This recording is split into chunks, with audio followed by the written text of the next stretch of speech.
the way I got into all of this, and it seems to me it's worth talking about because it's psychedelic. The word has, in a sense, been too narrow.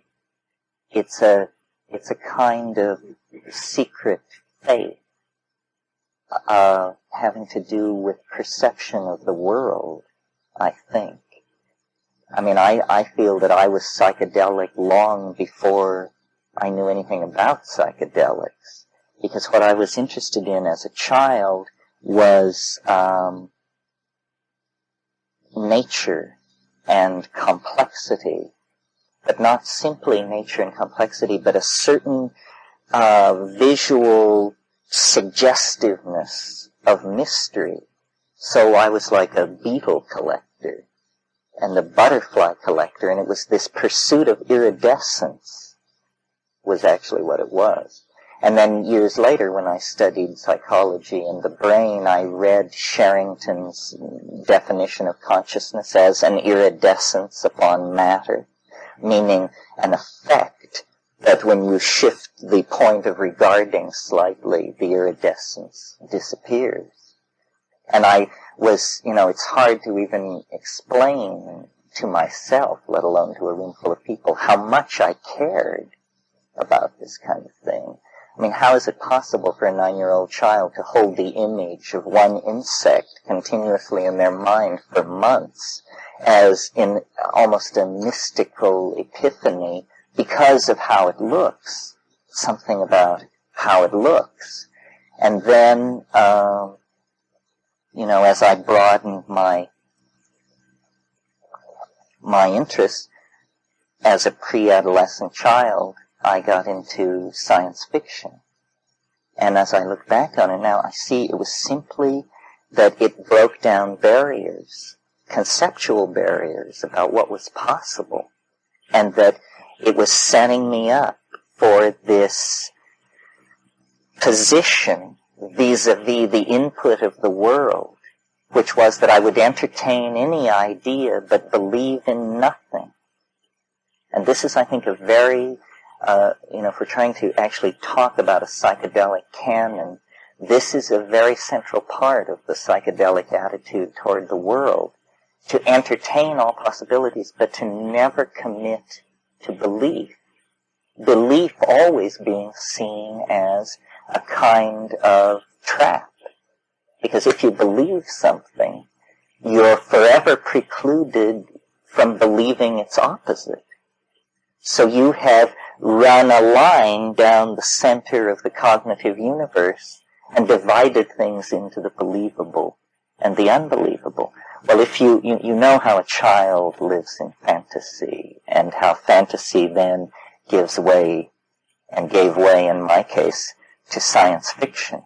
This is a kind of pre-psychedelic mindset that many, many people of my generation were experiencing as they came up through the Eisenhower years, which were spiritually a complete desert.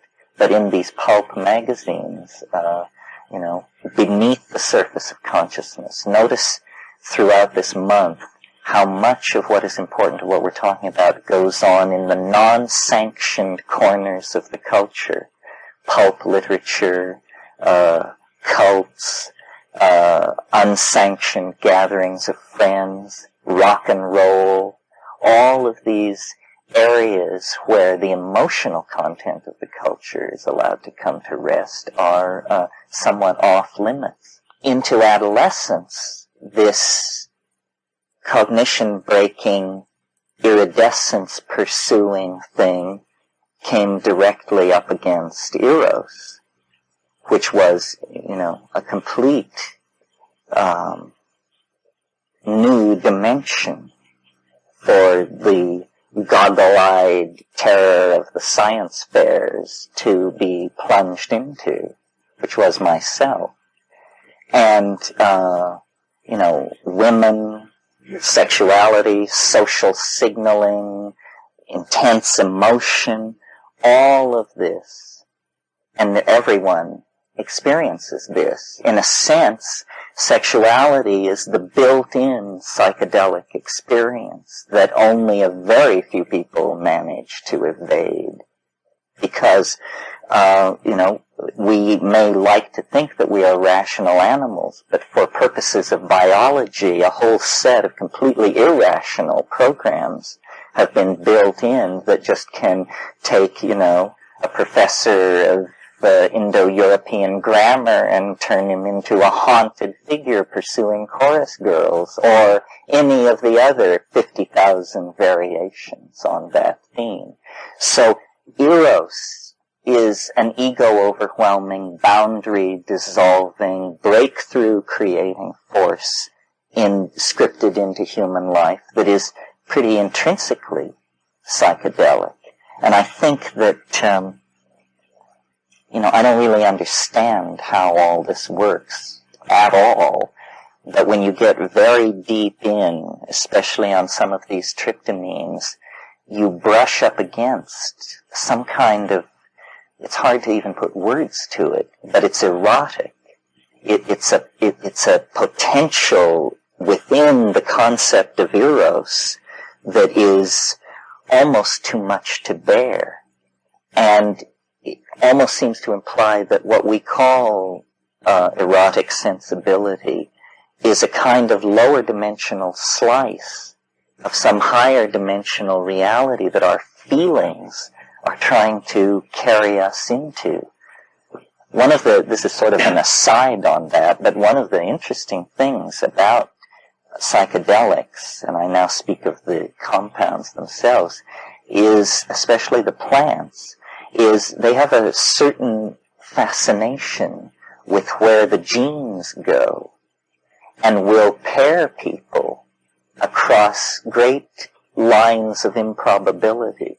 In other words, it's almost as though the biological control which is exerted on this mammalian species by the mushroom is actually, at the materialistic level, a control of who has children by whom, which means the control of the evolution of gene lines.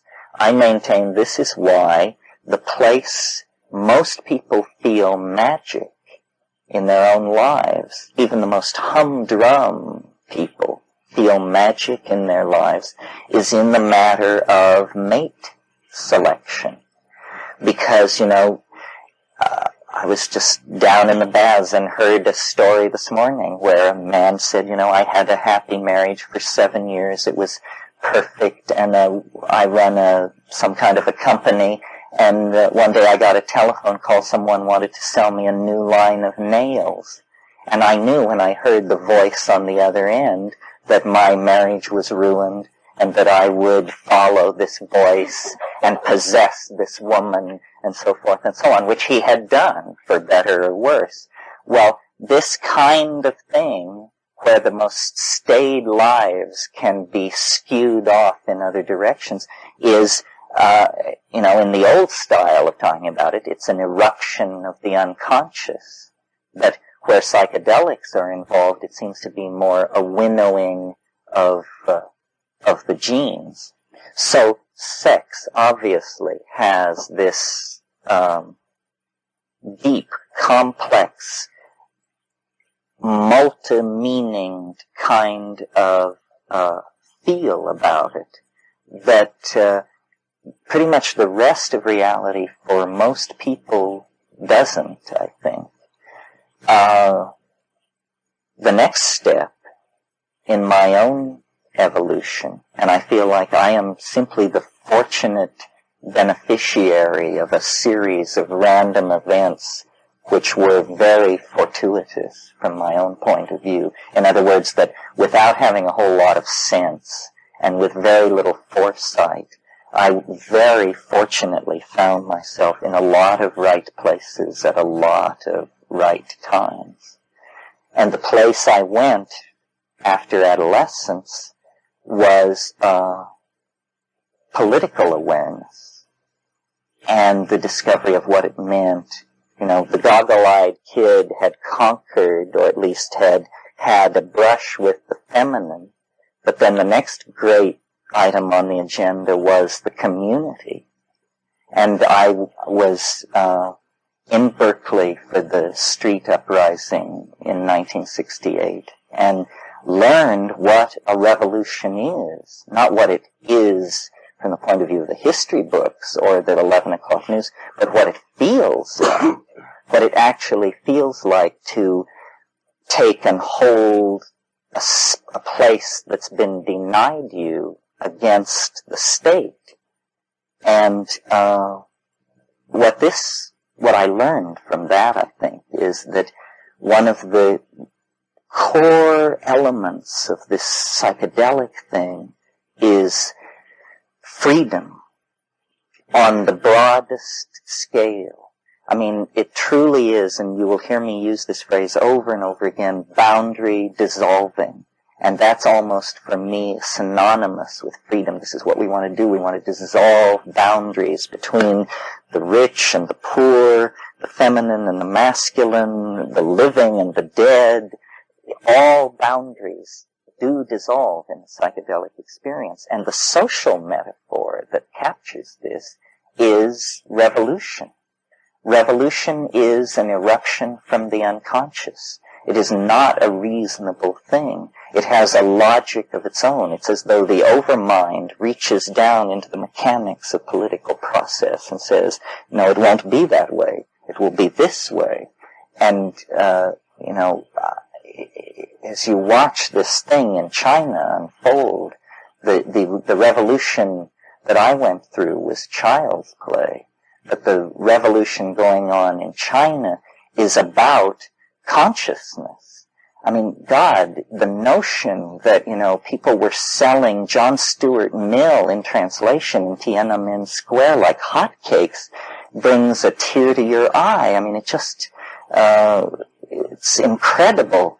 And as I said on Friday, the psychedelic dimension lies directly ahead of us. It is permission for cognition, permission for revolution and resolution of the contradictions that have emerged out of 500 years, 1,000 years of practicing culture in this particular way that we've been doing. It just doesn't work.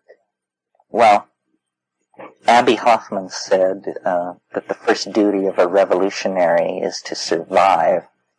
And so my political career reached a point where I had to choose between exile and martyrdom. Hope that you should be so lucky, because both choices are heroic, you see. But I chose exile, which brings me to the next of these psychedelic metaphors, or these psychedelic styles that have nothing to do with the compounds. And that is travel. Travel. Some of you are traveling, I know, because you have accents from far away. So you probably know what I mean. But the people who don't go anywhere are in danger of missing a major point about what is going on. So my traveling began very tentatively, and I went to Israel, and then I went to the Seychelles Islands, and then I went to India, and then I got in trouble, and then I couldn't come back. So then I had to be who I said I was, because I had essentially been making a tour in order to return to Berkeley and slay women with my tales of daring do. But I got caught out there halfway around and had to stay not the planned 3 months, but years. Years and years and years. And India and Indonesia and the Amazon and Tokyo and just, a series of scenes where my life seemed, I used to say I never sleep in the same bed twice. I also came to realize then that what happened to me in 10 days was more than happened to my friends back at home in a year. Because I would see, 3 countries, 5 cities, 18 ecosystems, 5 cuisines, so forth and so on, in 2 weeks. And for them, they were living out some kind of machine-like existence. Nothing is as boundary dissolving as, except psychedelic compounds, as travel. Travel is really up there. I mean, go to these places. There are many, many places, and they are not to be taken at face value. They are parts of your own psyche. They are syntactical intersections of intentionality and cognition. The fact that you have to fly there on KLM is only incidental, you see. Because what you come up against in these other places is cultural relativity.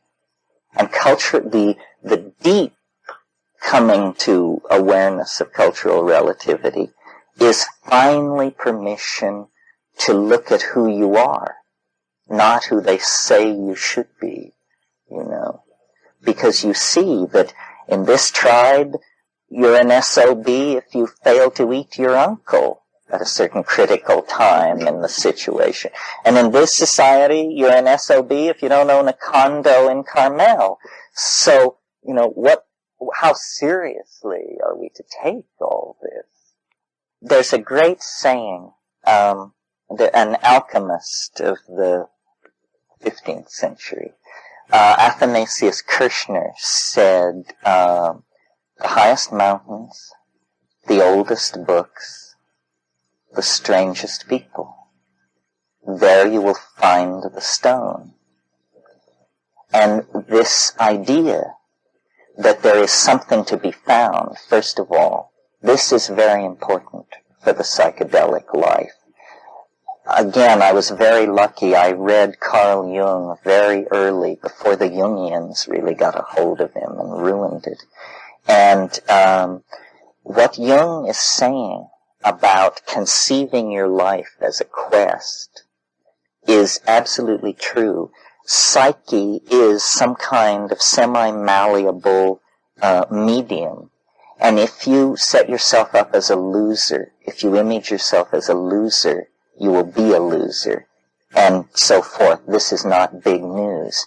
But what's big news is that if you set your life up as a quest, you will actually find something transcendental and unimaginable. I mean, I am living proof of this because I set my life up as a quest for a perverse reason, to prove that there was no mystery. In other words, to debunk it, to say, I will follow the ancient formulae and show that it's baloney by doing it perfectly and achieving nothing. That's the kind of guy I am. However, what I discovered was that the model of the world that we inherit, that it's 3-dimensional space and very humdrum and you're caught in its laws and like that, it's just not so. I mean, I don't have all the answers, but this is where we need to put pressure, is the world is some kind of thing which can be taken apart and shown to be something else, many other things. And nobody's saying this. I mean, these physicists are just sober as can be. And all this argument that goes back and forth about this paradigm and that paradigm and whether the world is made of anti-new mesons or the world is obviously made of mind and intention. And I don't mean this in some airy-fairy, can't get a grip on it way. I mean, if the world is made of cognition and intention, then let's get a technology together that allows us to use that principle to make it the way we want it to be. My mother said to me, when I was at her knee, if wishes were horses, beggars would ride. And I think, the political implication of that is beggars should ride, and therefore turning wishes into horses is a reasonable political agenda. And the psychedelics show, the way it is to be done. It's somehow, I don't know. I don't know. My intuition is very strong that with people with sufficient intelligence and sufficient courage could at any time break through and make this somehow happen. I mean, it's a fantasy of two people having a conversation which ends with the abolition of language, basically. In other words, turn the tools upon themselves and unscrew everything and lay it out and look at it, and then rebuild it the way we want to. Now, this could not even be talked about if there were not evidence that it is possible. And the evidence lies in this weird dimension, this psychedelic thing. And I would be utterly despairing of the state of this planet and ourselves if it weren't for the existence of these compounds. I think we would not have the chance of a snowball in hell, not a chance, because everything on the surface spells ruin. We are murderous monkeys. We have looted the future. We have eaten the food of our own children. This is the kind of crowd we are. And yet, there is this shining, transcendent thing that is real. And this is what I hold against all the priests and gurus and rishis and roshis and geishas and babajis around, is they don't explain that what they're talking about is real. I don't even think they know that it's real. Perhaps they're just, parasites on an idea.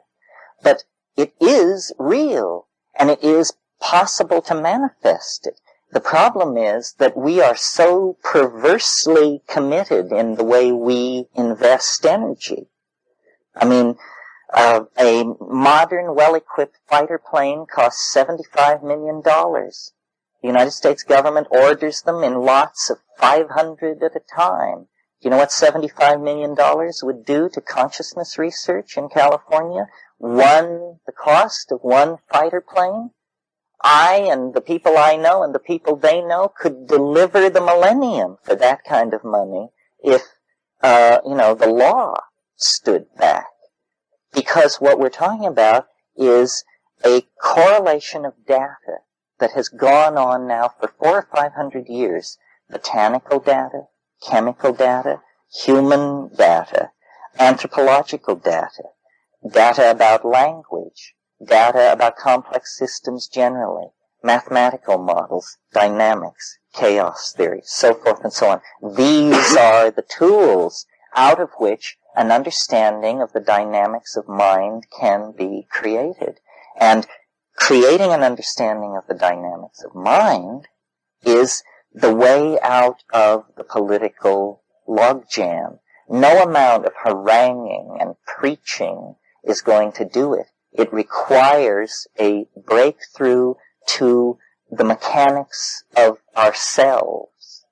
That's what it basically comes down to. That we must see ourselves as potentially salvageable, reprogrammable, and worth saving. And I think that because the psychedelic experience is not bound in history, but in a way is a morphogenetic field amplifier of our species. I mean, if you think of the Sheldrakean model of morphogenetic fields, and then imagine that they cannot be detected by radio, they cannot be detected by any electronic means, the field is too subtle.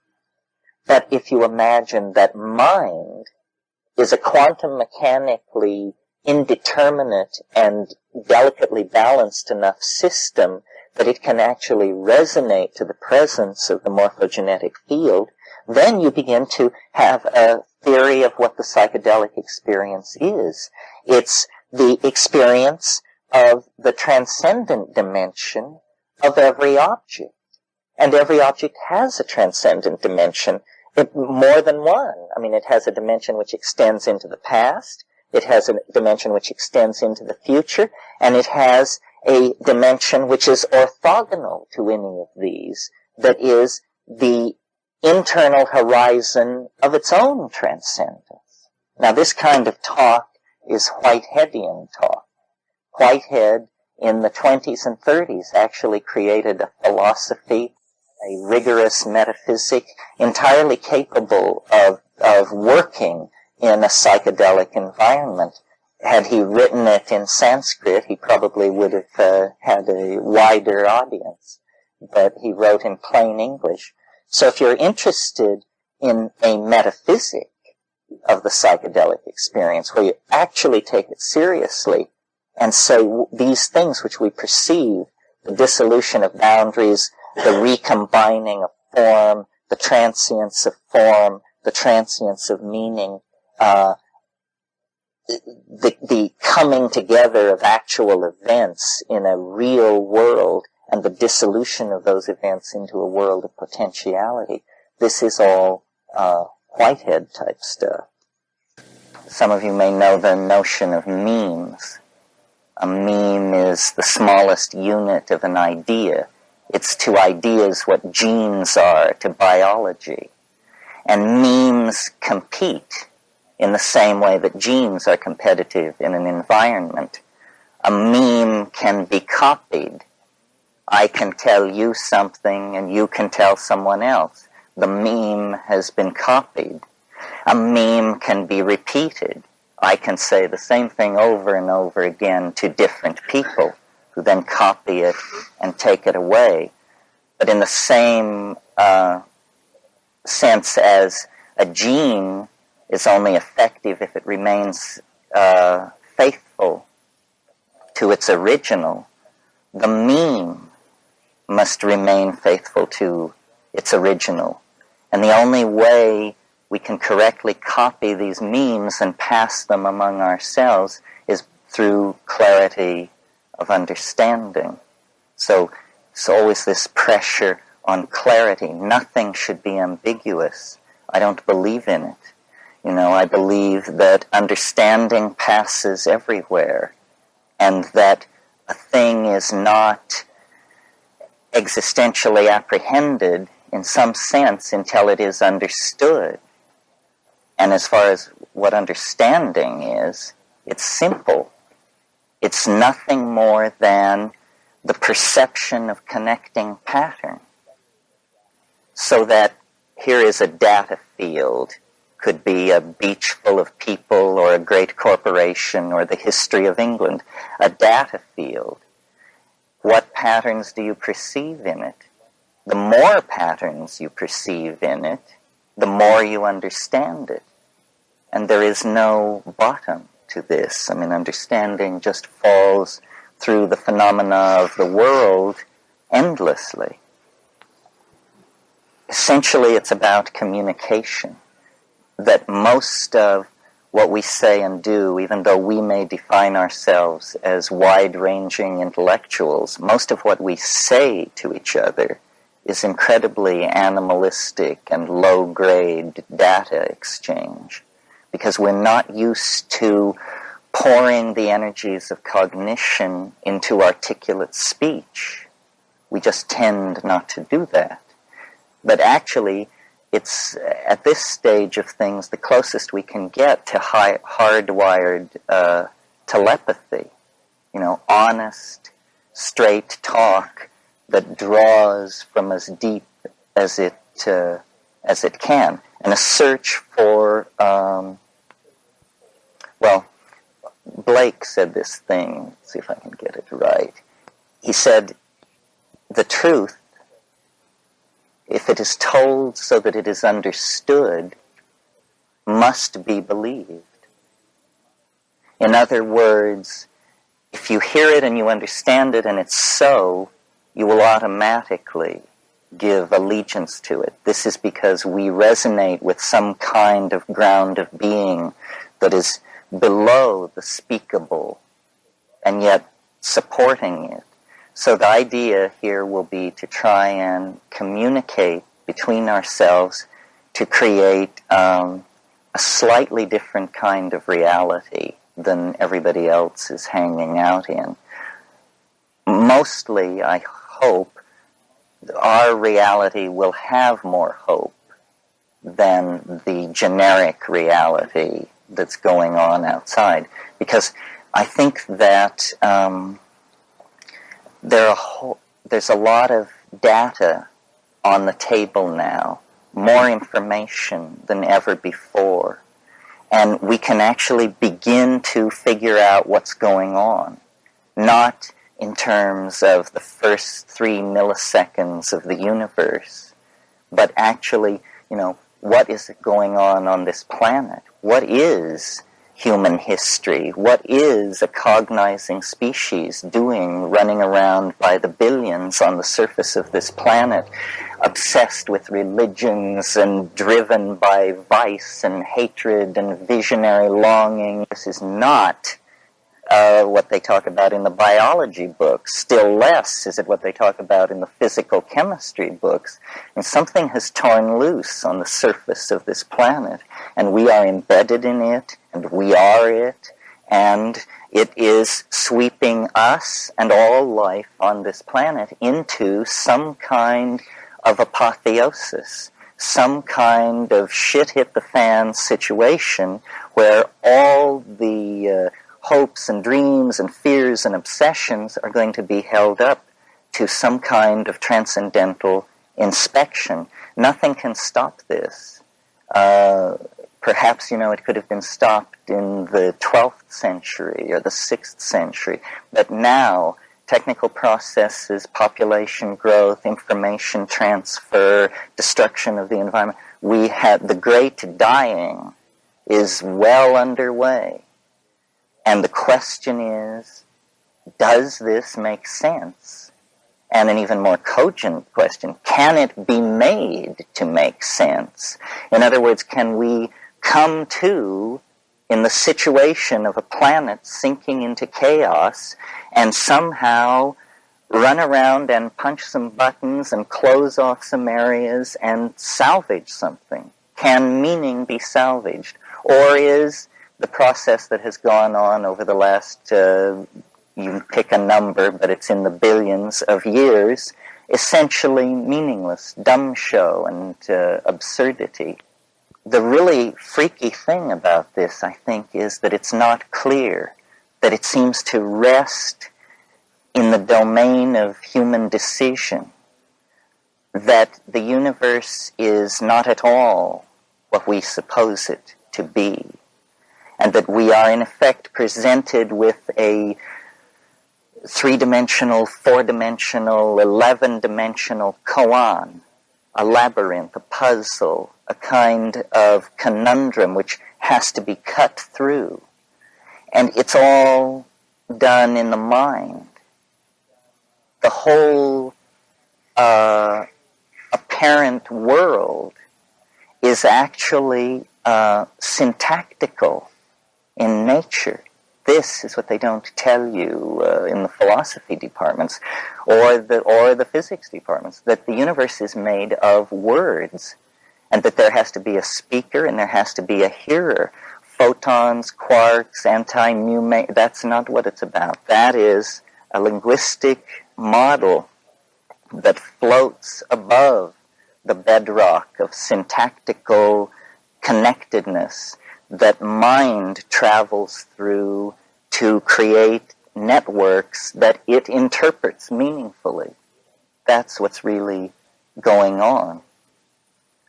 So, looking at this situation years and years ago, knowing and feeling what I've essentially just said to you 25 years ago, I've always been a skeptic. I mean, I've always been sort of on a downer, cynical even, and take things apart and belittle them and see how they tick. It's just it's a male, rational style, scientific style. And the assumption behind that is that you can reduce the whole world to something which is non-threatening and neutral somehow. But a weird thing happened on the way to completing this program, which was I discovered something which it is my intention to try and share with you. I don't know, it's many people have made this discovery, but I can only speak for myself. So for me it had a very intense and kind of transformative immediacy. And this was, I discovered that in the realm of the so-called transcendental. I was raised Roman Catholic, and in the process of cutting that loose, switched to Latin for Sanskrit for a while, and I've had a lifelong interest in the transcendental, but basically from a debunking point of view. In other words, not for me sweeping up at the ashram, not for me the ambiguities of Babaji. I mean, and in India, the tack which I always took with these people was, what can you show me? Anything. Because talk is cheap. God, if I don't know that, who does? So a line of patter is completely non-convincing. Well, it's not to be found in those traditions. What I'm trying to say is that when I put pressure on the spiritual domain, the only people who could deliver were shamans with a history of use of hallucinogenic plants. And an awareness of this came to me, say, as early as 1967, and I began to pursue it. At first I pursued a pharmacological basis behind Tibetan shamanism. The pre-Buddhist shamanism of Tibet is called Punpo, and I went there thinking that their art could not possibly be what it is unless they had access to hallucinogenic plants and were using them.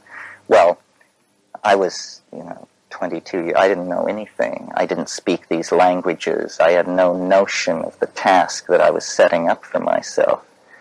But later I went to the Amazon basin, and there is extant and thriving a rich shamanic tradition of hallucinogenic plant use, and they can just convey you into astonishing dimensions. And it's those astonishing dimensions that will form inevitably the focus of what we do this month, because we need to run it as a headline. It goes something like this. Scientists discover nearby hyperobject in alternative continuum.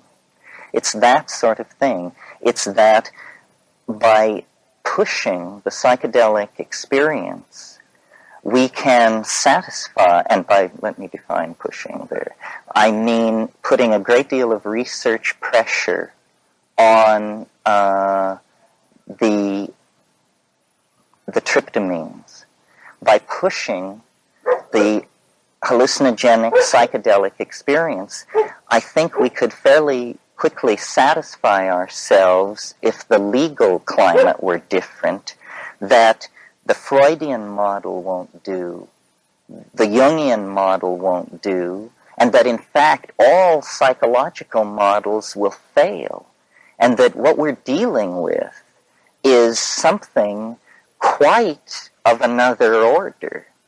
And I am not one to reach for, the metaphors of spirit with the connotation of moral opprobrium and all that.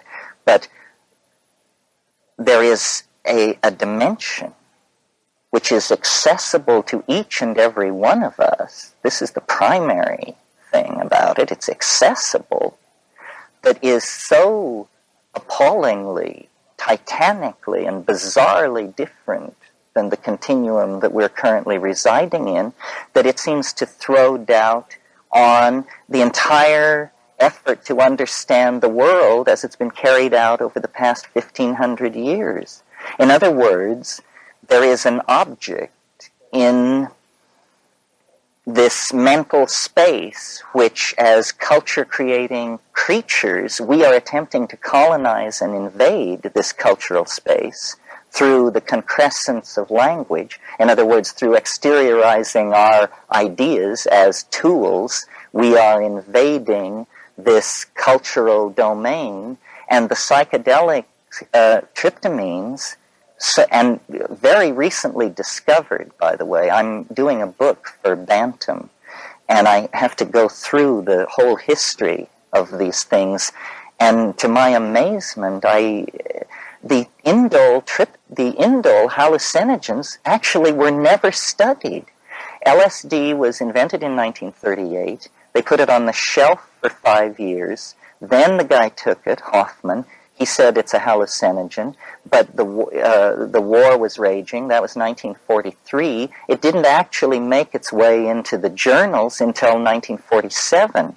Then, from 47 to roughly 65, there was a great deal of interest in LSD and research on it. Then that ended with it becoming illegal. Meantime, psilocybin, DMT, and the beta-carbolines, the number of articles and papers published on these things numbers in the dozens. In the case of DMT, it's under 10.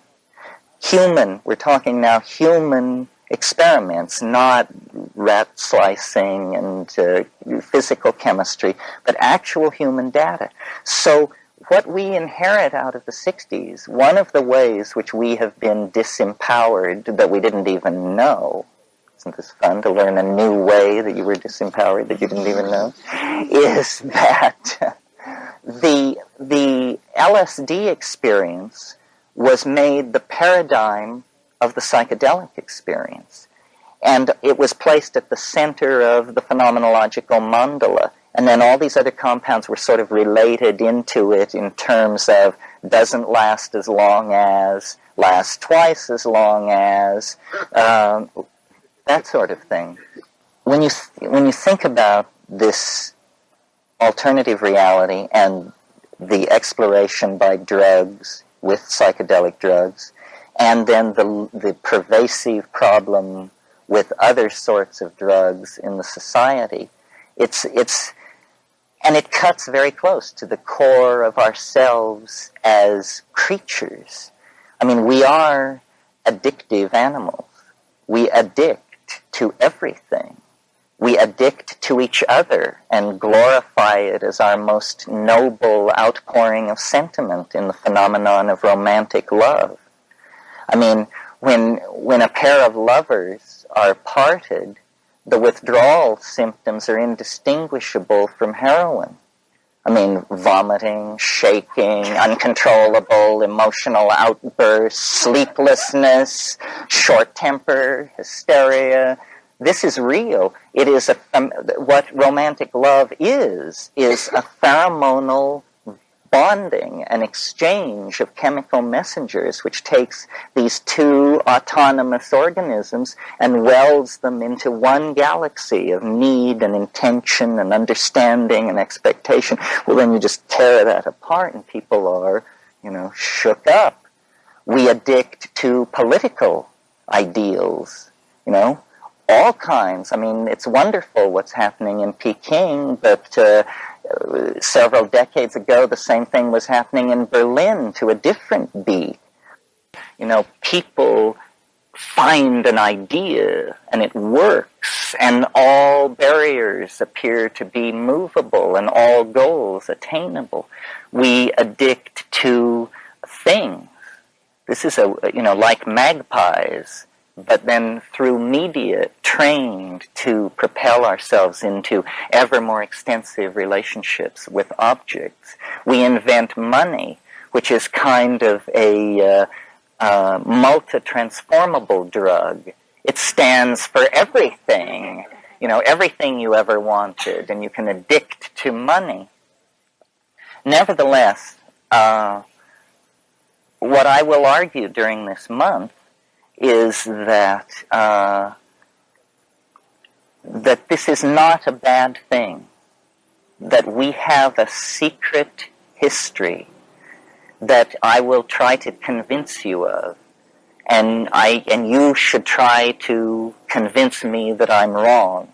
And we will argue over the secret history of the human race and why it is, therefore, that we are as we are, and why it is that these psychedelics are not some peripheral issue of screwballs who can see God in a cabbage, but that, in fact, the issue of psychedelics is directly on the tracks of the onrushing locomotive of rationalist, paternalist, schlockola society, and that it ain't going to go away, because what we're talking about here is a nude part of the human mind.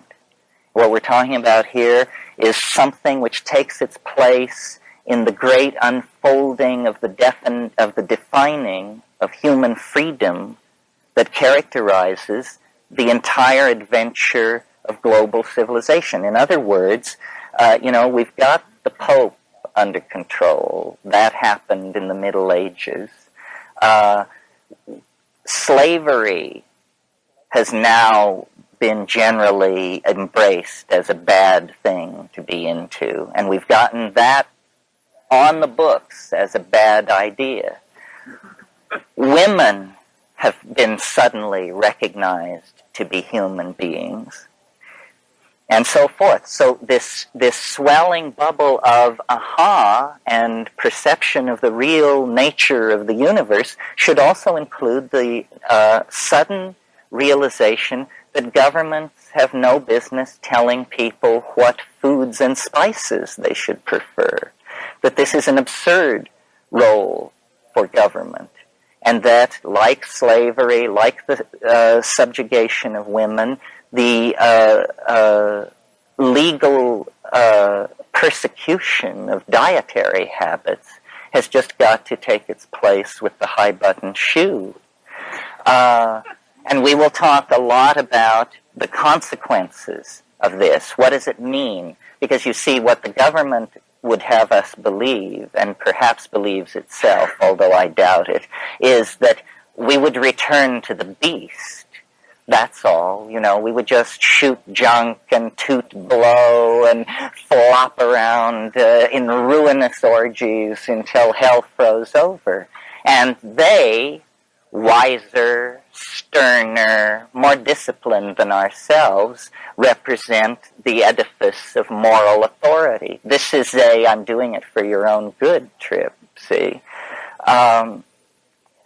And actually, this is all hypocrisy, and we will talk about that, the roles of governments in the promulgation of drugs and drug cartels, and how, this is what I learned doing this book for Bantam, is that drugs have always been there and have always been manipulated by governments. I mean, this is almost what money was invented for, was to do dope deals.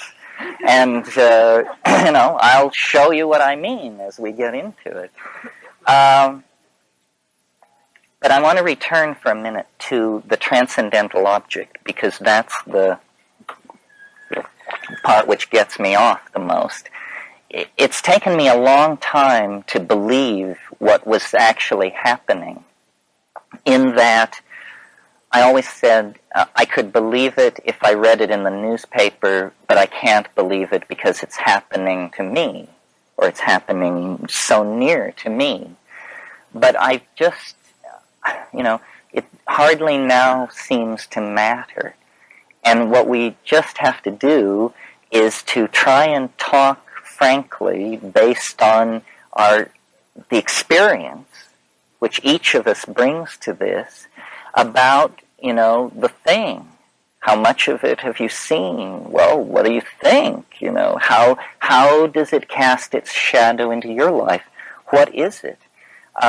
Because I talk on these subjects, I am a sort of a nexus point for information, and I gather stories, and I see that, science and rational philosophy and all that stuff is going on over here quite to its heart's content, while hundreds and hundreds, if not thousands and thousands of people, exactly like ourselves, are logging in these experiences, which are, absolutely off the scale. And I just don't, there are a lot of people having problems. People abducted by UFOs, people visited by Whitley Strieber's triangle. That's not where I'm coming from. I have nothing but scorn for all weird ideas other than my own. So, and the reason I tolerate my own weird ideas is basically because of what I've gone through. I would never believe it if I hadn't seen it. There's a wonderful story, and I have no love for Christianity either, but I'll tell a Christian story. This is what I got out of the Gospels. Christ appeared several times in the upper room after the crucifixion to the apostles. The first time he appeared, the apostle Thomas was not there. And so then Thomas came after the visitation, and they said, the Master was here. He was with us. And Thomas said, bullshit.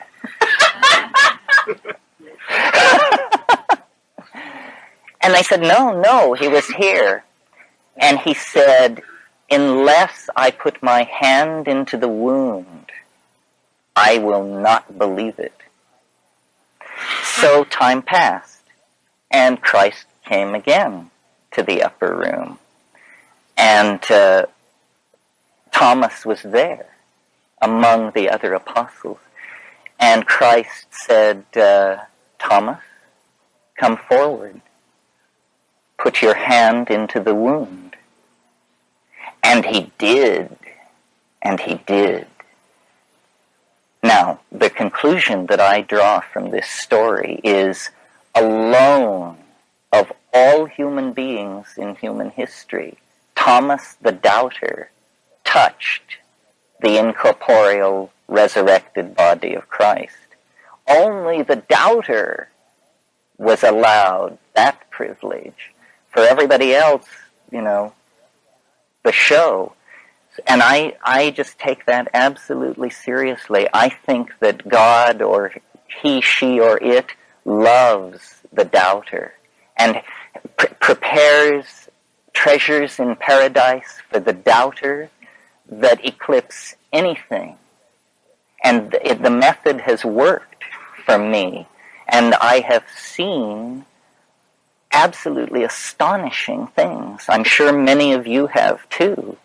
I have seen things where I had perfect confidence that no human being had ever laid eyes on these places before. And I'm sure you have too. Because that's how big it is in there. It is, the further in you go, the bigger it gets. We are like monkeys sitting in the presence of a flying saucer whose doorway has just been flung open. This is what we need to become conscious of. We need to dissolve the assumptions of the culture. And this is why LSD was so terrifying, because I firmly believe that one of the things psychedelics do is they dissolve cultural assumptions. It doesn't matter whether you're a member of the Politburo or a go-go dancer in Berlin or a professor of agronomy in Kansas. You will doubt your beliefs in your world if you take psychedelics. This is good. We need to dissolve our cultural conditioning and try to get down to brass tacks, because I'm convinced that reality is a tinker toy set that we can learn to take apart and put together in completely different ways. And we're going to have to pull some real rabbits out of the hat, or the planet is just going to pour over the edge into chaos.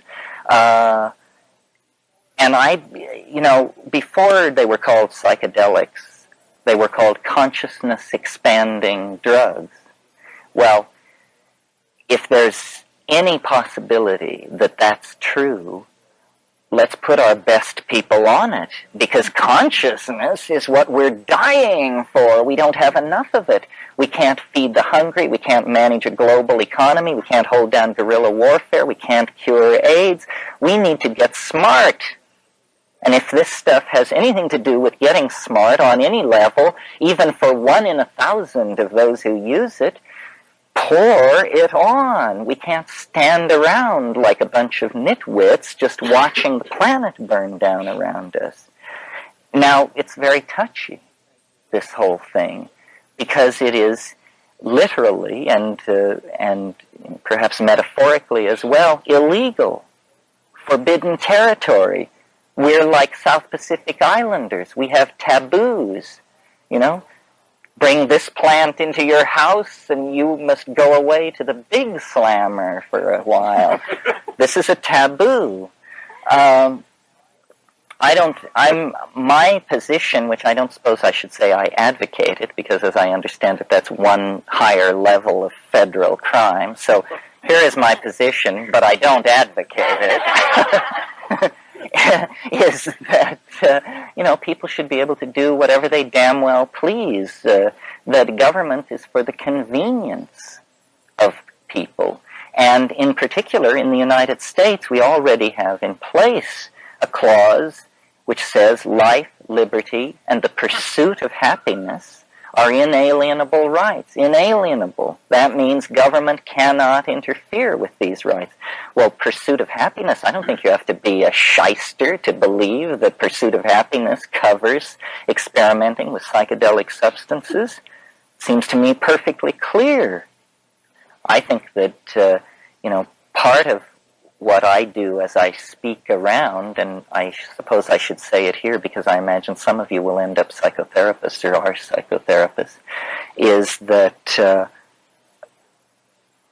without an understanding and a familiarity of the psychedelic experience, you should be sued for fraud if you're practicing psychotherapy, because the dynamics of the mind, isn't that what psychotherapy is about? Well, you know this much unless you have had a variety of psychedelic experiences. That's where the confirmation of all this theory is, and that's where you find out what you're running from.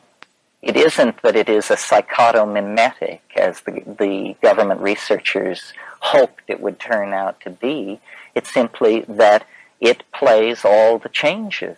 It pulls out the stops and it plays in the major and the minor keys, and you see it all. This is indispensable for psychotherapy. And if you look at the cure statistics on alcoholism with LSD, it's phenomenal before LSD was made illegal. Now, I understand, I don't believe these are chemical cures to drug dependency. That isn't how it works. It works like this. You take LSD, you're an alcoholic or a junkie. You take LSD, all your illusions and defenses are dissolved. You see that you're killing yourself and that you're a pathetic wretch and that you're destroying yourself and the people around you. And then you come down. And out of that experience, you existentially draw, in some cases, the power, the self-will, and the motivation to change your behavior. Well, I believe that as a culture, we could do this. And this comes perilously close to sounding like everyone should take LSD. I don't believe that. I think that it's a calling. It's a kind of a profession. It's Well, shamanism is the best model. And I think that the rebirth of shamanic awareness is part of a much larger cultural phenomenon, which I call the archaic revival. I hate the term New Age. I think it's just, 11 o'clock news stuff. But the archaic revival is a notion of a series of integrated trends that have been going on for over 100 years that are the actual turning belly up of Victorian Christian scientific male-dominated materialist civilization. It begins with phenomena like pataphysics in the 1880s in France, and surrealism, and Freud, and Jung, and abstract expressionism, and even the Nazis had a piece of the action because of their understanding of how ritual and propaganda, and Goebbels was the architect of the German archaic revival, and LSD has a part of it, and what it is it's an intuition that to save ourselves from what we have done, we must reach far, far back in time for a stabilizing metaphor, not as the Renaissance did back to classical Greece and Rome to create classicism, which of course all happened in the 15th century, but further back to prehistory, to a time when people and nature lived in a kind of balance. I don't mean just any time in prehistory. I mean essentially the post-glacial period called the Magdalenian, about 19,000 years ago, when the glaciers began to melt and the Sahara turned green again, and the cave paintings were done at Lascaux and Altamira. Bone antler technology was invented. It was the great springtime of our people, and the last springtime of our people. And then we came down through. But in that time, in a partnership society, and this is Rian Eisler's term, and I will talk about that through the month, in a partnership society, there was no oscillation between a matriarchy and a patriarchy. There are dominator societies, and there are partnership societies. And gender has nothing to do with it. We can entirely overcome the bullshit about gender in talking about cultural forms. It's dominator versus partnership. And the partnership society that existed in those times was the quintessential expression of a symbiotic relationship. And this is a new idea that I want to get across during this month, which is our anxiety, our angst, our wandering in the wasteland is because there's something wrong with us that we don't know about. What it is this: we are symbiotic creatures. We require a relationship with a certain plant. And if we don't have this, we go slightly bananas. And this symbiotic relationship was disturbed about 12,000 years ago. It has to do, and I will go over it in more detail downstream, but it has to do with periods of drought in the African continent that forced people into the Middle East, and to where they were no longer able to access this plant. Then begins what we call human history at the 11,000 BP point, at places like Jericho and Çatalhöyük in southern Anatolia. What's happening with human history is a perhaps not even articulated, but nevertheless restless, driving search for substitutes for the lost partnership ambiance, substitutes for the plant symbiote, which held that in stasis. And these substitutes work their way over the millennia through the opium cults of Anatolia, the hemp cults of the Scythians, the Eleusinian mysteries, and these are the great acceptable substitutes for the mystery. You see, what religion is a contact with the tremendum, with the numinosum at the beginning of history in this context of plant hallucinogenesis. And then the fall, literally, the fall is the telescoping stages that moved us away from the original purity of this numinous image. And it ends in crack addiction. It's all about substances. This is why we frantically search the universe for what my friend Leo Zeff used to call the perfect high. That's what we're looking for. We can't help ourselves. Whole cultures are doing it. And they don't think of it as a drug. They think of it as an epiphany, a religious system, a set of sacramental buildings, or a city organized on a divine plan. But what they're trying to do is restore order. And they can't do it because, like the romantic lovers parted, the partner is not present. The completing anima image is simply not there. And so we are restless, violent, neurotic, repressive, migratory, destructive, self-negating, so forth and so on. I think that we're coming to the place where we can actually begin to take an idea like what I just said and amass evidence for and against it, and try to then cure ourselves. In a way, I'm trying to carry out a kind of Jungian analysis where we realize that we are all the children of some kind of very damaging thing which happened in prehistory. And it's plain as the nose on your face. It's just that we are so traumatized we do not see it. I mean, look at the story of Eden, which is the central datum, the central mythologium of our culture. It's a story of substance abuse and the consequent punishment that follows upon that, because Eve eats of the fruit of the tree of life. And it says in Genesis, if they eat of this fruit, they will be as we are. In other words, it was specifically the issue of consciousness expansion, and Yahweh, the jealous God, the volcano God of a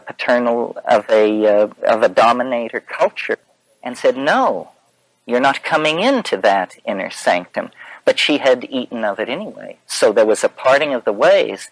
Well, this parting of the ways, I believe, is a metaphorical description of the breakup of this symbiosis in Africa and the fall into profane time, the withdrawal of the bride, really. I mean, in alchemical terms, or in terms of the Jungian marriage of the anima and the animus. And we are now, I think, in a position to at least talk about this as a possibility, because this thing which was driving these religions on the plains of Africa was a tryptamine hallucinogen. It was specifically a mushroom which was occurring in the dung of the early cattle that were just at that stage being domesticated. Well, the experience which that mushroom induces in us is no less overwhelming and transcendental and incomprehensible than it was to those people 15,000 years ago. We have nothing up on them. In fact, we may be in a worse position to understand it, because our language is now carrying a millennia-long legacy of paternalistic, egocentric, materialistic, and empirical biases. They may have possessed languages that far better commanded the true modalities of the transcendental object than do our languages. So the archaic revival is an invitation to historical humanity to view itself as a kind of prodigal son and to abandon the wandering in history, the peregrination in history, and to return to the archaic fold with what has been learned. And what I will suggest to you that has been learned is the purification and rational analysis of the sine qua non of the whole shtick, which is the hallucinogenic compounds. In other words, human history is a dipping into matter, a kind of Faustian pact to come away with what the shamans of archaic times were approaching by a natural means. Well, let's see. It means I've talked for about an hour. Are there questions? Yes, I'd like to hear you talk a little bit more about language and words. I read somewhere, I can't remember exactly where, if silence is the reality, then all words as intrusions lie. And when you said that reality is made up of words, and yet it seems to me, aren't you talking about, rather than you talking about it? Yeah. Yes, well, that's a good question. My brother said a funny thing one time. He said, has anybody noticed that as you expand the sphere of understanding, the surface area of ignorance necessarily grows larger? So there is this paradox that as we understand, there becomes more and more that we don't know. What I am interested in, and it may not be the highest value, I'm perfectly willing to agree that it perhaps isn't, is communication. So I can't do much with silence. But I do, I think, grant it primacy. What we're trying to do, but also, you know, I have to say, and I suppose it's good to say it in the early phases, I try to be rational and analytical about what I'm dealing with, and I don't even know if I would agree that the psychedelic dimension is a spiritual dimension. In other words, all I'm willing to say at this point is it's another dimension. Trying to turn it into something which would make us better people or worse people, it doesn't seem to operate like that. William Burroughs had the notion that he said language is a virus from outer space. It's possible that language is some kind of higher order organizing principle. It only arises in the most highly organized higher mammal on the planet. And to those of you whose hearts leap to the defense of dolphins, magpies, and honeybees, good luck. But, because it ain't King Lear. That's the point. You see, it isn't Milton. It's something, but it isn't. I mean, language has a force and a dynamic of its own. Perhaps it is a virus from outer space, inhabiting us, using us to articulate sound.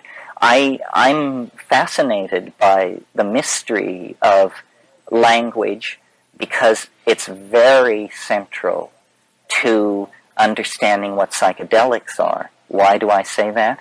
Because, and I will refer again and again to DMT, dimethyltryptamine, as the most interesting for many reasons of these psychedelics. But today I just want to mention one aspect of it. In the trance that overwhelms you when you experience this hallucinogen, it only lasts for a few hundred seconds. And in that place, there are entities that are making sounds which visibly condense before you. In other words, language has the potential, I swear to you. In other words, this settles a question.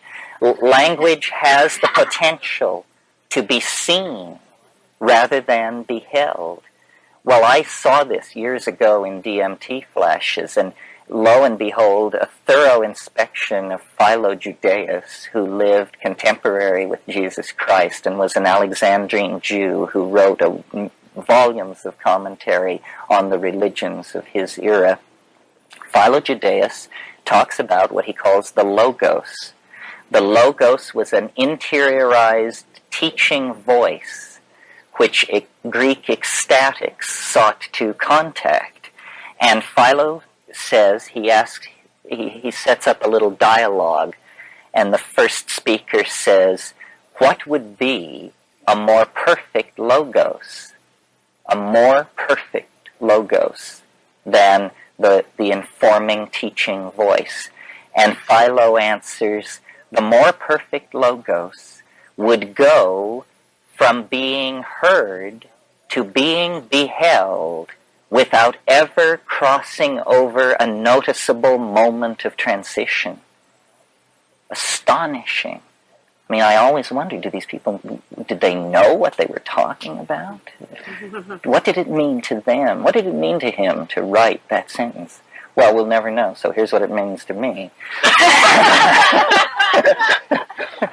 It means that the program of language is an open-ended one, and that we are dynamically caught up in it, that we are language. That's what distinguishes us from those who chirp and twitter and romp in the trees, that we are language, and that language is evolving, it's changing, and that in fact what we call culture is nothing more than a kind of shock wave trailing behind the forward edge of this language-making capacity, because you can't invent it before you can say it, you can't sell it before you can describe it, you can't do anything with it until it exists as a commandable set of syntactical connections. So in one sense, and I will carry this forward over the month, what the psychedelics are for us as a species, rather than for each one of us as an individual, what they are for us as a species is an enzyme that catalyzes the language-making capacity. What is an enzyme? An enzyme is an organic catalyst. What is a catalyst? A catalyst is a chemical agent which causes a chemical reaction to proceed faster than it ordinarily would without being consumed. The catalyst is not consumed. So I think that the astonishing proliferation of cultural effects, languages, religions, ontologies over the past 40,000 years out of nothing, because before that human organization was, it was dull back there for 1 million or 2 years. There was, so far as we can tell, no material culture at all. Now, you may wish to defend that it was wonderful, but you will find you have no evidence for it. But suddenly, after staying stable for 1 million years, the human brain size doubles almost overnight, and there is this cascade of cultural effects. I maintain that it has to do with pastoralism as a behavioral habit, bringing these proto-hominids into contact with psilocybin as a dietary element, and that psilocybin specifically catalyzed certain qualities of the human organism that worked to its evolutionary advantage, such as consciousness. Can you imagine a more multipurpose, mutational, adaptational change that would serve you well than being able to think clearly? If a flatworm could think clearly, evolutionary horizons would open before it, or any other organism. It's like a super non-specific immune response. You can handle any problem. Give me a problem. I'm a thinker. I can handle it.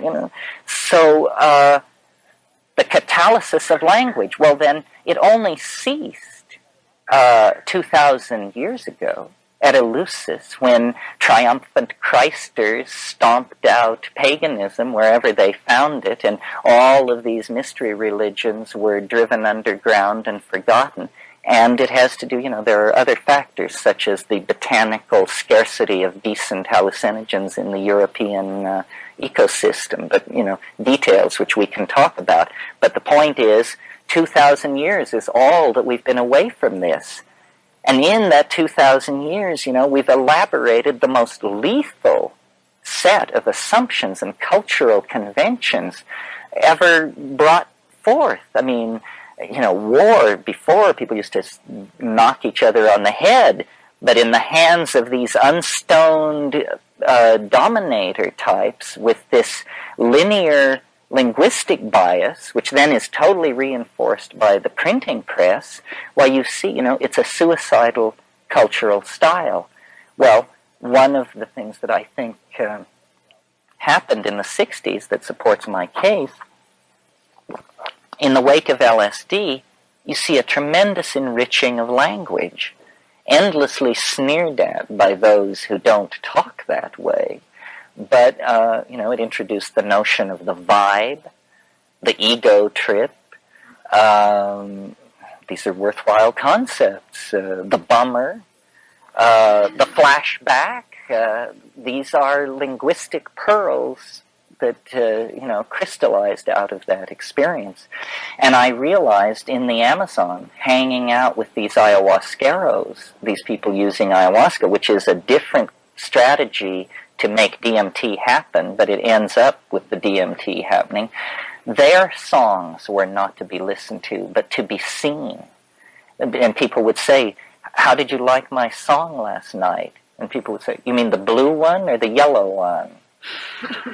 And so, you see, I believe that the psychedelics are working at the cultural level to promote language, but also it's not simply a linear enriching of language. There's also something going on biologically, that language is actually gaining in the vertical dimension in its beholdability. And this is taken very seriously in the Amazon, because these small hunter-gatherer groups, where there's big pressure on protein and there's no room for mistakes, they guide their societies by taking these drugs together in a group situation, and collectively they see, whatever this means, they see and they model what their future is going to be. It's true telepathy. You see, when you listen to my voice, if you understand what I'm saying, it's because my incoming words cause you to go to your dictionary and look them up one by one, and if your dictionary is pretty close to my dictionary, we will understand each other. But the whole act of communication depends on this assumption that the dictionaries are the same. If they're not the same, then you will not understand me. If, on the other hand, I could make you see what I mean, this is not a culturally conditioned avenue of information transfer. You don't have to learn English to look at an English woman. It's easy. You just do it. It's at the biological level. And so this is, I think, in terms of consciousness expansion, you say, well, it's good as a general notion, but what direction is it moving? It's moving in the direction of literally a clarifying of language into something that can be beheld. And it's an arrow toward a greater domain of existential validity that each of us can move in. We need to communicate. We need to find out who we are, each of us individually, and then we need to tell each other. The whole dominator style of unstoned culture engineering is ego. That's what happens when you don't take psychedelic drugs as a culture. ego flows in. That's what was happening on the plains of Africa. Every Saturday night, everybody was getting loaded, and boundaries were dissolving. The boundary of the assumption of the uniqueness of the individual. They were taking these things, and they were having, well, group sex, basically. These were the two things. It's clear because of the quality of psilocybin that it actually, at mid-range doses, causes arousal. You see, at very low doses, it increases visual acuity. Therefore, your hunting improves. Therefore, you and your progeny are more successful. And then at slightly higher doses, everybody's horny, and there's a lot of activity in the group and partying. At higher doses, then that turns into religion, and you're just slammed to the floor of the cave, you know. So it's this three-step thing which plays on our basic needs to drive us into a deeper and deeper relationship with this mystery. And it's such a huge idea that this is what we are, that this is so fundamental, that this isn't just some curiosity of, you know, hedonic West Coast, so forth and so on, but that it is in fact central to understanding and defining humanness, and to trying to grab some of the controls of this sinking submarine of a planet and get it back up to the surface long enough for us to all climb in a rowboat and to make our way somewhere. So thank you for being here today, all of you. Thank you. I was going to just mention 3 books. I might mention more as time goes on, but these 3 are central to understanding what I'm going to be saying this month, and they're very different books. Many of you may have read this one, which is The Chalice and the Blade by Riane Eisler. And this is the book that talks about the partnership versus dominator model of society, and gets the gender tension inherent in the matriarchy-patriarchy way of framing that problem. It gets that out of the way, because it just says dominator and partnership, and she believes and offers evidence that there never was a matriarchy, that whole notion of a pendulum moving between patriarchy and matriarchy is not valid. And she and I are in agreement in that we both see something very important happening to human beings around the emergence of pastoralism, around the time when the domestication of cattle became a major concern of human beings. This great goddess religion that was worldwide in prehistory is inevitably a cattle religion. And she talks a lot about this, and she talks a lot about early cultural accomplishments. She's trained as an archaeologist. Early cultural accomplishments such as Çatalhöyük, a civilization in southern Turkey that is important for my argument too, because it was very, very early and achieved a sudden and extreme flowering of culture like nothing would rival it for several thousand years. Mary Setgast calls it a premature burst of complexity and brilliance. And Riane Eisler uses dynamic theory, borrowed from modern mathematics, borrowed from Ralph Abraham, who I'm sure many of you know, to make cultural models. And so there's been a lot of excitement about this book among feminists, but what has been sort of overlooked is that this is the first time there was ever a mathematical application of dynamics to human history. So this is a a good book. She is not psychedelic. She and I did a weekend together at Ojai, where she was wonderfully generous and tolerant of my dancing around in the middle of her parade ground, because I'm saying, that the dynamic that drove this cultural transition had to do with psychedelics, and that this goddess cattle religion had to be also a mushroom religion. And later today even maybe we'll talk more about that.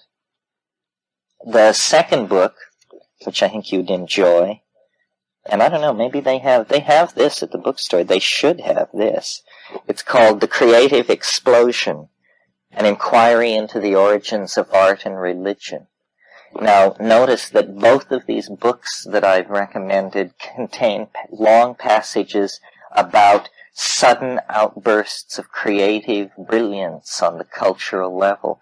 This is very interesting to me because this is this stuff called novelty that we talked about a little bit yesterday.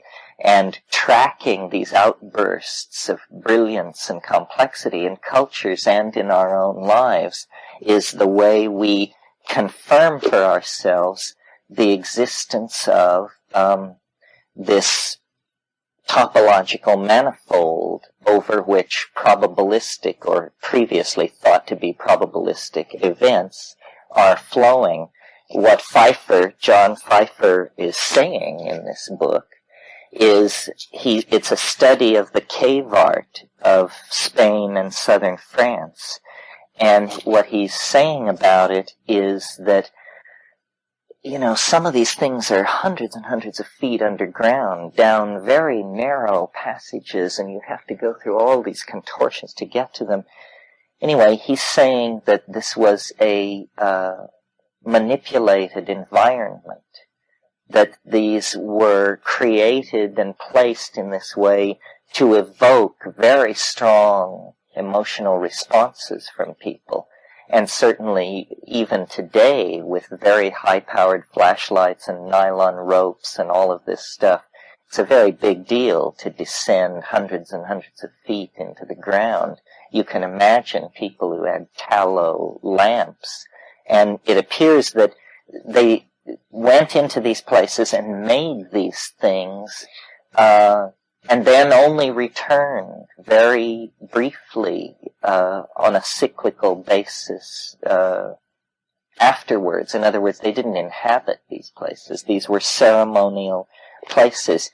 And what he's talking about is the High Magdalenian, which is 19,000 to 17,000 years ago, when for the first time there was bone and antler technology.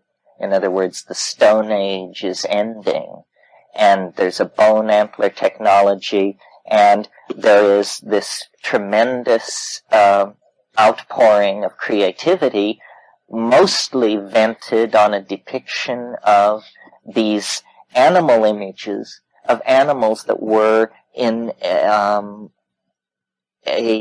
state of semi-domestication or balanced upon the probability of domestication. So what we're seeing are herds of deer and cattle and primitive sheep and this sort of thing.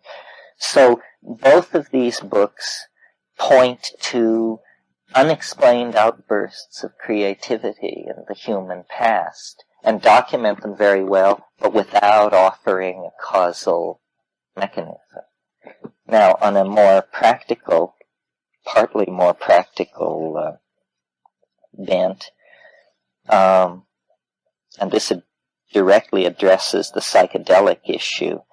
If you're at all interested in psychedelic plants, this is the Bible. It occurs in several different forms. This is The Botany and Chemistry of Hallucinogens by Richard Evans Schultes and Albert Hoffman. Schultes was the Harvard botanist who basically single-handedly created the field of ethnopharmacology. And early on, Schultes understood that what native peoples were saying about disease and plants was very touched with folklore and cultural factors. But what they said about psychoactive plants, you could rely upon. And so he oriented his career toward the psychoactives, and through the 50s, the 60s, the 70s, the 80s, he and his graduate students basically shed light on a previously completely unexplored area of botany. And we now, through books like this, and you may have seen his more popular book, Plants of the Gods, these basically list and discuss the major psychoactive plants of the third planet from the sun. And if you need information, this is where you go. And there are extensive bibliographies. This is the first edition. It's now been issued in a second edition. But this is pretty indispensable. Then there are a few other books too, but this is the one to start with. Well, so that's just sort of business. People should be directed toward books that then expand the basis of what's being said. Does anybody want to say anything about yesterday? And go back over any of that? I thought I would talk a little bit today about, the way I imagine this happening is that if there's nothing else going on, then there are facets to this thing. And they may not even appear to be connected to you at first, but I will just then choose one of these facets and talk about it. So a facet that was brushed on yesterday that needs to be really brought forward and understood clearly is, it kind of comes under the general banner of the feminine. But from several different points of view, I want to talk about how the psychedelic experience reflects on and relates to the feminine. First of all, a lot of this has to do with how I think of the origin situation. I think everything was set then. And women, I think, well, it happened like this, that there was specialization in these early proto-hominid and hominid populations. And it generally divided along the lines of that the women, because they almost always had babes at breast, were more collectivized and more traveled less. The men hunted, and the women kept the children and all that together. And the women were gatherers. This is the important thing, that the women were gatherers, and that what they were gathering was food, and what they were gathering was plants, primarily. So that, I'll show you something here. This is a description of a plant. You see, before the era of color lithography, botanists had this need to be able to exactly describe and differentiate plants one from another. So here is just a bit of a description of a plant. The plant is Methysticodendrum amanesium, and this is what is called the taxonomic description.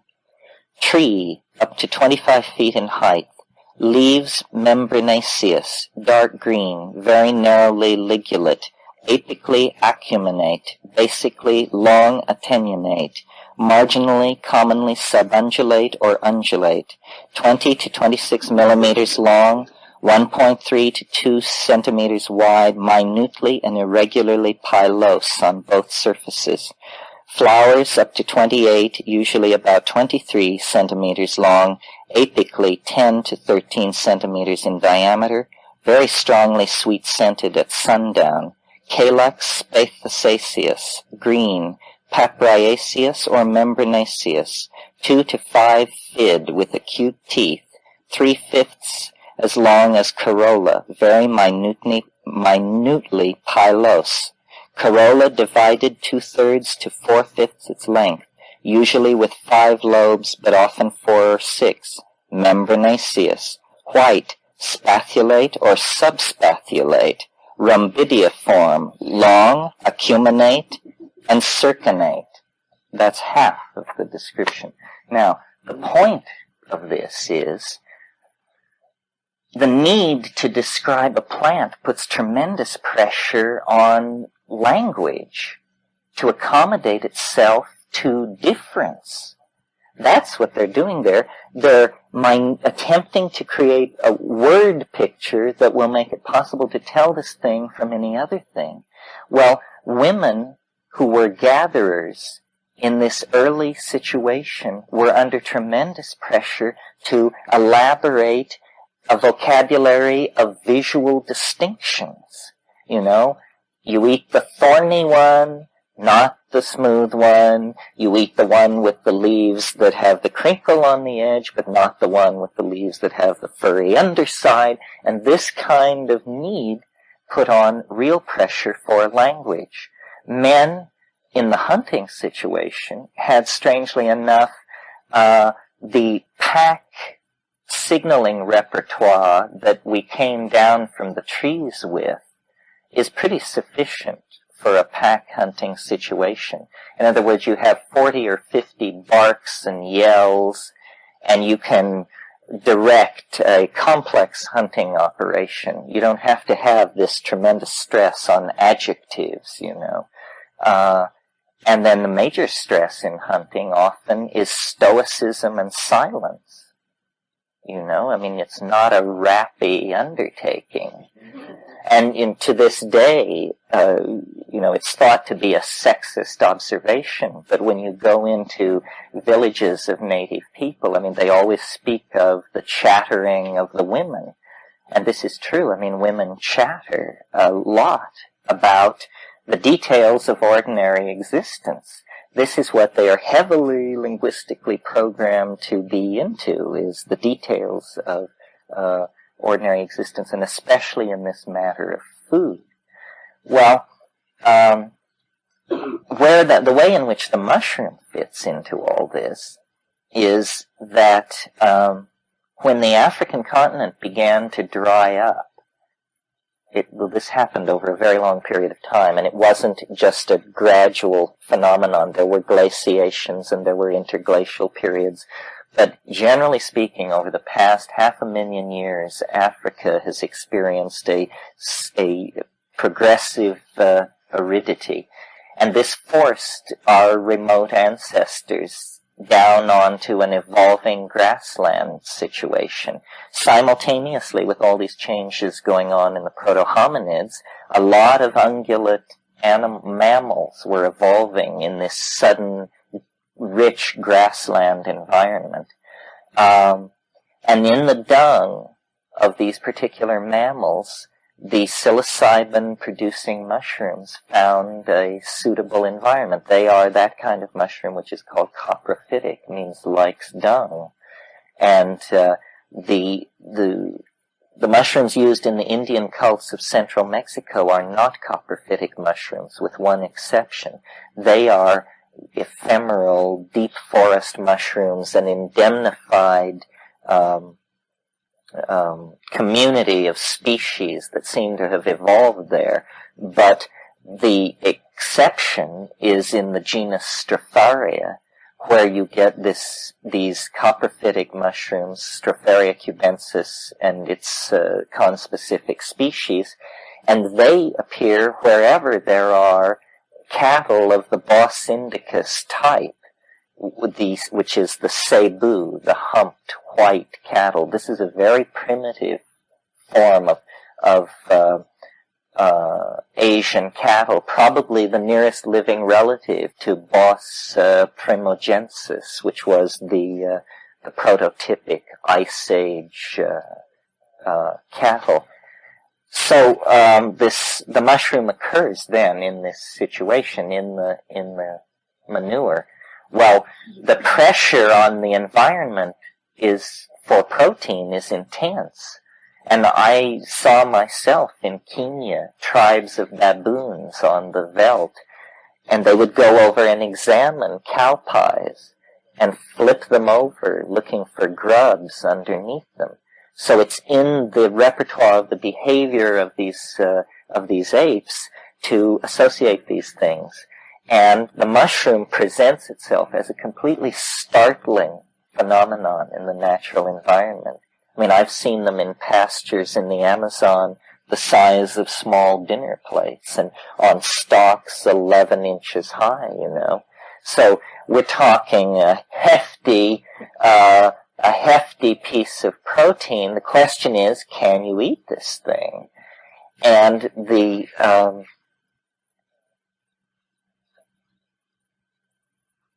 what happens, you see, when you eat a little bit of psilocybin, and this was shown by experiments by Fisher years ago, is that there's an increase in visual acuity. Very slight, but measurable. Well, this means that this gives you an evolutionary adaptation in the hunting situation. You have better eyesight than other members of your group and than you yourself had before you admitted this item into your diet. Well, you know, this is a self-reinforcing situation on a scale of thousands and thousands of years. Very quickly, those not availing themselves of this quote-unquote artificial augmentation to sensory clarity will be bred out because there's just no percentage in poor vision. At slightly higher doses, the psilocybin causes sexual arousal. Well, again, you don't have to be an evolutionary biologist to understand that the number of successful copulations that you complete has a direct bearing on the success of your reproductive strategy. And these are all numbers games, you know. I mean, those who fuck more have more children is what it comes down to. So if a certain dietary item is causing sexual activity, well then we're going to see more and more of the children of the people who indulge in that dietary item. And this can be very unconscious, you see.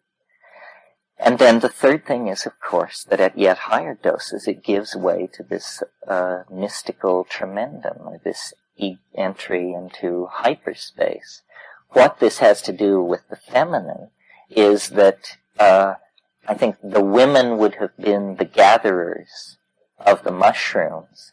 The women were the keepers of the reproductive mysteries anyway. This cow cult that got going, it's very clear to me that from the point of view of a pre-literate person, the mushroom comes from the cow. I mean, you can't explain it any other way. It has no seeds. I mean, this was puzzling to people up until the 16th century. They couldn't figure out where these things ever came from. They were accustomed to the notion of plants having seeds, but these mushrooms which sprang up overnight just seemed mysterious. So I think very early in prehistory, there was a religion which was a celebration of the feminine, a psychedelic religion, an orgiastic religion, to take account of this arousal factor in psilocybin, and that it was in this environment over thousands and thousands of years that humanness emerged, an environment of boundary dissolution, of where erotic connection was actually the basis of community, and where there was a constant exposure to this unlanguageable, unassimilable, mystical tremendum. And there was the psilocybin was acting then as a tremendous catalyst for language. Because remember, I think I said this, that its primary role in prehistory and in the present, possibly, is as to catalyze linguistic shifts, because linguistic shifts then give culture permission to follow and erect whatever edifices it wants. Now, throughout prehistory, this vegetable goddess is a horned goddess, a goddess of the moon, a goddess of cattle, and a goddess of plants. And what I'm suggesting in this book I'm writing, and I should try it out on you because I won't, you're my best shot, is the notion that, and I said this before, but I repeat myself, and also things make more sense sometimes when heard again, that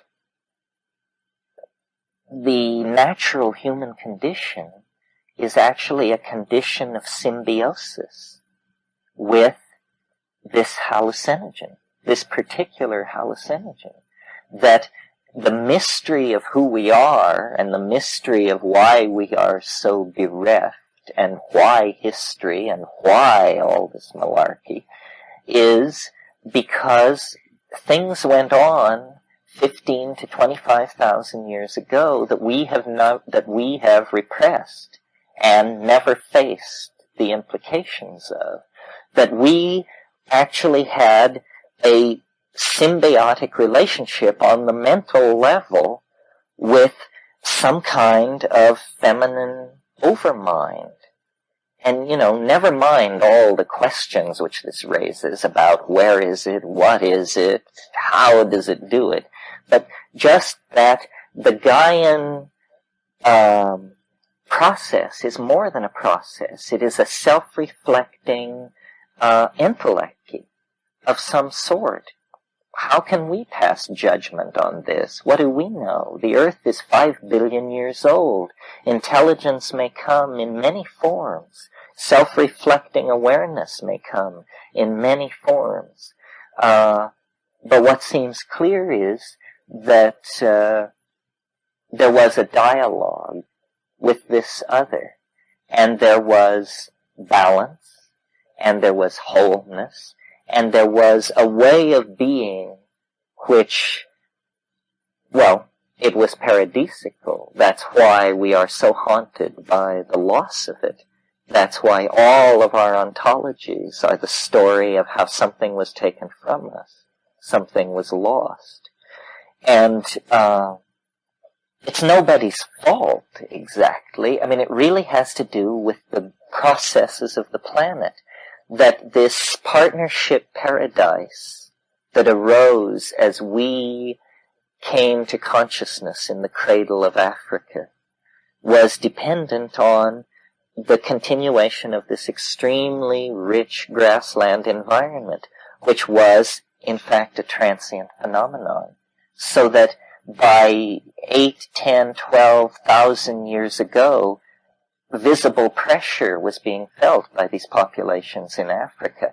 And you see, each time there has been an interglacial period over the last 100,000 years,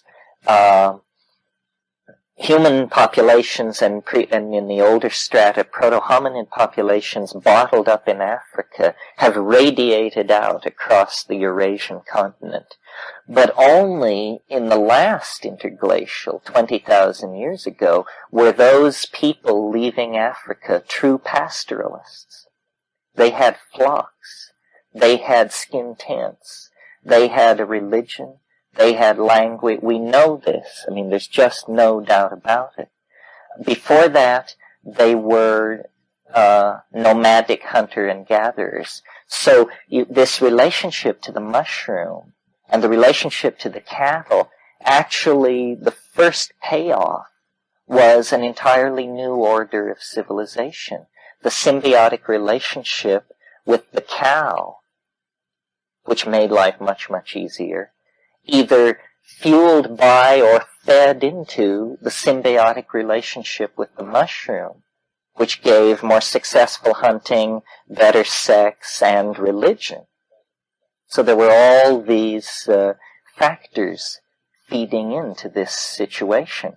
Now, when these people got out of the Middle East, got out of Africa and settled in the Middle East, it was a much dicier situation. And if you know anything about Middle Eastern archaeology, in Palestine there is a great puzzle, because before 9,500, it's virtually empty. This is the interglacial. Ice reached as far south as Sidon in Lebanon, and this area was all frozen up. But that as the glaciers retreated, suddenly there are people at Ain Sabah and later at Jericho and at several places. And it's always been assumed that by archaeologists on basically chauvinistic grounds that this must have been an outpost of old Europe, the Balkan, Yugoslavian area that Maria Gimbutas has written so much about, because these people are so advanced. They're called Natufians, and they appear very suddenly in the archaeological record, 9,500. 1,000 years later, they build Jericho, which is at that time the most advanced city site on the planet. And but before they build Jericho, their habit of building was under rock escarpments. And this is the same style of Neolithic building that existed in the Tassili Plateau of Algeria. So, in the absence of much archaeology to support either side, I think it's reasonable to think that these people may have come out of Africa. And in fact, there is some evidence of this, because there is what's called burnished Sudanese ware 4 is found in these Natufian places. And burnished Sudanese ware 4 comes from deep in what is now Ethiopia. So there was at least trade, and I think based on, and the people who write about all this have commented on the African motifs, because while we don't have much art from Jericho, these people 1,000 years after Jericho, by now it's 7,500, they build Çatalhöyük in southern Anatolia, and this is truly a science fiction civilization. I mean, it's freakish. It's 7,500 BC. The pyramids lie 3,000 years in the future. So, what about that? Well, we don't know, but one of the questions that will remain unanswered in this month is why? Why is there this synergy between the plants and the human beings? Is it chance? Is it just that this is how it works out, and now we are self-reflecting enough to be able to unravel the threads that went into the confluence of influences that created us? Or is it plotted somehow? And this is then the extraterrestrial gene theory. Is this thing somehow strewn in our way?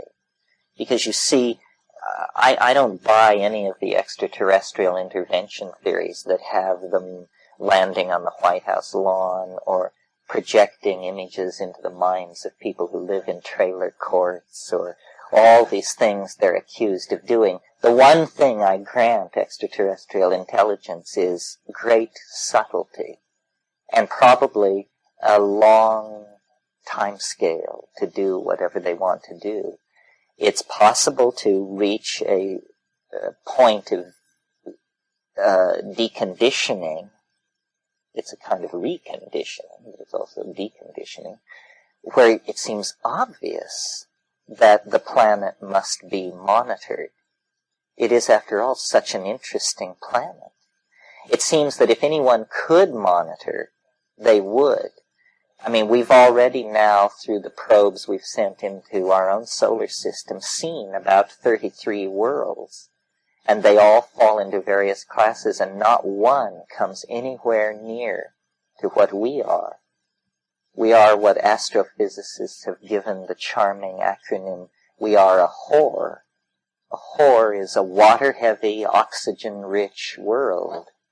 And water-heavy, oxygen-rich is rare, rare, rare, rare, rare. So it may very well be that every one of these is closely monitored. Well, once you allow that notion, then the presence of the psychedelic genes, the psychedelic activator in the environment begins to look more like a sort of biogenic engineering. It is curious that what these psychedelics do on a scale of the community is they release new ideas. You become the bearer of new ideas, or new tools, new techniques, new ways of doing things, and that this is how culture moves forward. That culture is a phenomenon dependent on the generation of ideas, plans, notions, connections. Well, this is precisely what these compounds are doing. So, is that a coincidence, or is that part of the regulator? Are we, in fact, somehow managed towards some point? And then the question becomes, of course, for what? And then, it devolves into the realm of science fiction. I had a professor once who had a fairly grim view of things, and his notion of what human history was all about was that it was a radioactive minerals mining project, and that when we finally had all these nuclear weapons stacked up like cordwood, somebody would come from another world and say, "Thank you very much. This is what we wanted, and you've done a good job." That all of human history was simply to get people to stockpile plutonium for somebody else's very good reasons.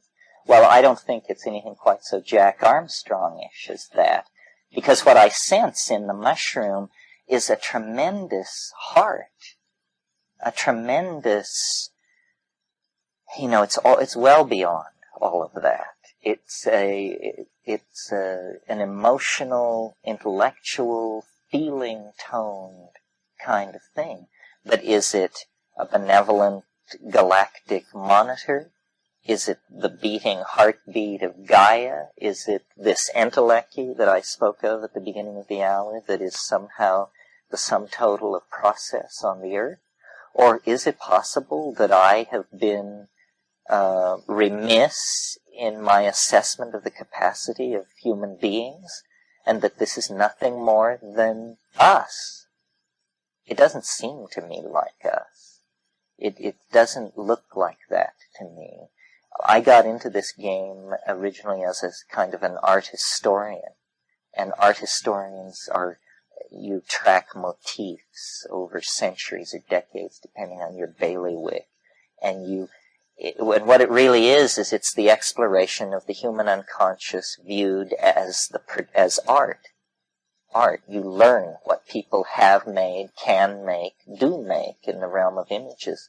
Well, the thing that was most astonishing to me about these high-gain psychedelic states is how unfamiliar it is. How totally unfamiliar it is, even if you've made a study of the productions of the human mind in the visual dimension. So that to me, and again, this may be my own psychology, what is always left out of descriptions of the psychedelic state, the deep psychedelic state, is how weird it is. I mean, a hair-raising oddness that adheres to it that is, I call being in the presence of the other. The other wants to be as acceptable to us as possible. It doesn't want to frighten us. It doesn't want to appall us. But it's very hard for it to perceive what our parameters of expectation and bearability are. I mean, that's very, very clear. one of the things after years of smoking DMT and trying to form a metaphor for it, I finally realized that this place that I kept bursting into was the equivalent. It was somebody's idea of a playpen. It was somebody very weird. This was their notion of what a human being would feel most comfortable with. And so it was, rounded and enclosed, and there's a low hum, and it's white, and these language elves that come hopping out of the woodwork to transform themselves, those are the equivalent of what you hang over a baby's cradle. Bright colors, moving lights, that'll keep them busy. Wow, and it was a shock to me to realize this, because I realized it profoundly. It's true. That's what it is. It's some kind of environment designed for a human being who has just been transported across hyperspace and is going to be observed for 2 minutes and 15 seconds and then sent back. And why should it be that way? Does this really have anything to do with the spiritual life, or is this some skewed off other tack entirely?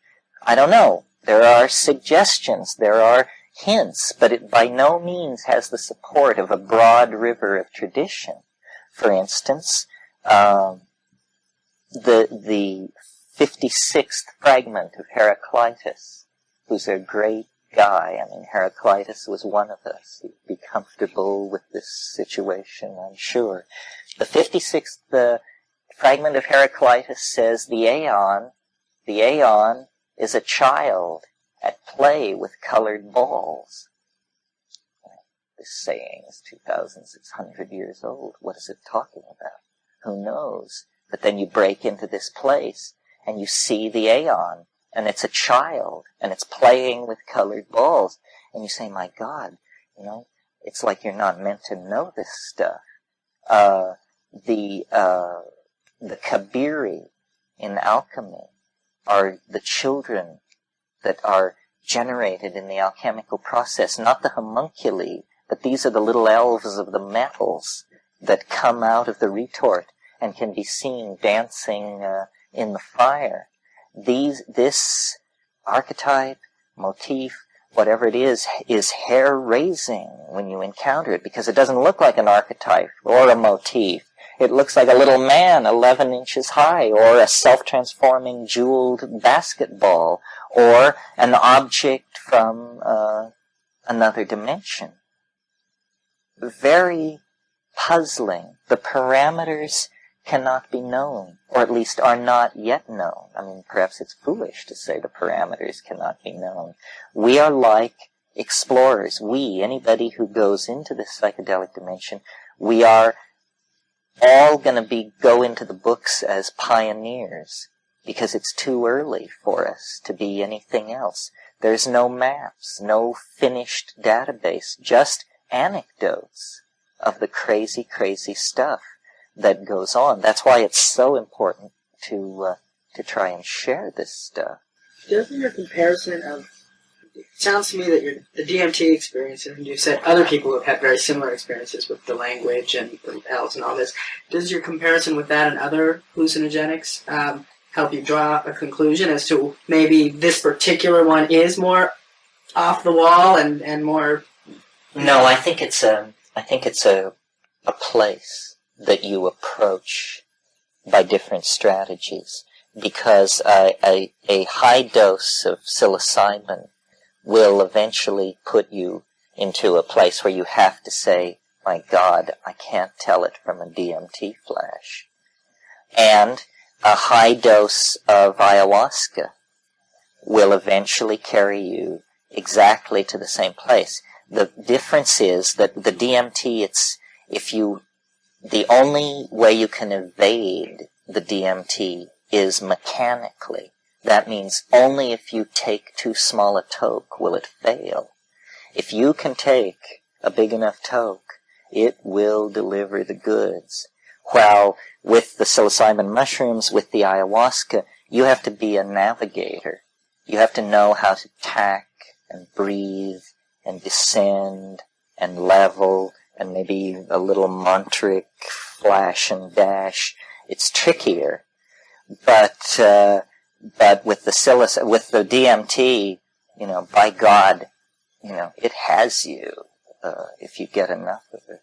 They used to say during the Mughal dynasty, they used to say of the city of Isfahan in Persia that it was half the world because of the beauty of the vaulted ceilings of its mosques. Isfahan is half the world. Well, DMT is half the world. It's just, I would be totally despairing if it didn't exist, because it holds back the premise of the mundane. The premise of the mundane is shown to be ludicrous beyond belief and not worth a moment's trouble. It's just ruled out of bounds, The world is, I'm sure you've heard me say this, the world is not only stranger than we suppose, it's stranger than we can suppose. I mean, think about that. It is stranger than we can suppose. And when you sit down with a notion like that and let it sit in, you realize that any conservative habit of thought is totally skewing you away from the quintessence of... and it's personal. That's the other thing.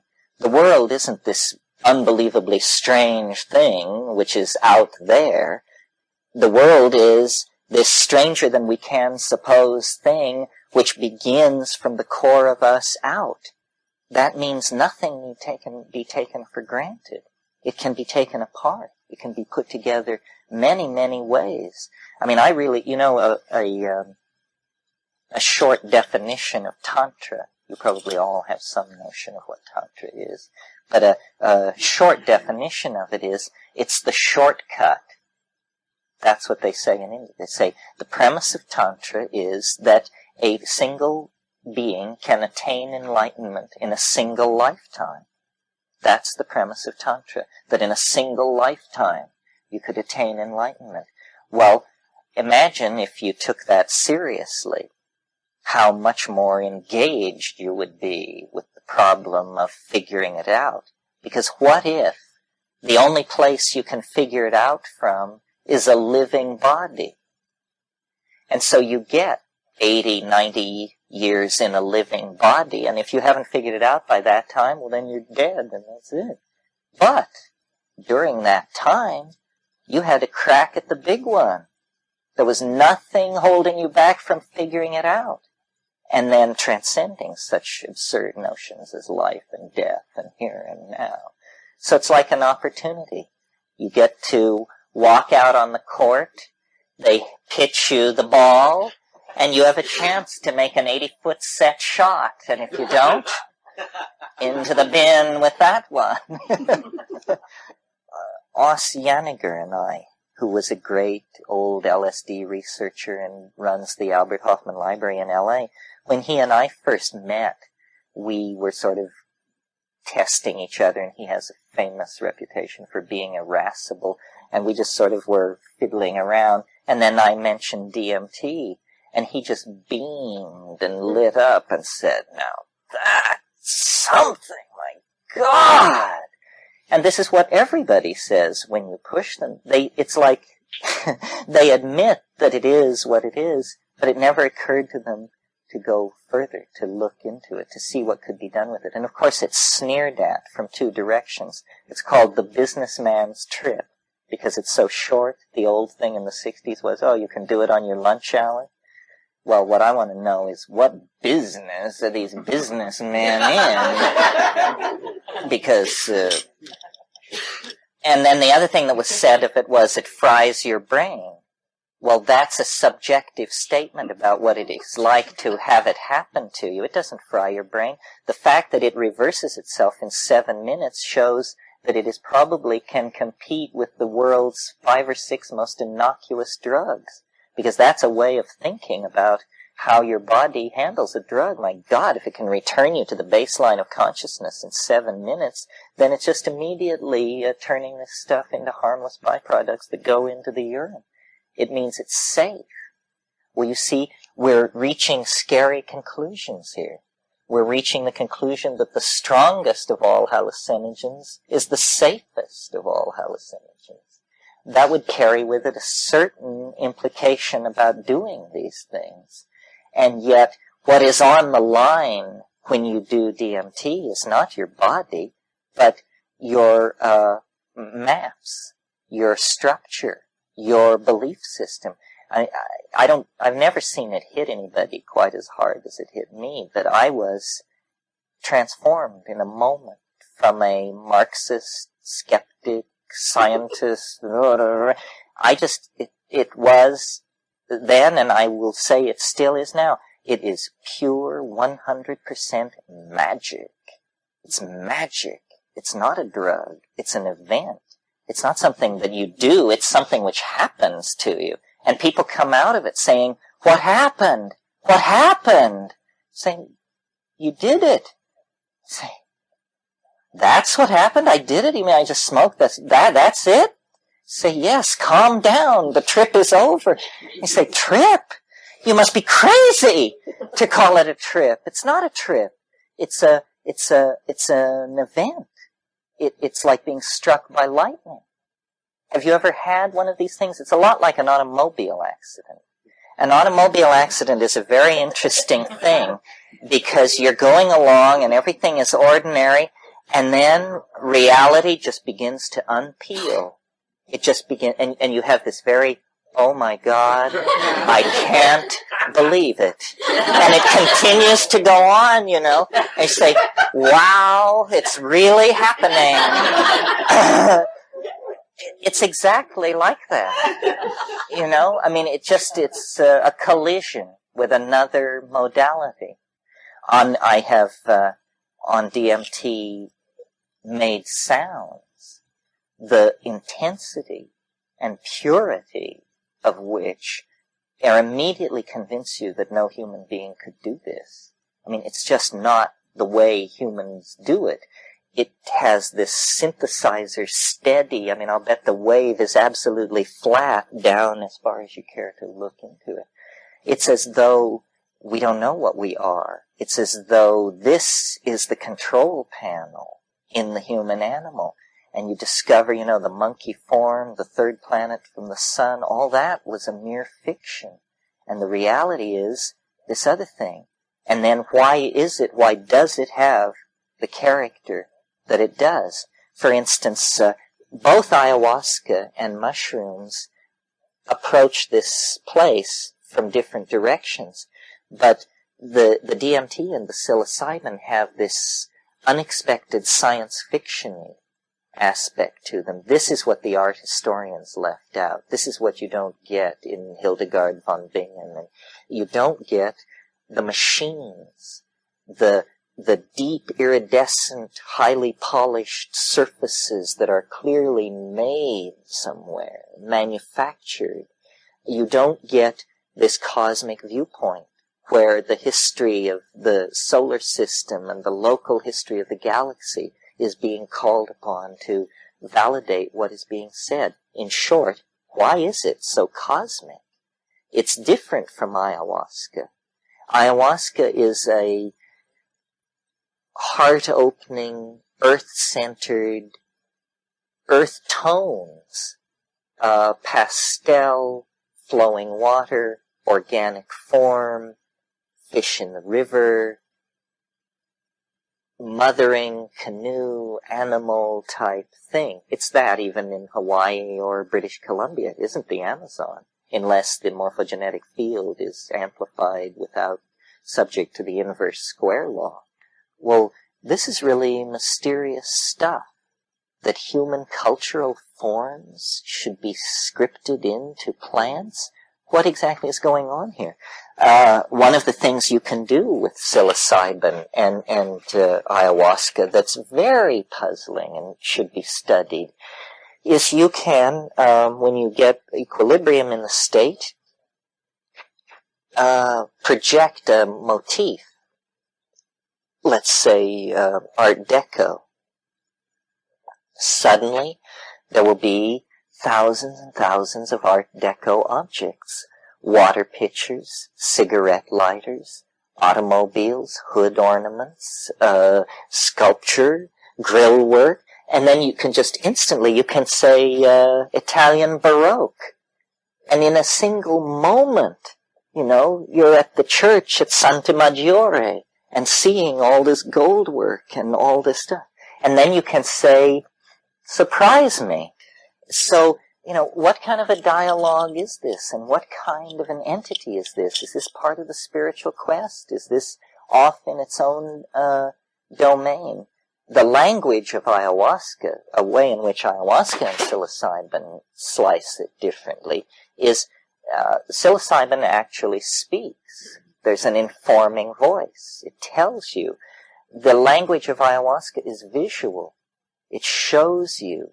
You become like the eye of a cinemascopic camera. And after a good ayahuasca trip, you just feel like your eyes are sticking out of your head. I mean, it's like going to Madison Avenue to buy art or something. You've looked at so many prints, and you've just looked and looked, and you've been looking and looking, because that's how it does it. And you know what I said on Friday about the more perfect logos, this thing which is visually beheld. See, what we're doing is we're mucking about in the domain of profound mystery. And I really can't help you. I don't have answers. My one answer is my little time wave, which I'm willing to share with you. But ideas in this domain are a dime a dozen. I mean, my dream was always to catch an idea, because I saw that that's what the psychedelic thing was. And some of the ideas are tiny ideas, amusing and preposterous, but utterly worthless. And then the large ideas leave you just little like that, because they go by and tear your nets to shreds, and your main concern at that point is to row for shore. But every once in a while, there comes one of manageable size that you can actually wrestle into your little boat and take back to astound everyone in the village with. And the time wave, I have the feeling that in the DMT ecstasis, that the time wave gets about a minute, about 3 seconds, because they say, look at this. You say, oh wow, that's amazing. Say, look at this. Say, oh my God, I've never seen it. And they say, but look at this. And each one of these are, your amazement is genuine, and your reaction is correct. You are being shown the most amazing things you've ever seen. It's simply that you cannot retain what they are. So the goal is, first of all, to be there, to know about it, to draw strength from the evidence for magic.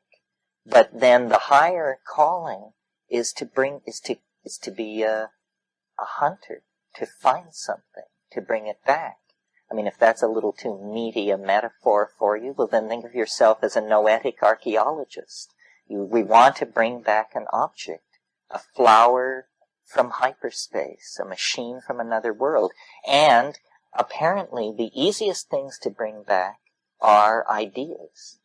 And so we have to pay a lot of attention, because ideas can cross the barrier. Very little else can.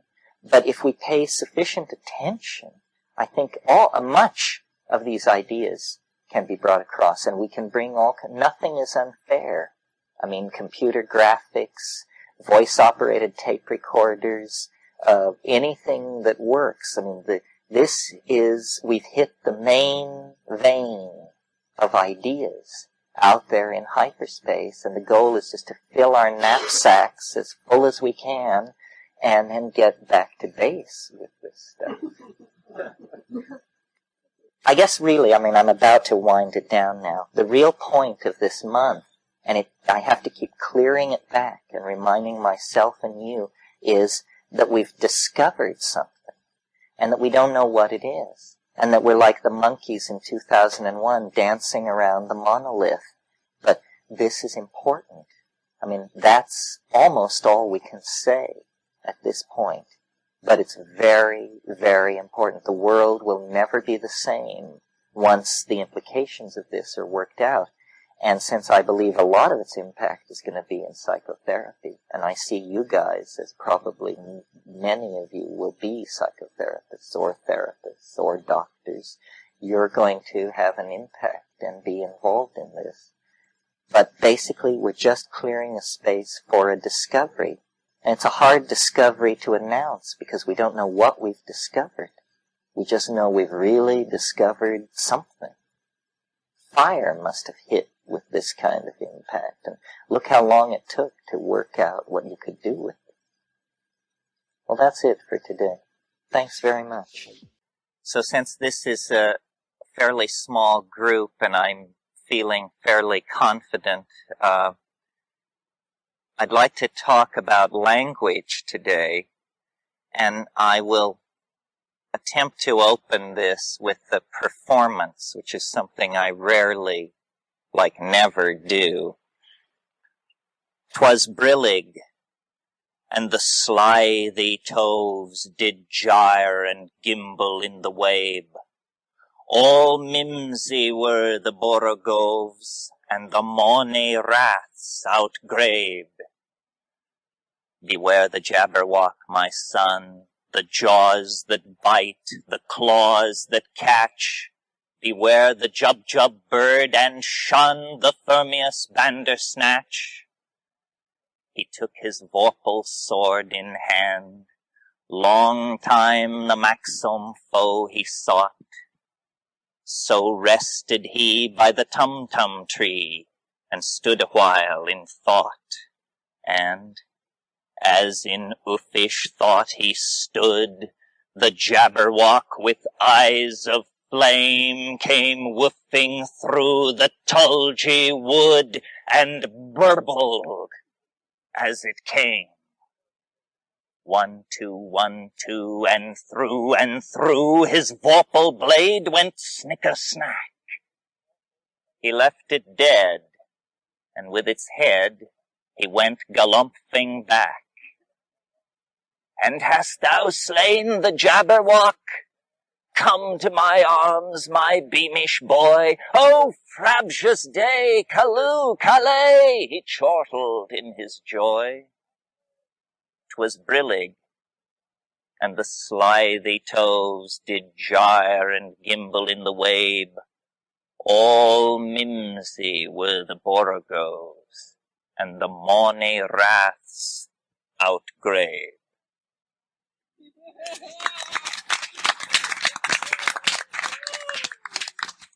That's worth hours of the other stuff. Well, I assume most of you recognize that as Lewis Carroll's Jabberwocky, which was an example of verbal intentionality and syntax overcoming absence of ascribed meaning.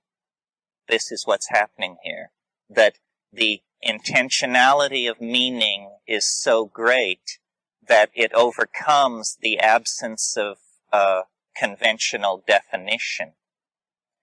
And we've been talking a lot in this section about language and the origin of language. And we've also been using language in a fairly free and in some cases unusual and in some cases outrageous manner. So that's what I meant when I said it made sense to examine the tools. We are particularly neurologically outfitted for the production of small mouth noises, rapidly modulated small mouth noises. We can do this, I've proved it myself, for hours at a time without exhaustion. And what is going on there is that rather than the rippling of plumage or the rubbing of hard body parts against each other, since we don't have any hard body parts to rub against each other most of the time, communication in our species has taken the form of neuromodulation of small mouth noises. Now, these small mouth noises are transduced into acoustical waves, a physical phenomenon which moves from point to point in ordinary Newtonian space. The acoustical pressure wave strikes the ear. The ear conveys the particular unique signature of that arriving acoustical wave into, for what of a lack of a better term we have to call the mind. And the mind takes this acoustical signal and compares it with an imprinted dictionary built up out of experience. It does this very, very quickly. The speed with which the dictionary is consulted and each arriving word is identified, its syntactical class understood, and its intentionality in the domain of meaning recognized is very, very rapid. It represents the most rapid sort of intellectual activity that we undertake as human beings. Thought is a similar phenomenon, but it is an interior dialogue, and God help us, let's hope we understand our thoughts better than what people say to us, because in the case of our thoughts, we are both the one communicating and the one communicated to. Language is this double-edged adaptation of the human animal. It is obviously a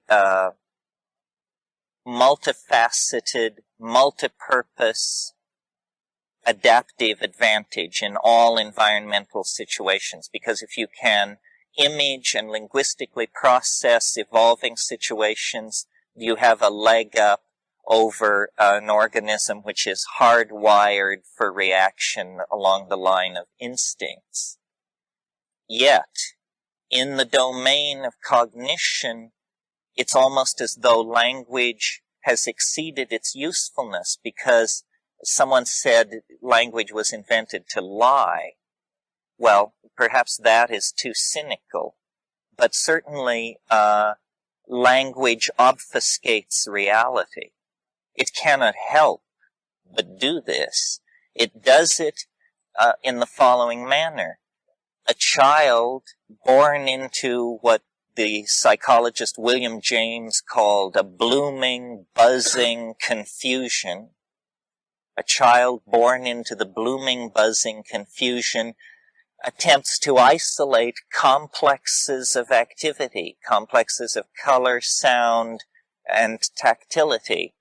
And the nurturing parent provides names. This is a kitty. This is a bird. This is a blanket. What is happening here is that the blooming, buzzing confusion is slowly being tiled over by an interlocking and seamless set of names and syntactical structures, which literally then stand for reality. They stand for reality.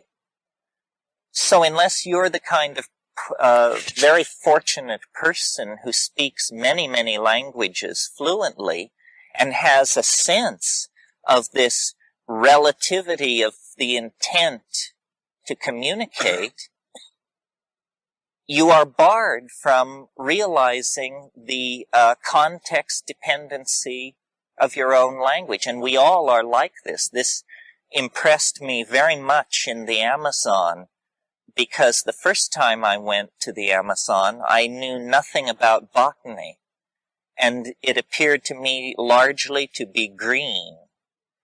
And when I returned some years later, having made a fairly thorough study of the taxonomic families of tropical plants, it was a vast, intricate, fascinating domain, because I had terms for all these exotic floral forms, leaf forms, seed expressions, morphology, you see.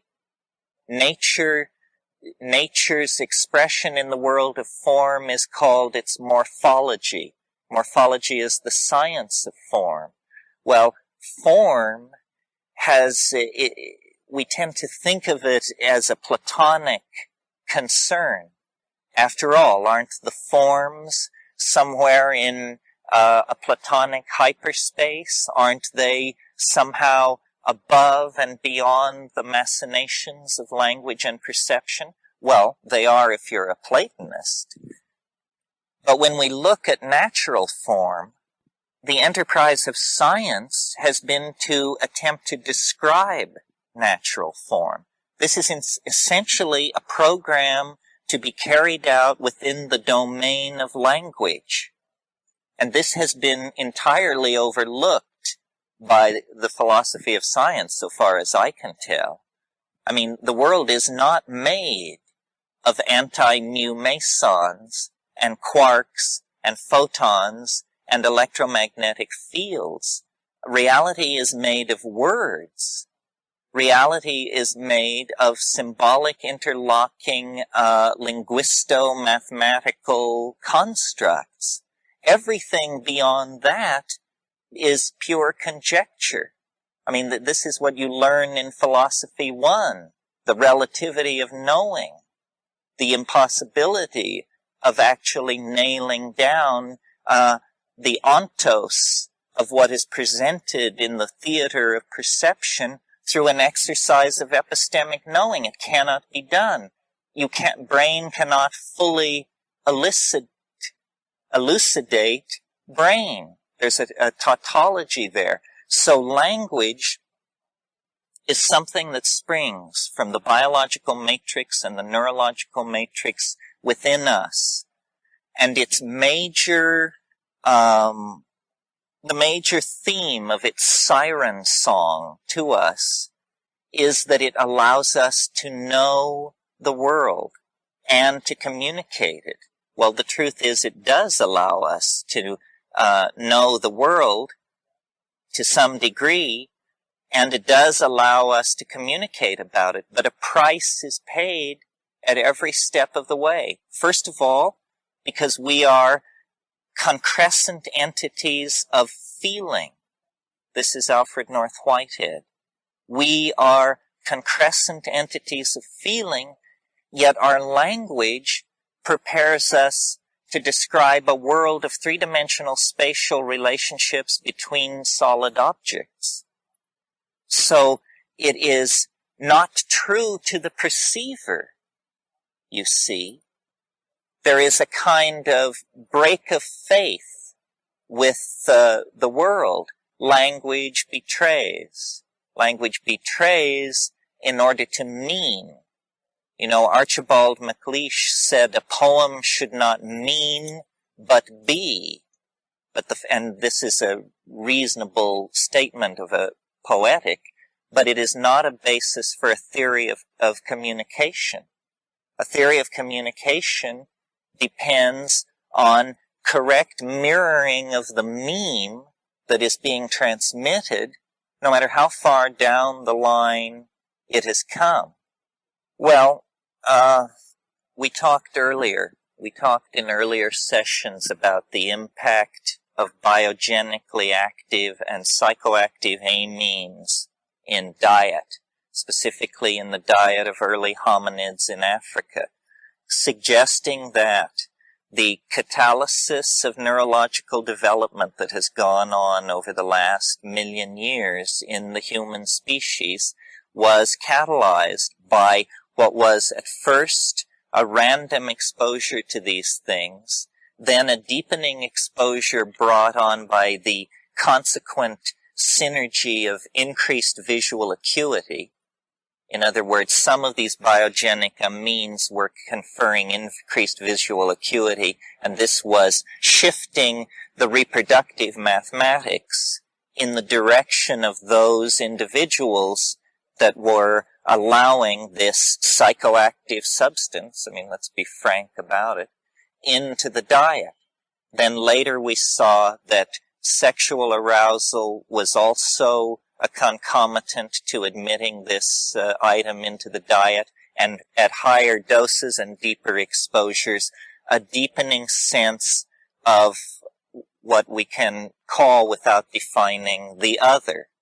The other. I read recently an interesting paper called The Felt Presence of the Other in Unusual Environments. And it was an article about the kind of hysteria which overtakes people lost in the wilderness. The sense that they are being stalked or followed or observed. And in its mildest form, I'm sure we all have experienced this. It's the sense of being observed when you know you're alone in the wilderness. We seem to be, we have very strong fight or flight hard wiring in the organism. And we also, when we admitted these biogenically active amines into the diet, we set ourselves up for a kind of undefined frontier between ourselves and the other. Language took its place in that fissure and began to create the earliest images of the other. But antecedent to the image is the feeling. And that was the point that I wanted to make, that in all cases, antecedent to the image is the feeling, the felt presence of immediate reality, which is the unique province of the individual. It is not, we choose to attempt to communicate it, but it is always and forever, by the nature of the situation, ours and ours alone. Well, the idea then that that language is a double-edged adaptation that has both served us and betrayed us on different levels needs now to be looked at in the light of the fact that culture is more and more consciously becoming a project carried out in the domain of language by, for instance, propagandists, both governmental and commercial. Reality is more and more in the image.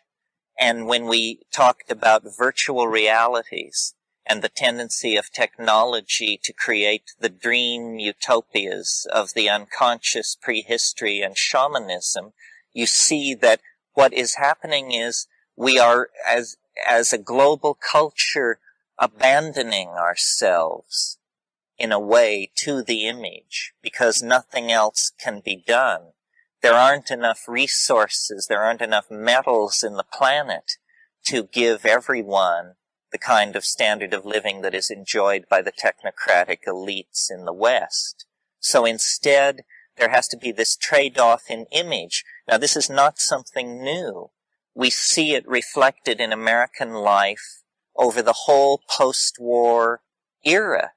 Because, I don't know if you've noticed, but in order to make good on the grand promise that was to accrue to the American middle class consequent upon the defeat of fascism, this utopia that was to come to be, for it to happen, it was done tackily.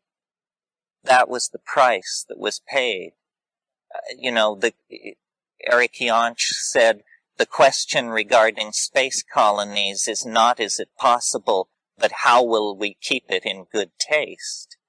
And this was a question that was not answered by American culture in the 50s. It was essentially a suburban, modular housing, modular products, modular values, modular lifestyle paradise that was sold as the consequences of the completion of the American dream. Part of what we have been living through this period is a a hallucination of improper language. I mean, now, because of the changes going on in the Soviet Union, the fiction of our this implacable enemy bent on putting a tank on every street corner in the world is now exposed as a cultural illusion, a fiction. And I'm not entirely persuaded that it is was simply all a horrible misunderstanding. It seems to me these illusions played very strongly into the hands of different factions on both sides. Political realism is also a coming to grips with language. You know, the French sociologist Jacques Ellul said, there are no political solutions. There are only technological ones. The rest is propaganda.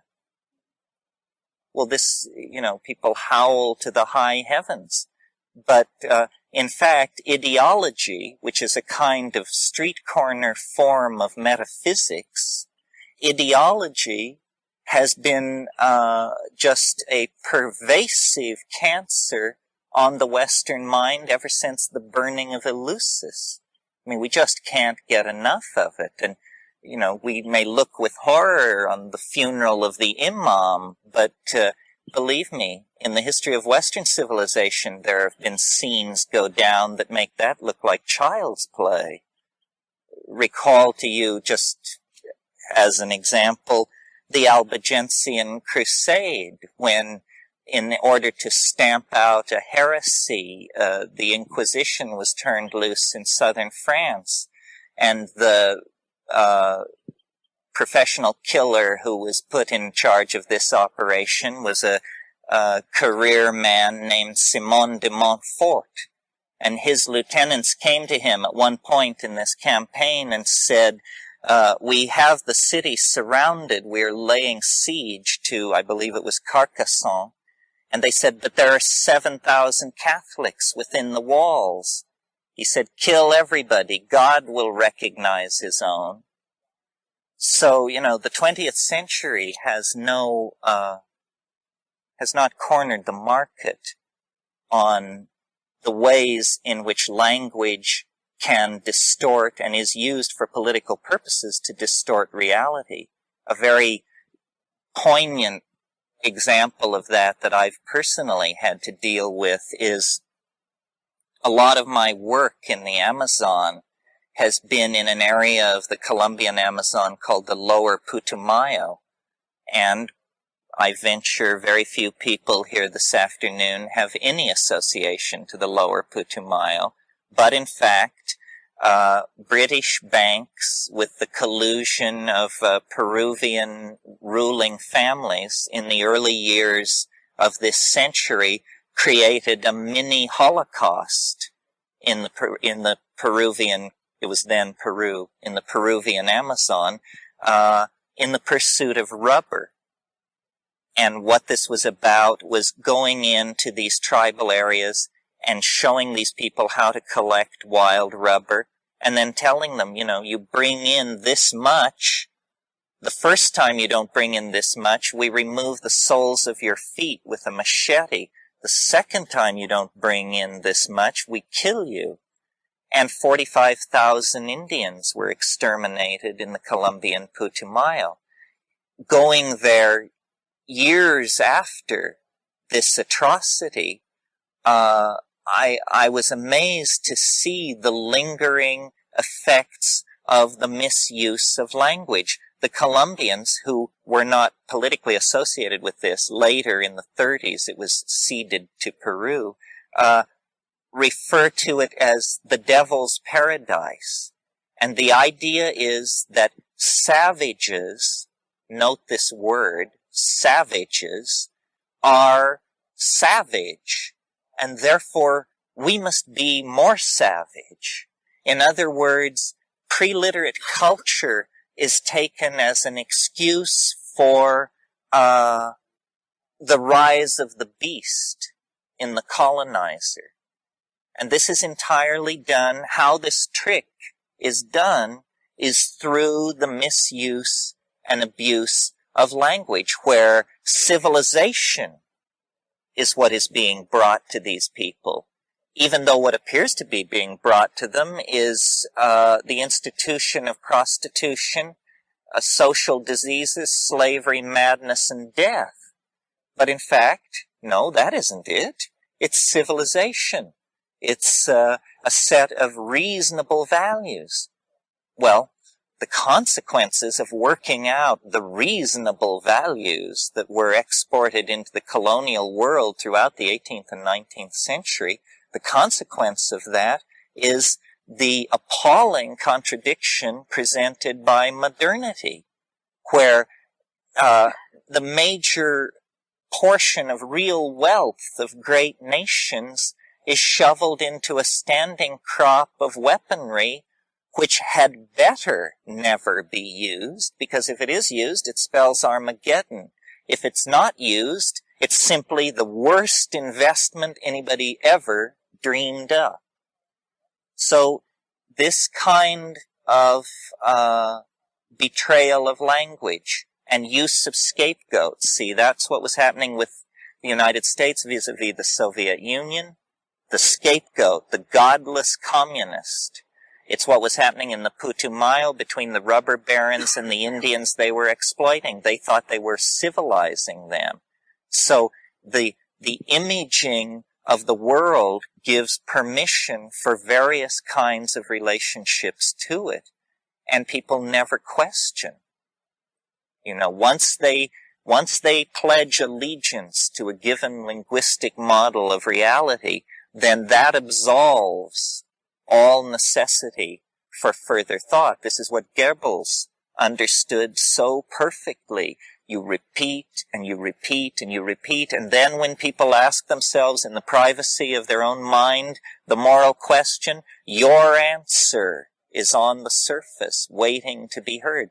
Goebbels was the first person to create a system where, sitting in an office in Berlin, he could throw a switch and speak to the German people. And this McLuhan talked a lot about this, the notion of the creation of the public. What is the public? It's something that comes out of print culture. It's post-medieval. It's a phenomenon that can only exist in the presence of newspapers, essentially. That's what gave it its boost. And the public is a very different thing from the democratic notion of the people, because the public is this body of quote-unquote informed opinion. But this informed opinion is tremendously subject to whim, pressure, propaganda, and distortion. I mean, I don't know how many of you have been following, because we're so isolated here, but what is going on in China is right now totally Orwellian. Films are being watched in darkened rooms, people identified, located, dragged forward, forced to recant whatever accounts they gave of the violence.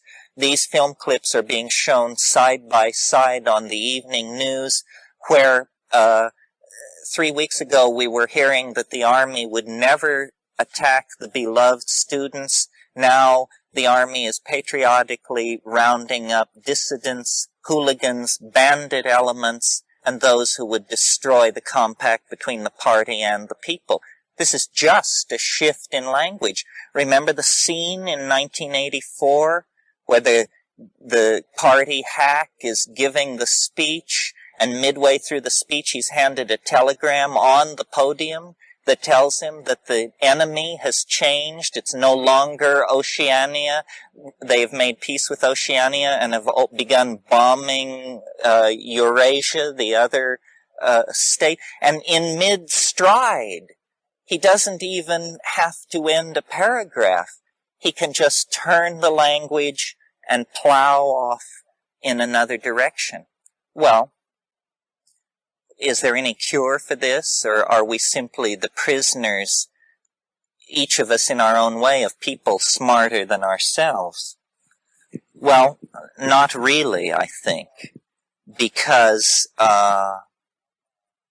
outside the domain of language is some kind of domain of authentic feeling. We have thousands of words for technological processes, widgets, and what have you. Our vocabulary of feeling comprises about 10 words. Love, hate, disgust, revulsion, obsession, like that.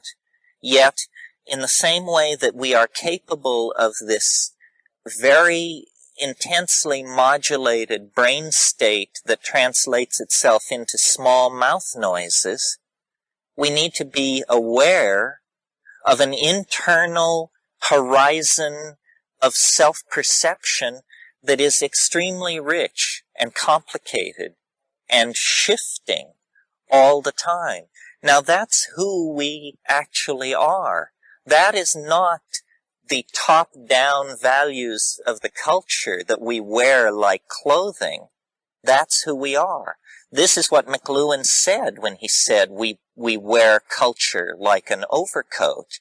It's something sold to us. You go out and buy it and you try it on. If Time magazine doesn't fit you, maybe The Economist will. If neither fits, well, try the Journal of Foreign Affairs. You'll find an overcoat that fits, and then that will become part of your culture. I saw the cartoon in the New Yorker last night, the well-dressed man and his wife leaving a party, and he's saying to her, "How can we relate to people who belong to the Book of the Month Club?" You know, these are strong cultural disparities. So, to overcome culture, really, which I view as provisional and semi-toxic, there has to be a way back to bedrock, to something that is satisfyingly transcendental in an immediate sense. So it cannot be a philosophy, as far as I'm concerned. Maybe philosophies work for the more rarefied among us, and they have the consolation of, I don't know, Episcopalianism, Orthodox Judaism, logical positivism, whatever trip they've got running. But I've always found philosophy to be recreational and won't really serve. Well, so then what is there? First of all, there is nature. Nature silently attended is still a modality that is beyond the reach of the language of most of us, and of those of us who need it most fortuitously, because we have the smallest vocabulary for its description. So when we go into nature, it's a flirtation with a kind of iridescence.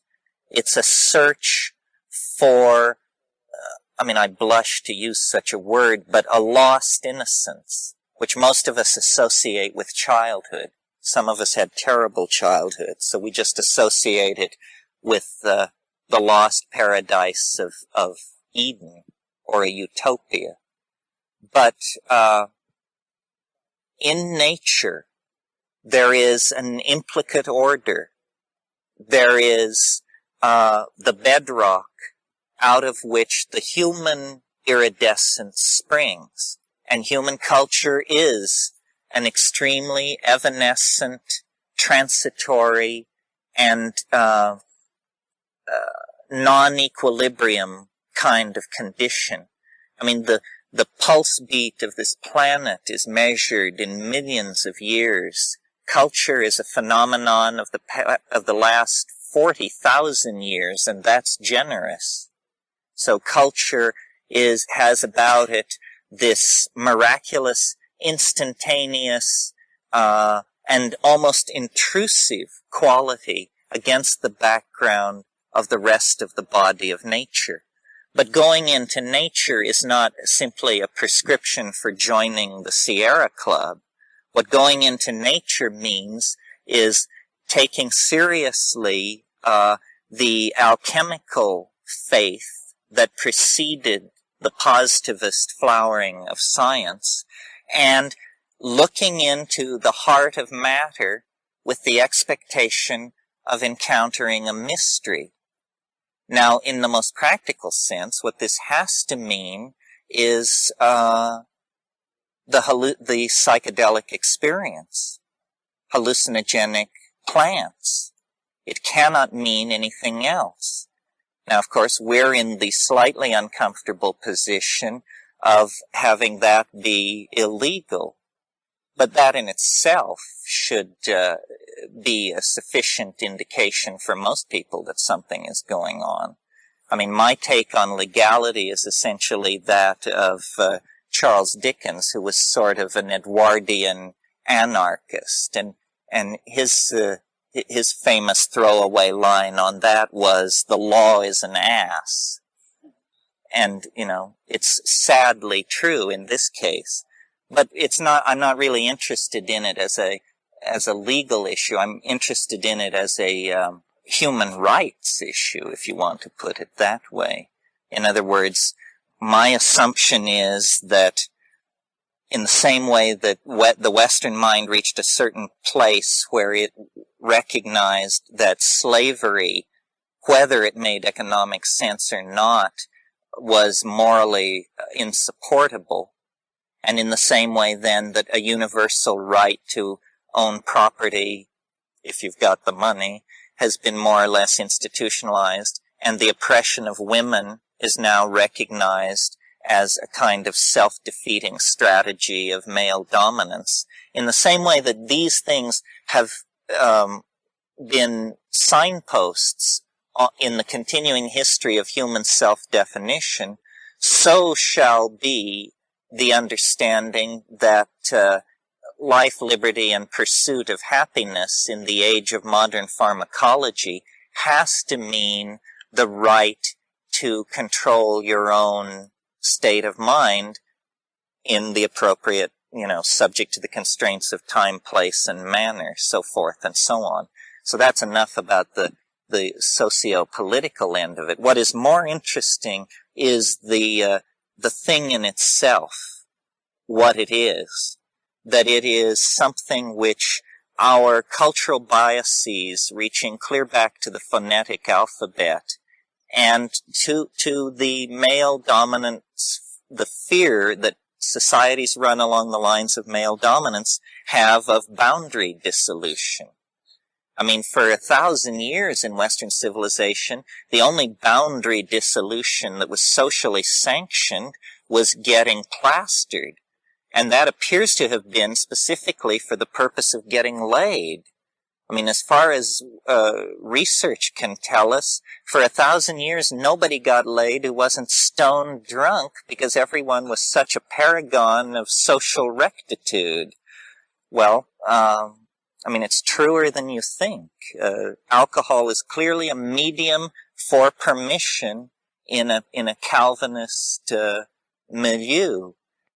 Well, I could talk about this in all kinds of different ways. It's very interesting. I talked about scapegoats, and I talked about the misuse of language. I suppose since I got that deep into it, I might as well say what I'm thinking, which is that the drug issue now looms as an obvious new horror. I mean, it has all the trappings of the communist under the bed. I mean, I have not yet heard crack cocaine referred to as godless, but any day I think the connection will be made that this is a godless drug.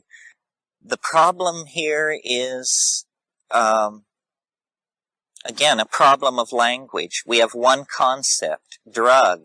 It moves from aspirin to heroin through LSD and on into television.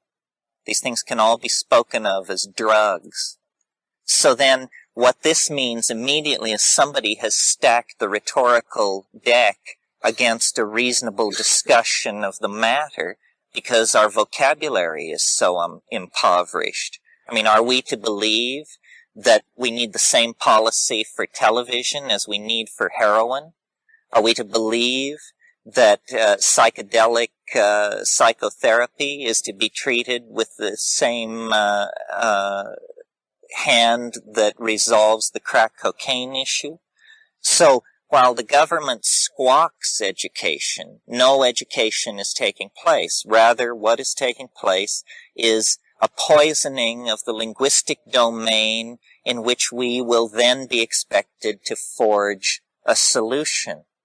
So what I've tried to say on this issue, and some of you who saw this month's Mother Jones may have noticed that they put me in there, more picture than text, which tells you something about an age of symbols. But what I've tried to say is that we need to define drugs operationally. We need to say what it is we don't like, and then we need to find out what it is that does what we don't like. Okay, what is it we don't like?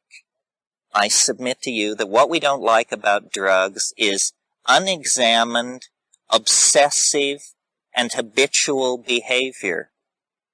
Unexamined, obsessive, habitual behavior. Meaning, somebody's into something, and by God, if you get in their way when they're on their way to it, you're in trouble. They do not question their obsession. They indulge their obsession, and they will tolerate no discussion of it. So unexamined, habitual, obsessive behavior is extremely objectionable to all of us, I think. I mean, we call anything that we don't like, we call it robot-like, automaton, unthinking, zombie, so forth and so on.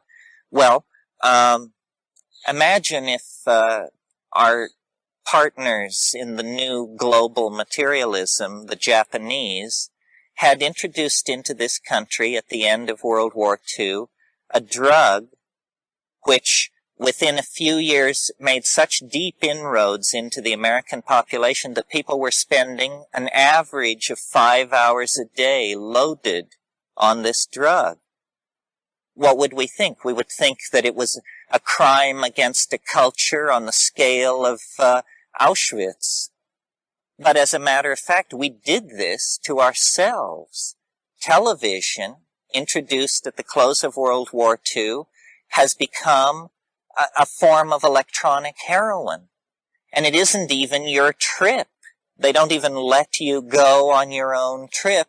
You get a trip designed on Madison Avenue to sell, this year's model of the crapmobile or whatever else is being pushed. So unquestioningly, and even as I speak, I'm sure there are people in this audience who are revolted at my lack of patriotism and love for an American institution of such nobility and depth as TV. Well, you know where I pulled back from TV? Really pulled back from it? It was when I made a mild knock on TV, and someone in the audience said, well, you can say anything you want about television, but you must admit that it's given our children a wonderful education concerning nature. Anyway, pursuing the theme of operationally defining drugs to give us a little more linguistic scope, psychedelics, in contrast to television and heroin, dissolve habitual patterns of activity and promote examination of motives and allow a restructuring of habit. Before LSD was made illegal, back in the 60s, very respectable psychologists such as Humphrey Osmond and Hoffer were obtaining 40% cure rate of chronic alcoholism with one high-dose exposure. Well, now understand, this doesn't mean that LSD is a cure for alcoholism. I mean, if you think that, you don't know anything about how drugs work. That 40% cure on one high-dose exposure to LSD of alcoholism means that this person took this psychedelic, it dissolved their boundaries, it dissolved their defenses, they came face to face with the fact that they were killing themselves, and when they came down, they reached into their bowels and found enough intestinal fortitude to chop it off. Well, this is real, this is the dream of all other therapies. Now, AA achieves this, but at the cost of closing the mind. You know, a truly devoted graduate of AA does not have an open mind on the drug issue because they have been taught that opening your mind even a little bit may lead you back to the bottle. Well, they're trying to solve a personal dilemma in the context of neurosis. I'm sympathetic to that. But in the meantime, the rest of us have to try to make sense of these extremely complex issues, because the transcendent, which is what we cannot seem to find and what we are strangling for want of, lies precisely in the direction of this forbidden domain. What are we going to do about it? In other words, authentic, boundary-dissolving, internal hierophany does in fact reliably occur in the presence of these plants and compounds. But nobody knows what to do about it.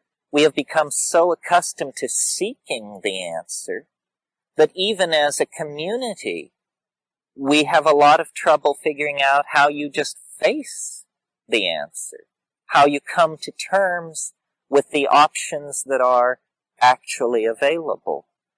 Well, I've talked about it today in a slightly more political context, because when you hang out in the baths with these State Department people, it's like a virus in the water.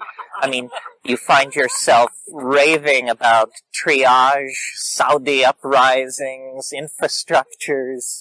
There's just no cure for it. Are there questions? Yes. So the question is about the sexuality and the relationship of sex to drugs. Tim Leary, he made a great case for sex and psychedelics. Every time they would say that LSD breaks chromosomes, he would say that it causes orgasms that last, and then he would add a greater increment of time as the propaganda war required to hold the numbers steady on both sides. Certainly sex under psychedelics is quite astonishing, although psychedelics without sex are so astonishing. It's perhaps an embarrassment of riches to pile it on. The analogy between sex and psychedelics that I think is the cogent one, and is very few people go through life without ever brushing up against sexuality. I mean, you have to have a truly bizarre biography for it to never come and get you. On the other hand, it is not only possible, but millions and millions of people do go from the cradle to the grave without ever having a psychedelic experience. Well, to my mind, this is just an instance of an appalling infantilism that is culturally sanctioned. I mean, the culture not only doesn't care if you never find out about this and remain forever immature, virgin, good word. The society, not only does it not care, it's specifically interested in seeing that you don't have this experience. Well, it's part of the birthright. This is what religion was for the first 1,000,000 years before it fell into the hands of men who insist on wearing dresses. You know, it was the celebration of an ecstatic reality. that could be coaxed out of a magical relationship with nature. I mean, and it's still there. The portals are still there. Your RS-232 outlet into hyperspace is still in place, even though, nobody's may have plugged in your family line since Alaric burned Eleusis. Nevertheless, the hard wiring is there, the self-recognition. We are children without this, and not in the sense of innocent, but in the sense of infantile, because this is part of the birthright. How can anyone else decide for someone else that access to the transcendental reality shall be barred? I mean, if somebody somewhere in the world puts a lien on a religion, people are waving their arms in outrage. This is deemed to be one of the most fundamental kinds of interference with the dignity of the individual. Well, but if your religion involves the practical accessing of the transmundane through means sanctioned by millennia of usage. I mean, I'm not an advocate for everything that rolls out of the laboratory. I'm an advocate for things sanctioned by millennia of usage. And to have a profane government interpose itself between you and that reality, why, it's ludicrous. You just have to read your Thoreau to know what you do in that case. And if you don't have time for Thoreau, I'll tell you. You just ignore it. It's a bunch of baloney. That's a completely out-of-hand move on the part of the oppressor-dominator mentality. So, sex took me on a trip there, but I hope you liked the first part of the answer. Yeah. We can't all be Stanley. We can't all be Alfred Russel Wallace. We can't all be Bjorn Borg. So people opt for vicarious sensation. I don't know where this is going because the technologies to carry it a great distance are far advanced. This comes to a very interesting question, which boils down to, in its most cogent form, the question, is man good? Or, what is man? Because what we appear to be moving toward is a technological domain where we will be able to be whatever we want to be. And, it's a litmus test for what we want to be. I mean, if you could be whatever you wanted to be, would you watch XXX rated movies every waking moment? How many people would? This is the great fear that the dominators have about the drugs. Their position is, if drugs were legal, everybody would be a junkie. A cheerful view of human nature. They're saying, you want to legalize these things? Don't you understand what it would be like? Well, I, as a user of drugs, am insulted by the implication. The government has never been a major factor in the decisions I made about my program of ingestion. And I think that it's preposterous to suggest that the moral rectitude of the government stands between a dope-crazed population and the object of its fondest desires. I think it's all in language. If a gram of cocaine cost what a tube of airplane glue costs, you don't see a lot of gentlemen with neatly trimmed gray beards driving Porsches with airplane glue in their fur. It just doesn't happen because it's tacky. It's tasteless. Drugs are very subject to the images in language. One of the funny things that goes on it may have changed now, but the last time I was in the Amazon, in the lowland Amazon, they grow coca, but it's not part of the huge criminal syndicates that grow the highland coca, which is much stronger. So we go up these rivers hundreds of miles up these jungle rivers, and people are growing coca, and they invite you to chew coca with them. And the moment that there is any rapport established, they want to go on this rap about how this is not a drug. I know you think this is a drug. This is not a drug. This is a food. This is making us strong. This allows us to work.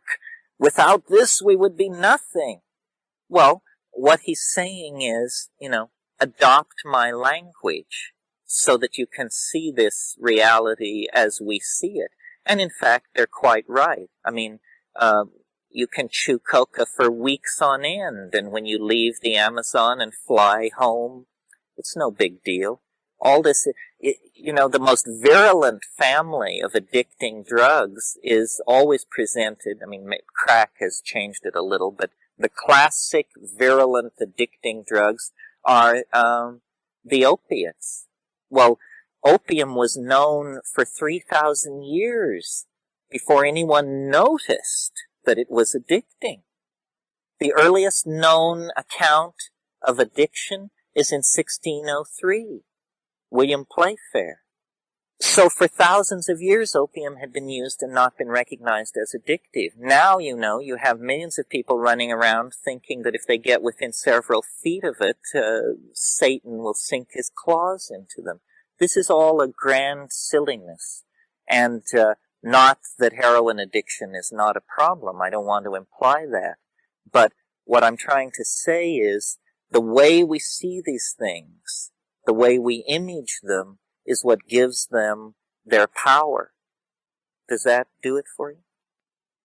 Other comments? Why hadn't it been seen that it was addictive? Because it was part of the culture?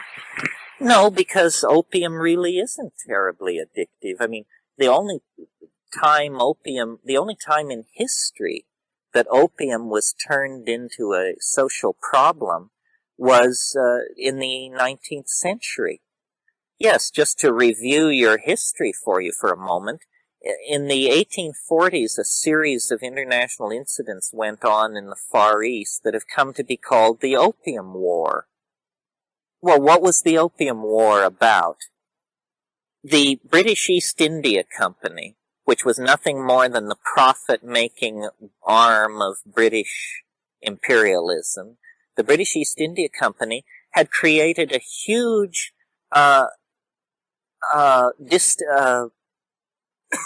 distribution system for tea. Tea was grown in Ceylon, and they had very advanced ships for that time, over 200 of them, and they had they had facilities from Aden and Port Said, and all of this was maintained at great expense for the tea trade. Well, they were so efficient at producing tea that they created an economic collapse of tea around 1840. So the board of directors of the British India Company got together, and they said, we have all these ships. Tea is worth nothing. What are we going to do? And then someone said, well, why don't we grow opium in Goa, which is in India, south of Bombay, on the west coast of India. Why don't we grow opium in Bombay, and we'll sell it in China? And they said, well, that's a good idea. What does the Chinese government think about this? So they inquired, and the Chinese government told them to get lost, that they weren't interested in having raw opium sold at dockside by British traders in Chinese cities. Well, they went back to the Foreign Office, and the wheels turned, and gunboat diplomacy was used to force the Chinese to open their doors to opium. Opium had been known in China for thousands of years as an obscure item in the materia medica, but it had never been a social vice. From 1840 on, tens of thousands of tons of opium at rock-bottom prices were unloaded, produced by Indian cheap labor at immense profit to the East India Company, and unloaded in China.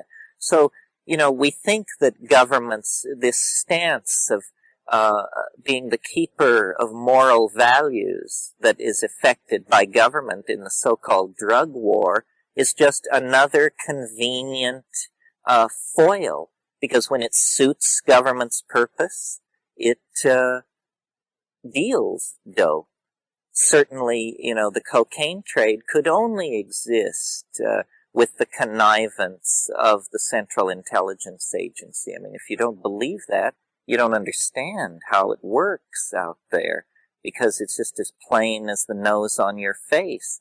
I mean, where do you get $500 million in a hurry if you've got to outfit a rebel army and topple a democratic socialist government somewhere? Well, the only place you get $500 million, or $100 million even in a hurry, is you take a flyer on drugs.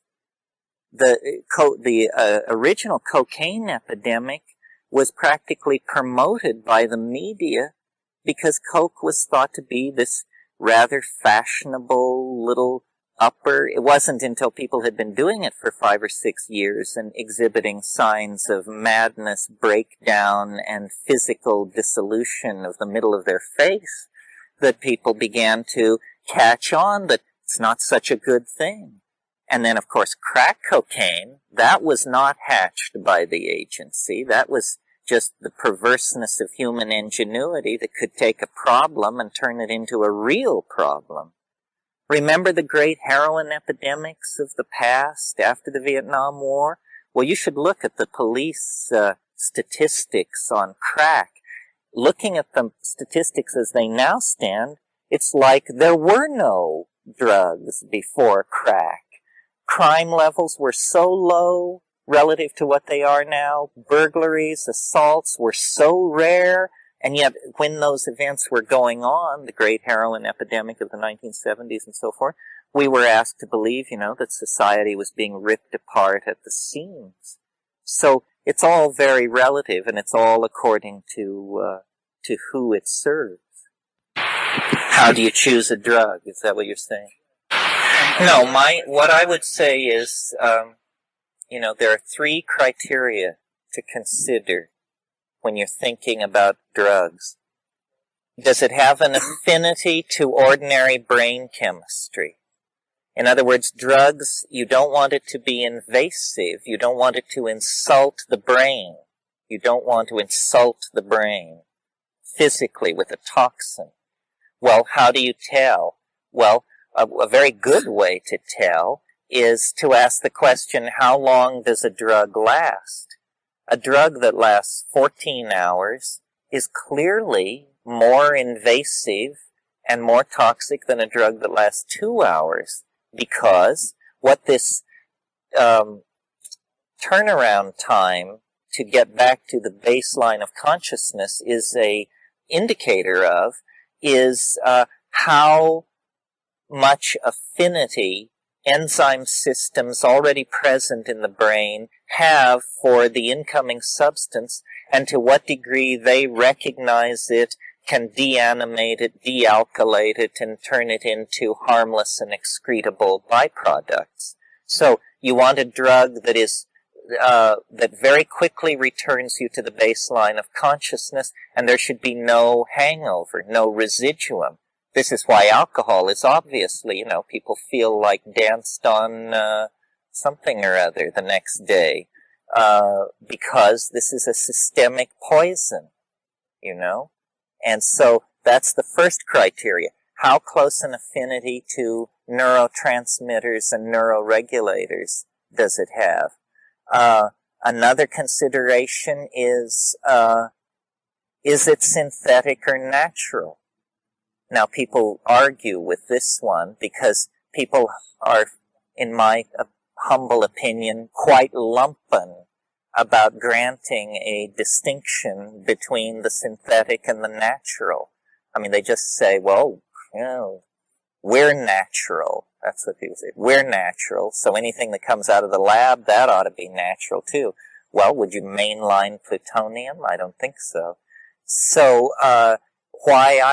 I'll make the argument for natural substances on 2 levels. One, fairly rational, which is, that a substance that occurs in plants has been use-tested in living systems for millions and millions of years. It is a constituent of organic life. The proof of that is that it is present there. So that alone argues that it has a certain affinity that places it above a synthetic. The more airy-fairy of my metaphors on this issue is that I think I really, especially in this area, give great credit to Rupert Sheldrake and his idea of the morphogenetic field. I really think that, let's contrast two drugs, a synthetic drug like ketamine, a pseudo-hallucinogen, and a indole hallucinogen, a true hallucinogen like psilocybin. Well, psilocybin has been taken for thousands and thousands of years by tens of thousands, perhaps millions of people. It has a morphogenetic field that and in a way, when you take a drug, the drug takes you. I mean, the drug is opening and you are opening, and there is a dimension of recognition about which it's rather difficult to say very much. And the third criteria in thinking about the possibility of substances as a tool for spiritual growth is, does it have a history of human usage? Does it have a long history of human usage? That's, in a way, the most important of all. No synthetic has a long history of human usage, and most things with a long history of human usage will turn out to come from a plant. So what you need is, all these people who went before, they proved that substances like psilocybin, ibogaine, harmaline, mescaline, the experience of the human community over time proves that these things do not cause birth defects, miscarriages, tumors, blindness, madness, ulcers, so forth and so on. In other words, since we are not allowed to legally investigate anything, since we are not allowed protocols for human investigation of anything, old or new, then really the only human data available is ethnographic data. Data on obscure Amazonian tribes and rituals conducted in the Mexican highlands. Well, to my mind, it isn't. I'm not an advocate of drugs. I'm an advocate of psychedelics. Drugs that are not psychedelic interest me approximately as much as I assume they interest everybody else. I mean, I sometimes do them. Certain ones I abuse, caffeine most notably. I can't abuse alcohol because I'm a migraineur. But the psychedelic thing is a special category and a special political issue. I read a book recently, mentioned this to some of you, by Arnold Trebeck, who's one of these think tank East Coast type policy formulating consultant to the government type characters, and clearly a good guy on our side, advocating legalization and meeting the objections to the legalization of hard narcotics with a number of interesting arguments. The book is like over 600 pages long. Well, when you look in the index, there's nothing about LSD, nothing about psychedelics, nothing about MDMA, psilocybin, DMT, DPT, ibogaine, STP, none of this. Apparently, they're choosing to pretend that the issue of psychedelic therapy and the issue of the spiritual dimension that is accessible through plant chemistry, it's too much even for the liberals to handle. They don't even want to talk about it. They want to reluctantly announce that they have lost the war on drugs, and then with great hand-wringing legalize these things with the sense that now this surely will trigger the end of Western civilization as we know it. There is no sense of a dimension of hope, opportunity, clinical breakthrough, nothing like that. Yeah. Yes, the question is language and the fact that how does what I said about language relate to what I've said previously about the DMT state, and why is it that some people come back speechless from these dimensions? I'm glad you asked this question, probably not because I'm going to answer it, but because it reminds me of something. In a way, it's answering. I see language as an uncompleted program. Language is something which wants to be beheld, but is only heard. And so there is this tension. You recall I said a few days ago that after many grapplings with the DMT ecstasis, that I had the feeling that the place you break into there is a playpen. It's an environment created by someone very strange who has a very curious notion of human psychology, and it is an environment that they imagine would be reassuring to human beings. And I've stuck with this model for many, many years, the model of the playpen, and that the elf machine, self-transforming elf machine entities were like toys. They were like attention-grabbing, colorful teaching devices to engage the attention of the human being that has just come across. Well, strange to say, the other night I was thinking about all of this, and a little piece was added. And I'll try it out on you. I tried it out on somebody who's quite sophisticated about DMT, and they said, that's absolutely wrong. That is not what it is. But undaunted, I'll try it out on you. As you go into the DMT state, there is this question about the intent of these machine elves. They're funny.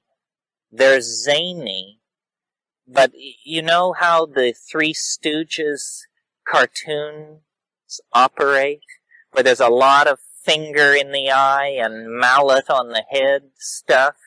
So in this DMT place, there is this mad zaniness, this sense of a Bugs Bunny cartoon run amok kind of thing. And people who've had this experience say, well, you can't trust these little guys, or you have to be on your toes. These are magical entities. These are not love bunnies.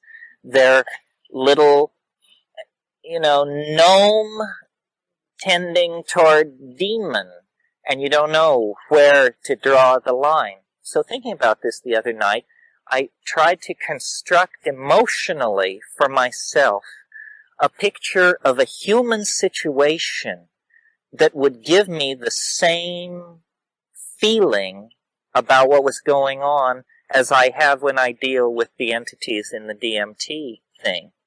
And it came to me instantly what it was and what the missing ambiance of it is that I've never included in a lecture. What's going on, I'm sure, is that the aura of these little guys is that they're sharp. They're sharp. They're funny. They're zany. But they're sharp. And I think what they are is they're traders. And the whole funny emotion that invades the DMT exchange has to do with the possibility of getting screwed. Not getting killed, not being driven mad, but being taken. Being taken, quite literally. And these toys, which they offer, are trade goods, in effect. And what they are saying in that place is, what have you got? What have you got? Look at this. Look at this. What did you bring? What do you have to trade? Well, the opening lasts only a few minutes, and as the dialogue is getting started, the dimension closes upon itself. But this is, I think, the lost piece of the puzzle. This realization about the trader cast a funny light on an incident which I will tell, and that will be it for today. It's an example about communication from other dimensions and how it works. It's a story that I've told before, but I still get a kick out of it. I was in Los Angeles having dinner at a not terribly fancy restaurant, but a neighborhood restaurant in Malibu with a bunch of people. Among them my friend Ralph Abraham, and also among them a woman, a French movie producer. And we had been earlier at someone's house talking about psychedelics and mushrooms and what I did and what my rap was. And so we were seated at this big table, about 10 of us, and this woman was at my elbow, and she said, "You say that the mushroom speaks, but I do not understand this speak. What does it mean?" And I said, well, the mushroom has many personalities. Sometimes it has a very, it sort of presents itself like a pawnbroker. I said, you know that role that Rod Steiger played in the movie of that name? That irascible kind of personality is a personality of the mushroom. And she said, oh. And at that precise moment, Steiger stopped by the table to shake hands with everybody. I mean, so immediately thereafter that I was horrified that he had heard me make this reference to him. Well, so I was just, and Ralph, who was sitting across the table and saw this whole thing go on, leaned across the table and said, you see, the mushroom is showing you that it can touch you anytime, any place, in ways that you could never imagine. That's all, folks. Well, yesterday I talked for 2 hours uninterruptedly, so I'm hopeful that there will be a sufficient response to that we can have some discussion about it today. This is the time when it's psychoactive, and that was the time of their rituals. Yeah, I would bet that what he was intending to indicate by his description of it as a vine that grows close to the ground was what's called sacrostemma or ephedra. Both of these, the closest thing to what I'm talking about is this native plant called Mormon tea in California. Do any of you know it? It has a kind of odd habit of growth, long and unbranching stems. This is one of the things that is always suggested, especially in the Kashmiri Shaivite tradition, as being the soma source. Yeah. And it is a soma substitute in the reenactment of the Vedic ceremonies. Really, it's pretty unsatisfying to grapple with the soma problem, because if you're true to the evidence, that it's hard to make it fit anything very well. This book I mentioned yesterday when I did the survey, called Hauma and Harmaline by Flattery, it convinced me that I had been too quick to assume that Pergamon Harmala alone couldn't be a reliable hallucinogen. I never understood why Naranjo's patients in his book The Healing Journey reported ayahuasca-like visions when he didn't in fact give them ayahuasca, but he gave them harmaline.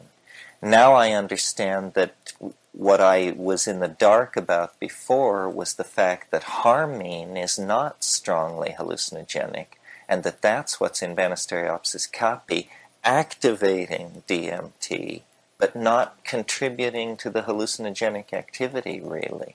So it's entirely possible that Soma was Pergamon Harmala. If this is true, it will be of great, and it will inspire great smugness in certain quarters, because when you check back through the Soma controversy, the very earliest suggestion by a Western scholar was a French character in 1701 who said, "It is the giant Syrian rue," which so it well may seem to be. The thing that is so peculiar about Amanita muscaria is that the active principle passes out in your urine, so that you can drink the urine a second time and obtain the intoxication. Well, this is a pretty extreme aspect to a rite.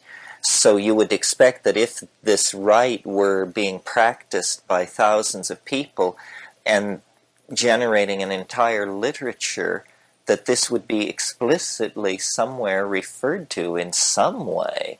And in fact, it's impossible to torment the text of the Vedas to yield a convincing passage where urine and cattle are explicitly connected to Soma. It just isn't there.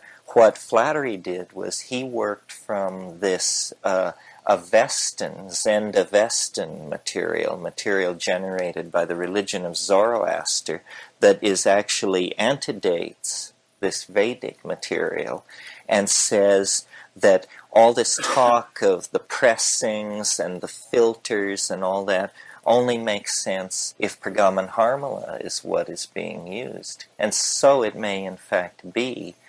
Some of you have heard me talk about Mandaeanism, which is this fascinating, very old cult in the Middle East. They say and said different things in their peregrinations through time, but they claimed to be that branch of original Christian intentionality that drew itself around John the Baptist. They were a baptismal cult pre-Christ, but just like 40 years before. And they then, in the diaspora, they were in Lebanon for a long time, and they eventually made their way to the swamps of Iraq and Iran, and what their fate there was, I have not heard. The last anthropology was done in the late 30s, but these people, Mandaeans, Sabians, have a mythology and an ontology of being that is very suggestive of the kind of psychedelic conceptions of the soul and the afterlife that is characterized by the harmine using groups in the Amazon. For instance, they have the notion of the double that one meets at the end of life, that comes to join with the departing soul. And interestingly, these people have this very strongly held notion of a parallel dimension, but not with a lot of value judgment on it as to that it is a superior or inferior plane of reality.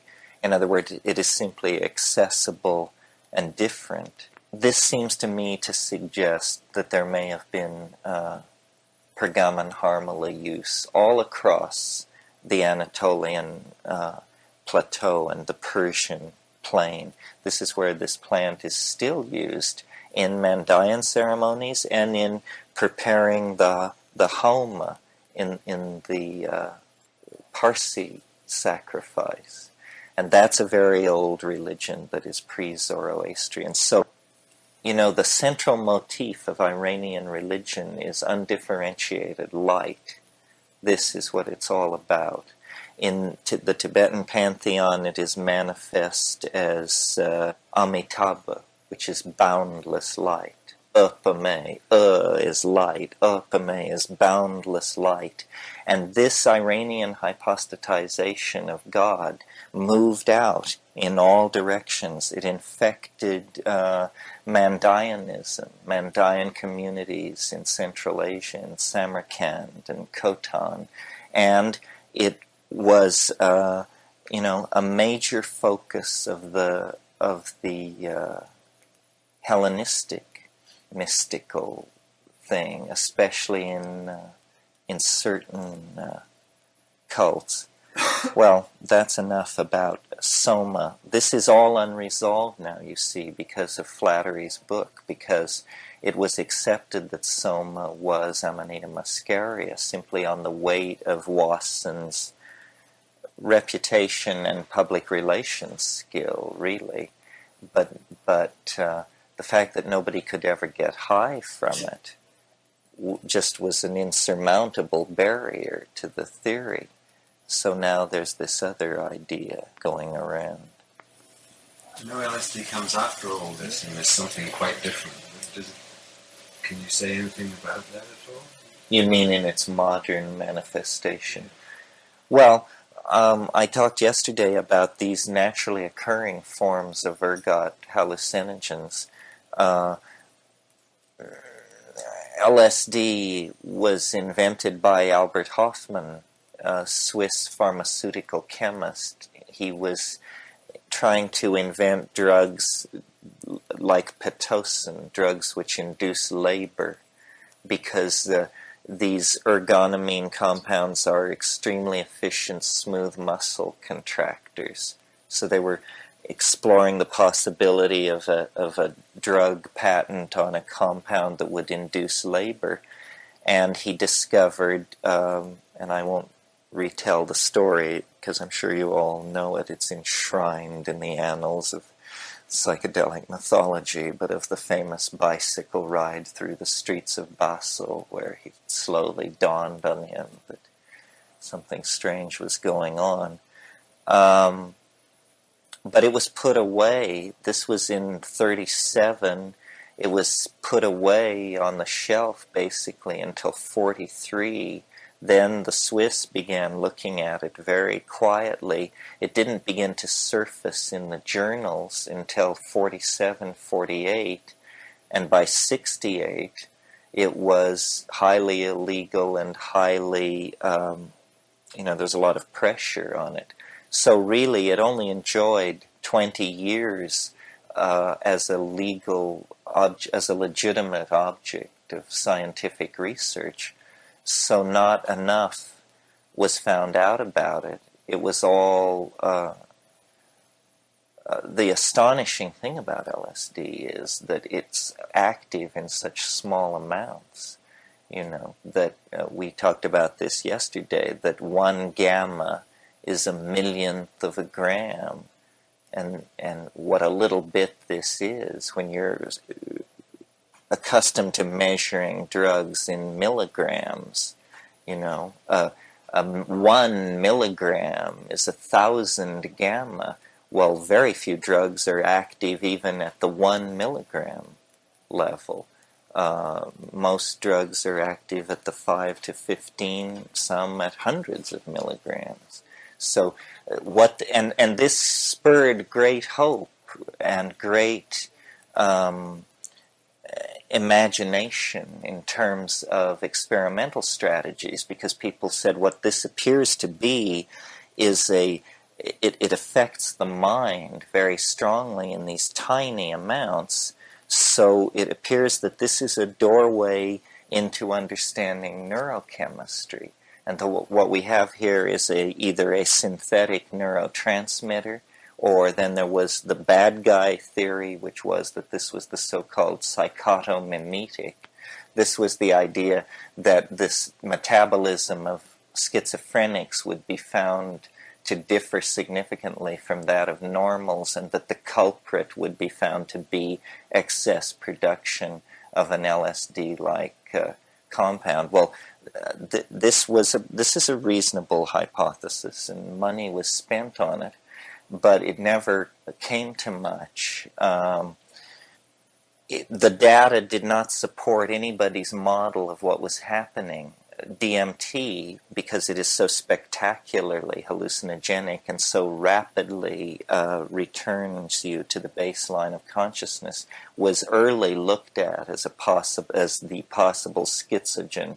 But what they found was, yes, people do produce DMT in their brains normally, and they do when they are institutionalized for schizophrenia. And some schizophrenics have more than normals, some normals have more than schizophrenics. No conclusion can be drawn. There appears to be no correlation between the presence of DMT and schizophrenia. Well, while this kind of research was going on, LSD was breaking out of the laboratory and creating a social phenomenon that, for good or ill, wafts its gentle waves against this shore to this day and hour. The thing about LSD that made it unique in that situation is that because you can theoretically get so many doses from a gram, it becomes a tool, a political tool, because a single chemist can produce 10 million hits. Well, this is not some guy getting rich. This is about changing history when you're talking about 10 million consciousness-expanding experiences. 10 million? There were only 1 million students in Tiananmen Square, and one guy could make 10 million hits in a 72-hour run. And there were dozens of these guys with different ethics and different levels of sophistication and dedication. So it was like a situation where social enzymes, pheromones, signaling change in the hive structure were just overproduced. And of course there was a recidivist reaction to that. And that killed the goose as far as psychedelic research was concerned. When talking about these indoles, the thing that is important to notice that is not very often stressed is that the window of opportunity for research was so short. I mean, LSD was surfaced in the journals in 1948. By 1968, it was illegal worldwide. DMT was discovered in 1956 in Czechoslovakia. By 1968, it was illegal worldwide. Ibogaine was never studied at all and was made illegal in 1968. I mean, it never was studied by modern pharmacology. The last people who looked at it were in the 1920s. The LSD history we just covered. Psilocybin, discovered in 1953, illegal by 1968. So forth and so on. So to pretend, that we fully explored psychedelics is like pretending that we fully explored the moon. It is, in fact, a fairly apt metaphor, since the curve of exploratory energy in these two dimensions followed each other fairly closely. I mean, nobody's been back to the moon in a while, and it would take 15 years if a command decision were made today. And let's hope that some kind of coming to grips with this psychedelic option is not so hard to reach. It doesn't require the technological retooling, but it requires ideological retooling to be able to face it again. That's the thing. Yeah, it's created a social revolution, hasn't it, in a very short period of time? Yes, well, it was, if my notion that we should view these things as catalysts of memes, catalysts of language expansion, then though there have been shamans throughout human history using hallucinogens, there's never been a situation where hundreds of millions of people over a decade open themselves up to that. No, it really put the spin on the situation. We're still reeling from it. I don't know if you've been here when we've looked at any of these maps, but it clearly shows that that's when the great change came, that there was this recidivist upward moving curve of conservative tendencies that precisely mirrored the Mycenaean breakup of late Minoan culture happening through the late 1960s. That's where the cultural cascade of effects began that we are reacting to in the same way that the classical world had to react to Hellenism. So, yeah, it made a revolution. There's never been anything like it. They've never stopped congratulating themselves for getting the lid back on that one, because those of us who were there could not imagine that you could get the lid back on it. It was a sobering lesson for those of us who have faith in the power of ideas, because it's just like this thing in China. Millions of people can march, and great clarity can be forged in struggle, but when they come with the machine guns, the taste for politics turns bitter, and they always do come with machine guns. This is the thing that we seem to have to learn over and over again about the hand that governs. But again, the thing is, you see, one of the ways of modeling the psychedelic experience is to see it as that it dissolves conventional wisdom. It dissolves adherence to group values, because it dissolves all structure, because it dissolves syntax. It shows the provisional nature of syntax. Well, how are you going to hold on to an ideology when, the assembly language upon which the convention of ideology depends is dissolving before your eyes? So, and I think that was very scary, that kind of accelerated change. What I would hope is that we could turn psychology toward looking at these things and present it as an enhancement of creativity.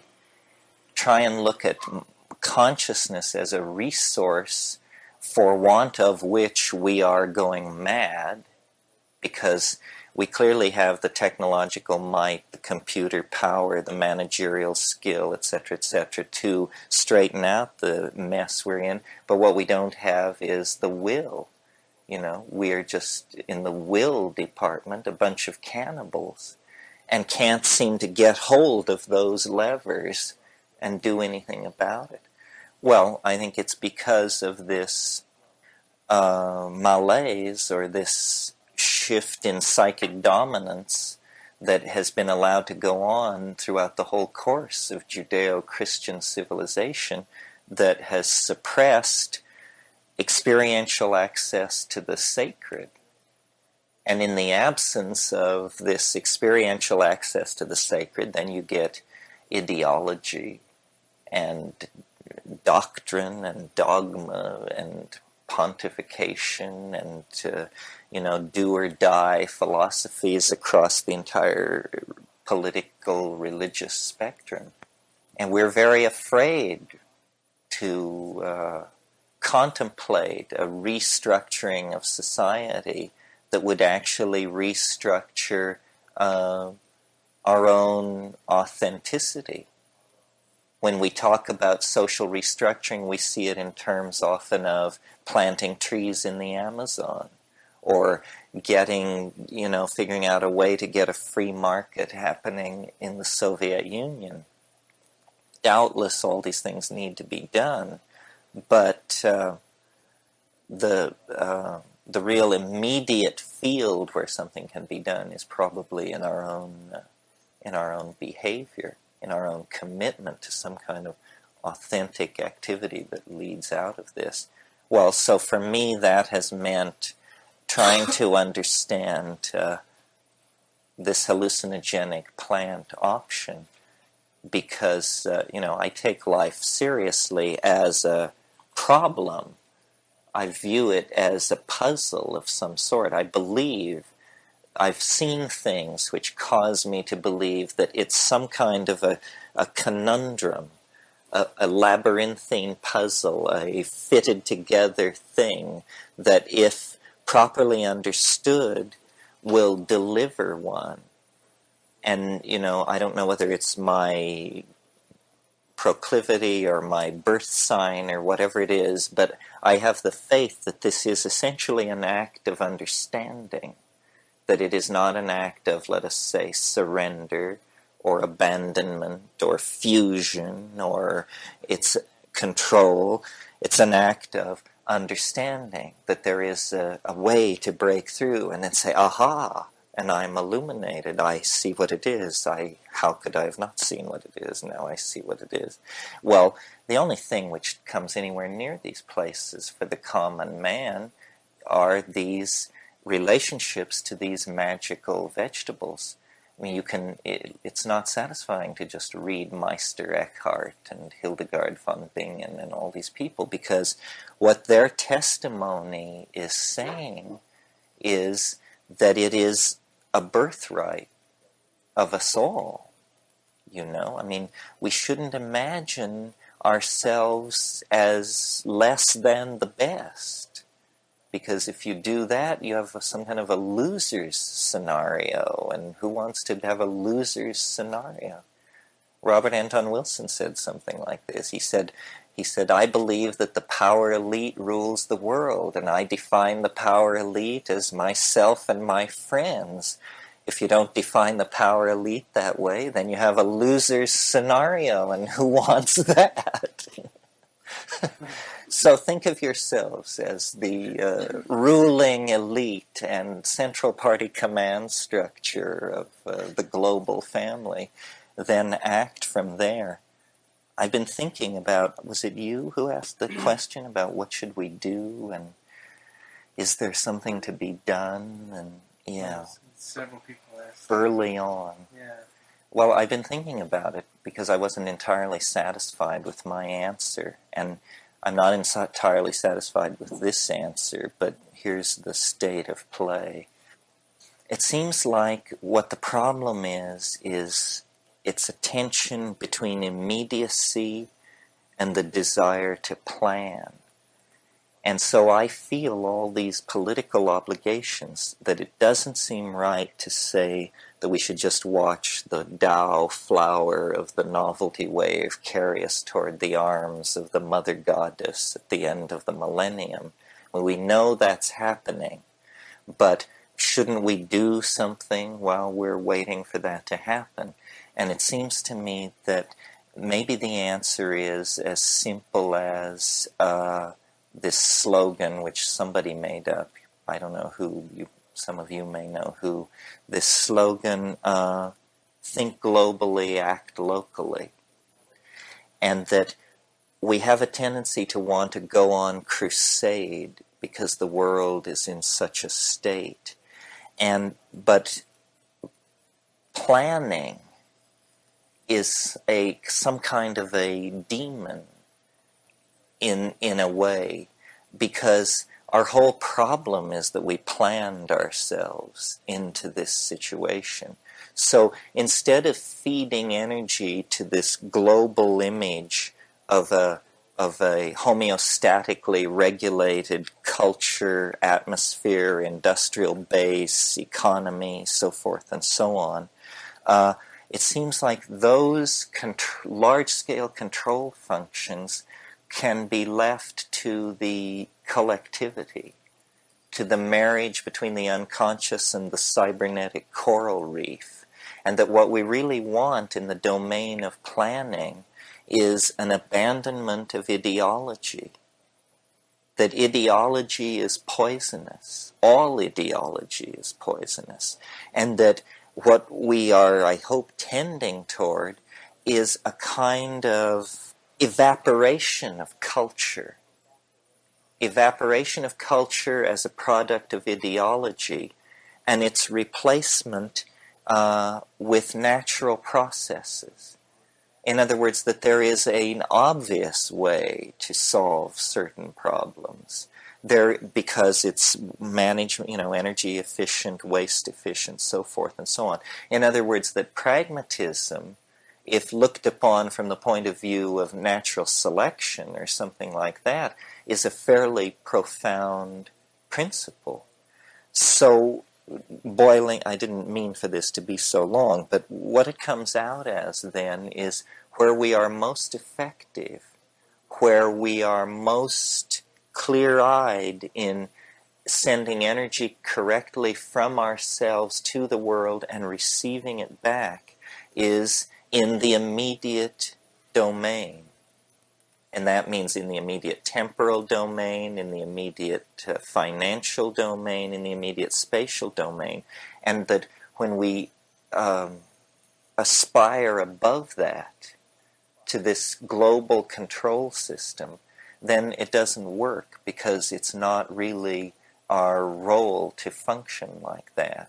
And by us, I mean everybody, because I was amazed to lie in the hot tubs this week and listen to various people planning the fates of millions of people, discussing, where the economic zones in the Soviet Union should be opened up, how the diplomatic crisis in China should be resolved. I mean, people who just routinely take it upon themselves to run the world for the rest of us. There's a deeper level, this is a slight turn on this, but there's a deeper level on this idea, to this idea of pragmatism, which I was thinking about, because I was thinking about yesterday's lecture and how it was a lot of information. And I wondered what other lectures might be like that would be so full of information. And then I reviewed in my mind the history of art from the point of view of realism. Realism is this funny thing where people painted on their bodies and scarified themselves and painted in styles that have been rediscovered in the 20th century. Impressionism, symbolism, abstract expressionism. We see all this in the cave paintings in Africa and in southern France and so forth and so on. But once the Greeks got their camp in order, they set off in this funny direction, which was they wanted marble to be like flesh. They did not want to symbolize the human form or evoke it or make an image of it. They wanted to find out what it was by duplicating it exactly. And they were able to do this and produced, these things, which I don't, if any of you have visited the museum at the Parthenon or the Metropolitan in New York City, you get it from this Greek stuff. I mean, I think even if you're pretty lumpen, you suddenly understand what art is about, why people pay $11 million for a piece of marble. Because what real genius is, you have to put out your hand to satisfy yourself that this is not real breathing human flesh. And these faces, have minds behind them. And when you stand and look in them, you say, so this is what the thing about Greece is all about. Now I understand that some kind of magical thing. Well, Eleusis was this central focus for the mystical intentionality of the Greek mind. This ties in with this thing that William Blake said about attend the minute particulars. Remember, we talked about that, he said this was the basis of poetry, and understanding reality was attention to the minute particulars. So there is a way of opening beyond symbols, beyond language, and we have we call it realism, but we don't recognize it for what it is. I mean, realism is thought of as another ism, but it isn't another ism. It's an ontos of a completely different order. There are isms and there is realism. And realism seeks to go beyond isms, to go beyond language, to go beyond expectation and the forward-moving net of language, and to present us with something which is, shocking and infinitely deep and beyond contravention. This is the thing. And so this thing has been carried forward, mostly in art, mostly as an intuition. It's not clear to me that it's ever been exactly articulated as a philosophy, but this is what the light of Caravaggio and, the recessional distances of the brothers Van Eyck and, Turner and all of this stuff, it's a going into the stuff of the world without preconception, attempting, the great discovery that shadows are not always black. Somebody had to look to figure that out, and then to embody it against the flow of all understanding. The discovery of perspective is this peculiar episode in the history of Western thought that is never discussed sufficiently. We are asked to believe that somewhere between the death of Giotto and the death of Michelangelo, European human beings suddenly understood that things got smaller the further away from you they were, and therefore created the world of pictorial space that we have inhabited ever since. Well, in an earlier lecture I told the story about how Thomas Aquinas proved his sanctity by being able to look at open books and then later tell what he had read without ever moving his lips. This was silent reading, and it was viewed as a miracle by his contemporaries because they all had to vocalize while they read. Well, this is a similar kind of phenomenon, this sudden popping into existence of the recessional distance and the whole set of understandings that allows us to navigate three-dimensional space. What is happening here? Does language make way for this stuff? Is it biological? Is it just happen to happen during the Italian Renaissance? How can a convention of painters of a courtly class become a way of inhabiting space and time for the entire population of an ancient continent? It defies understanding. What is actually being tracked is some kind of recent readjustment of the information processing values in the human brain-mind system. And these things are very close to the surface and very easily perturbed. Julian Jaynes, in his book about the bicameral mind, felt that there had been a major shift in the construction of consciousness at the time of Homer. That before Homer, people didn't exactly have egos.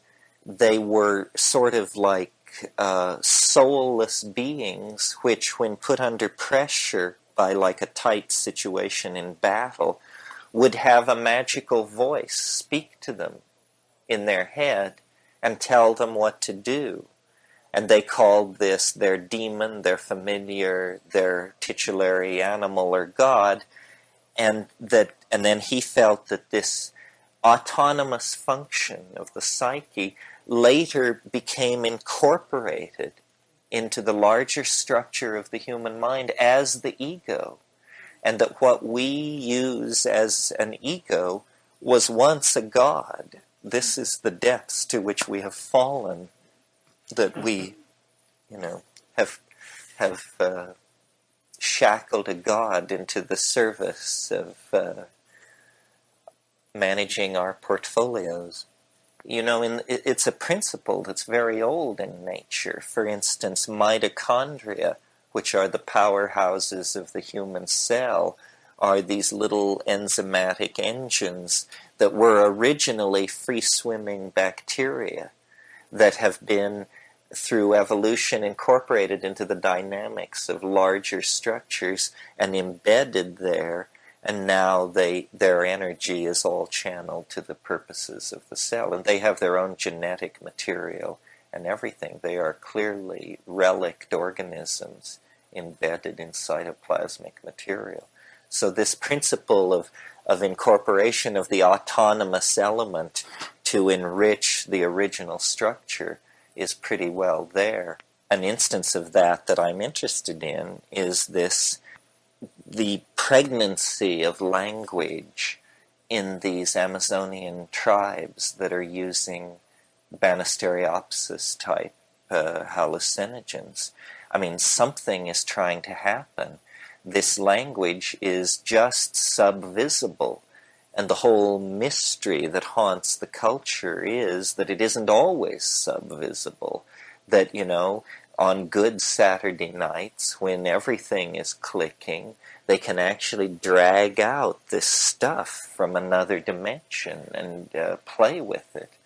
And you just wonder, the beta-carbolines are so closely related to endogenous brain chemistry, and so is the DMT that it's running on. I mean, clearly these people are rubbing up against an evolutionary interface spot, a place where human ability, human neural processing, human signal-making functions are bubbling together with the potential of a sudden perturbation to a higher and previously unanticipated state of order. And I think that it has something to do with this projective imagination through acoustical sound, that this idea has haunted the human mind, and certainly the Western mind, through the tradition of Pythagoreanism and the Orphic religions, this tradition of using sound to perform magic and transcend levels and see into the fabric of nature. And what's going on in these Amazon situations where, the conventions of modern physics mean nothing. Nobody's speaking English. Nobody knows about the periodic table or Newton or any of that. They're operating in another world. And what they're doing is, in these states of intoxication, projecting this phenomenon for which we don't even have a word. I mean, telepathy is a thin notion. Telepathy is, I think, you hear me think.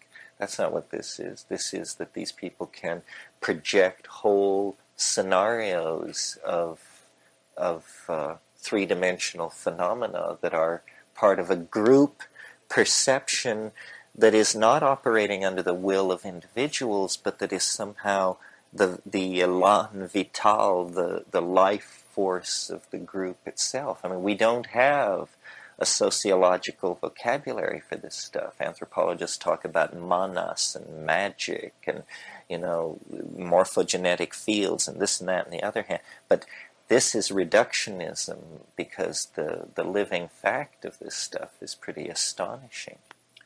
So, to change the subject, you mentioned the heretics in your talk this afternoon, that Syrian sect, was it? The Mandaeans. The Mandaeans. And we talked earlier, before coming in, also of the uses of heresy and your passion for them. I wonder if you'd link that to Talk what about we should heresy. do. Link that to what action to take. Well, heresy is always safe if you're scripting your life for the history books. You just can't go wrong as a heretic, because they're always vindicated. The trouble is there can be some rough spots along the way. A favorite heretic of mine is Giordano Bruno, who some of you may know about, who was burned at the stake as the price of his commitment to heresy. Bruno discovered the infinity of the universe, That's what he discovered. He looked into the night sky and was the first person in Europe to say, those aren't adamantine shells of Aristotelian crystalline spheric material. Those are stars. Those are suns like our sun, and they must go on forever. It opened before him, and he was burned at the stake. The period that is so rich in heresy and has been a great inspiration for me is the Hellenistic syncretism that follows upon the classical period in Greece and the rise of Roman power, and at the same time ferment in the Jewish end of the Mediterranean to create, and all kinds of things were happening actually. There were gymnosophists coming from India teaching yoga in the 2nd century BC in Rome, and there were, Egyptian followers of Thoth and Isis, and there were Dosethians and Montanists and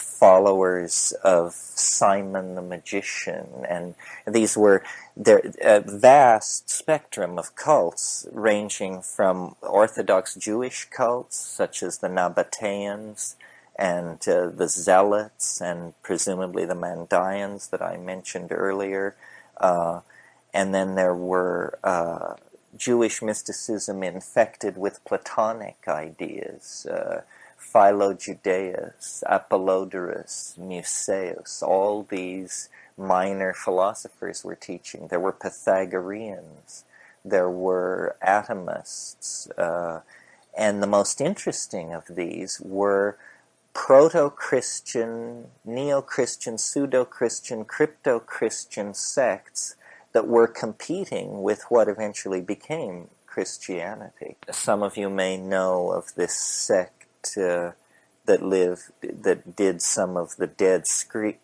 Sea Scrolls, the Nabateans, who lived outside of Jerusalem and down in the Dead Sea. These were the people that James Pike was investigating when he died in the Negev.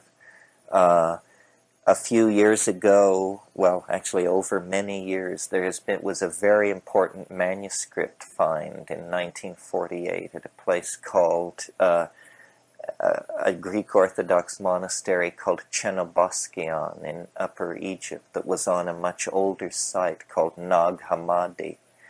And out of the ground at Nag Hammadi came 43 codices that were by groups of scholars coordinated worldwide, translated through the 50s and 60s and 70s. This is now available as the Nag Hammadi Library. And it's very, very interesting stuff because this stuff went into the ground AD 270. So the later bishops, the patristic recensionists, the diddlers and fiddlers and all of that were kept away from it. Nobody had seen this stuff since AD 280. So it was very, very interesting. Of the 53 texts, 41 were unknown in any other version. Of those that were known, there was some of the late Plato. There was portions of Matthew, but what was interesting were these previously unknown texts, some of which were very close to gospel type material, a gospel according to Philip, the second known version of the Gospel of Philip, a gospel according to Thomas, the doubter, my favorite guy. But more interesting is the less pseudo-Christian material, this exegetical and mystical material that just takes off, that is proto-Hermetic. Some of it shows traces of Indian philosophies, transmigration of souls, yogic practices. Some of it reads almost like Maria Sabina's mushroom chants. There's one text called The Voice of the Thunder that has a meter and a rhythm that is precisely Maria Sabina. So Gnosticism is the general banner under which all of this stuff can be placed. Gnostics believe the central tenet of Gnosticism, and it's hard to put this across because modern Gnostics are such cheerful people, but they've forgotten their real roots. The central perception of Gnosticism, no matter how you slice it, is that we don't belong here, that we are strangers, that something terrible happened, and that accounts for why we're here, that we were destined for a much better deal, and something went terribly, terribly wrong. It takes different forms. Some Gnostic mythologies are fairly straightforward. Some are fairly Baroque. The one that I enjoy is one of the more Baroque ones. The 2nd century Gnostic Bishop Valentinus had this notion that there were 36 archons. They are demons of progressively lessening power that interpose themselves between man and a true vision of God. And the last of the archons, the 36th archon, was Sophia, and the only of the archons that was female. There's a tremendous sexual ambivalence in Gnosticism, which we can talk about, which is resolved in different ways. But anyway, the 36th archon is Sophia. She looked upward toward the higher God and saw him bring forth creation, of which she was the final manifestation. And in her heart, an avarice grew, a wish to create in the same manner as the highest and hidden All-Father. And she brought forth, it's described as an abortion. She self-fertilized herself. She did not understand the requisites of creation, and she turned inward into herself, and she brought forth a monstrosity. And this monstrosity is the God of the Old Testament, Yahweh, Jehovah. And when she saw what she had done, that she had brought forth this monstrosity, she flashed through a whole bunch of emotions very quickly. Horror, guilt, rage, fear, agony, like that. And these emotions of the errant Sophia condensed as the material world over which Ildabuath was then made Lord. So the entire material universe is seen as the condensed emotional debris of the horror of the 36th archon upon witnessing her own creation, who is then made God over this universe. Well, even though this is this really bad scene, it still nevertheless has this extremely tenuous connection to the highest and hidden All-Father in the form of what is called the scintilla, the spark, the soul spark of divinity. So then the goal of Gnostics, born into this unfortunate world, is to gather the light together, to save the light. The light is defiled by its presence in the world of material existence, and the light must be gathered. Well, so then the central soteriological concern, that means the central salvational concern of Gnosticism, is how shall we gather the light? And their whole theology then is, what is the light? How should we gather it? And once we have it, what do we do with it? And then there were various answers.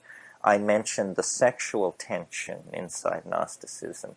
It took two forms, both wild extremes. In one case, Gnostic hermeneutics reasoned along the following lines.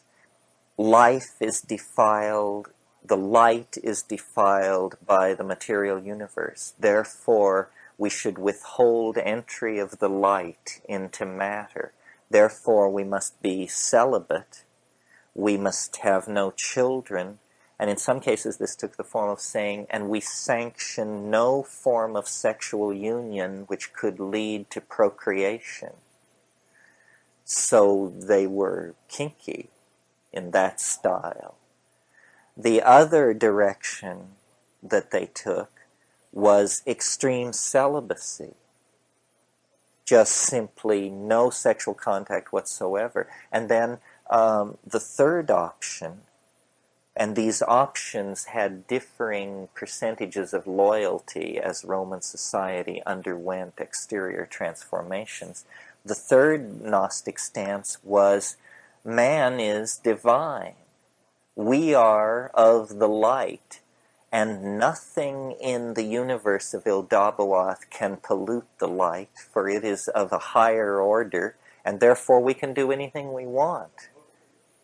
Yes, so you could be a Gnostic and line up for scourges and heavy dieting, or you could line up for total libertinism and eating and drinking anything you want and any kind of... So this was the spectrum, and this was, of course, very baffling to Christian morality. But Christianity has an incredible debt to Gnosticism. I mean, the Gospel of John and Revelations, this whole bit, in the beginning was the Word, this notion of the going forth of the Word, this is thoroughly Gnostic, and the struggle between light and darkness, the light shines in the darkness, and the darkness comprehend it not. This is essentially the Manichaean thing, which is a form of Gnosticism. Manichaeanism is a dualistic Persian religion that had great sway in Persia through this slightly later phase. Mani was its prophet. Mani was a Mandaean. His father was a priest in the Mandaean faith. Well, why talk about this so much? Well, I don't know. Permission for heresy is never a bad idea. And I think this is an important issue which is not resolved. I mean, we are all love bunnies of one sort or another. But what do you do about this thing? Are we of the earth? Is it our charge and our destiny? Or are we from another place? You can't have it both ways. This is a pretty clear division. What are we to be? Are we to integrate with nature, or are we to transcend it through an act of conjuration out of the self, which is what culture is? I mean, apparently we have made the choice, and all we're doing now is the philosophical dotting of the I's. Our commitment to technology is thoroughly Gnostic. Our commitment to... we believe that nature is something that withholds secrets from us, that we must wrest the secrets of nature from it in order to somehow complete ourselves. And, modern Gnosticism plays all this down. Modern Gnosticism is existential and capitalizes more on the idea of abandonment. They're less interested in the program for returning to the higher and hidden All-Father, and much more interested in talking about how we are abandoned by the All-Father, and therefore what a drag it is and what can we do about it. So that people like Heidegger are thoroughly Gnostic in their thinking. I mean, anybody who is not... Because you see, what Gnosticism denied was the presence of God in the world. You need to understand that it was an article of faith of Gnostics, that this is really a long way from God, that we are really off, way, way out, over, away from it. And Christianity preserves this dualism in the eternality of evil, in the idea that, there isn't a final fusion. They preserve the distinction down to the last knell of recorded time. So that's a thoroughgoing dualism. But my approach to this kind of thing is basically Jungian. I mean, that's where I got my interest in all of this material. See, I think that what we're always seeing is psyche, that we're always seeing a mirroring of the intentionality of ourselves to concretize consciousness, to put a name on it. And so I have called myself at times a noetic archaeologist. What I like to do is go and dig up not pot shards and glass beads, but ideas. Old ideas that have been under the dirt a long, long time. And this is what I essentially did here with the I Ching. And Gnosticism is another boneyard, and alchemy is another boneyard, and the Maya are another boneyard, and ancient Hawaii is another. And I love to go into these things and draw conclusions, you know. It's all very pregnant with intention toward the person who comes to it with an open mind. I mean, everything wants to speak, everything wants to guide us. I haven't talked much about it, but I always think there are so many ways in which it's true that it would have been so much different if Aldous Huxley had guided things through the turmoil of the 1960s. Aldous Huxley was, a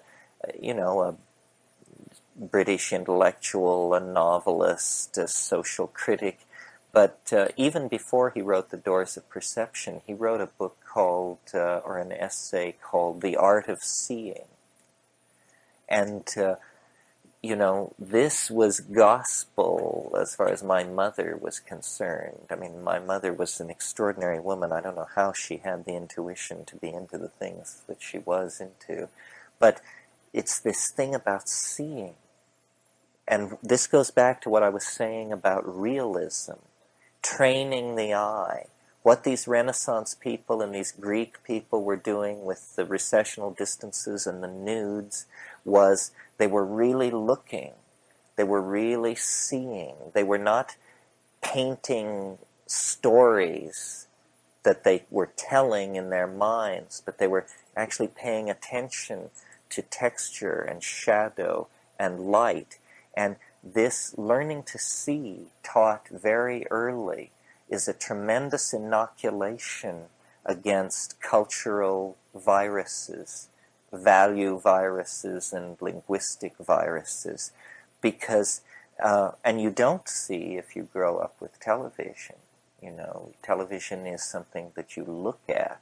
It's like it has this flat quality. It is undemanding. Everything has been stripped of depth before it ever reaches you, even to be offered for your perception. What do you think about the more Cubist?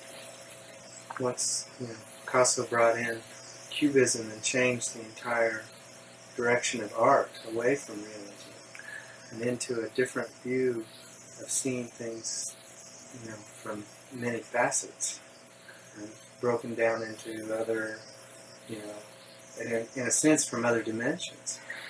Well, I'm surprised at my stirring defense of realism, because I'm much more sympathetic to my interest in art history was always 20th century art, and what I loved was the upheaval and the screw you attitude. I mean, I was thinking today as I thought about this lecture about myself as a 13-year-old kid and who were my heroes. It wasn't baseball players and it wasn't even astronauts. It was Jackson Pollock. And, that's what I wanted to be. I wanted to be a kid from Wyoming who went to New York and drank hard in bars and produced paintings that 99% of everybody hated, and that I would insist were in fact works of staggering genius. And I would triumph.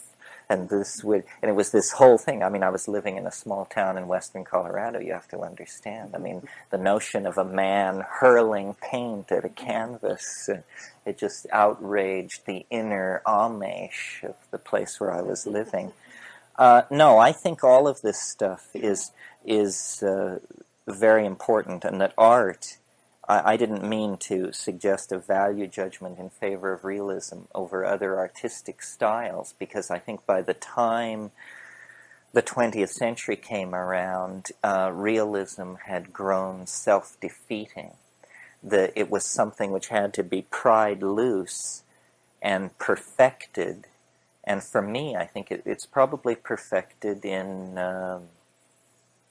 Jan van Eyck, the altarpieces of the Van Eyck brothers, or Caravaggio, or, by the time you get to Velázquez and the Mannerists, something else is happening. It's like they've overshot the mark. With Mannerism, it's getting weird.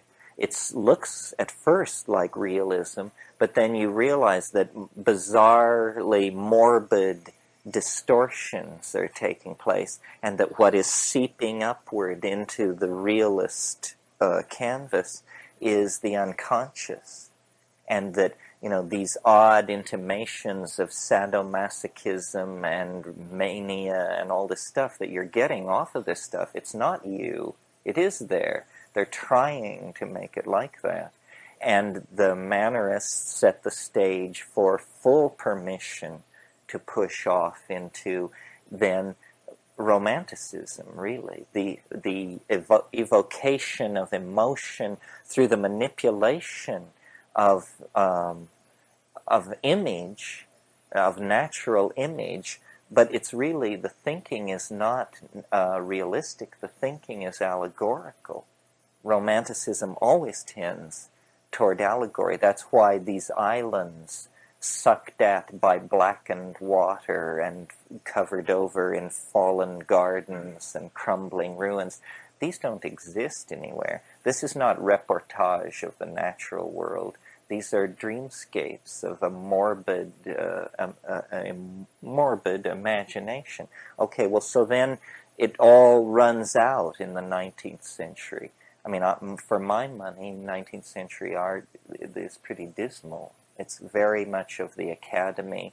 In France, you've got Watteau and Fragonard, and in England, you have, Reynolds and all of this stuff going on, until this romantic morbidity gives rise to, out of the recrudescence of that movement come people like Redon and Moreau, the French symbolists.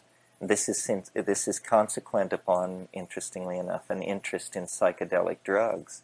These people are smoking hashish and drinking absinthe and are familiar with opium and this kind of thing.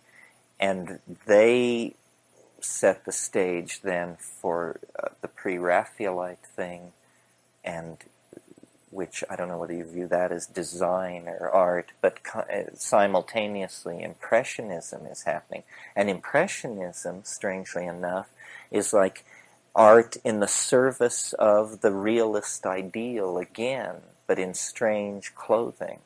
Because what they were trying to do was shed this academic, allegorical, symbolic stuff and just show light. It was an effort to do that.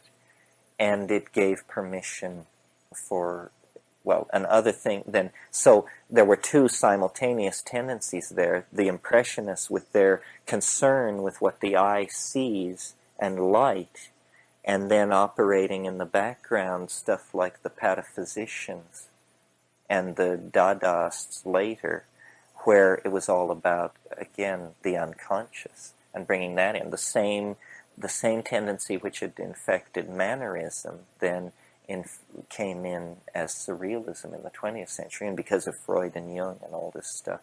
So I think that the whole history of 20th century art is a reaction against morbid romanticism, which was probably a pretty good thing to overthrow. But I saw people like Pollock, or specifically Pollock, as in a sense realists, in that what they were showing us was chaos. That's sort of the evolution of an artist as you gain more and more ability, as you get past the symbols and you get into realism. But then you take the realism and you use it as you can use it as a fiction in a sense. So you can do what the Mannerists did and go into a dream state, so it becomes a language, a visual language that can describe things that our words can't. Well, Pollock made an immense intellectual journey because he started out he was born in Cody, Wyoming. This is a strike against you in the first place. And he studied art under Thomas Hart Benton, who was the absolute epitome of the American realist school. I mean, if you don't know Thomas Hart Benton, he did WPA murals of women bringing jugs of cider to men in the fields at noontime. In other words, glorification of the American working class in a style almost reminiscent of the Mexican mural style of Diego Rivera. Pollock came out of that, he used a screwdriver was his major instrument, and he stood back or stood over his canvases on stepladders and whipped paint across them and built up these layered things that were just amazing. And what they were the abstract expressionist equivalent of an atomic explosion. This is what the 50s was all about. So realism came to mean looking into many strange parts of reality. At what point does the dream get integrated to where it's us? At the point where we control it like we control our voice in our head?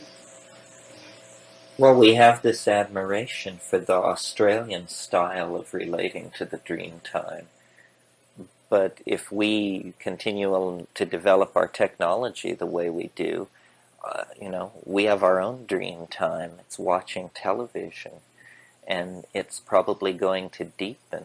I mean, I think that our appetite for sensation and entertainment is driving that industry to develop itself almost more rapidly than any other. And because it's all mythic, what's on television. Television is not reality. Television is the cultural myth about reality.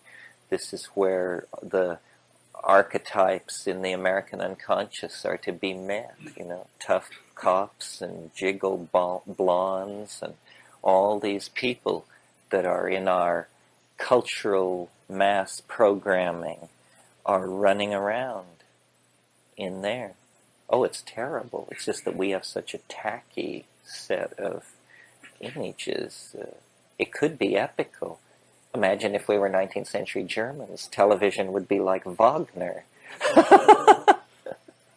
just did it. I wanted you to switch and do a similar kind of historic analysis that you did for Gnosticism and for art and music as well. Overview, shifts.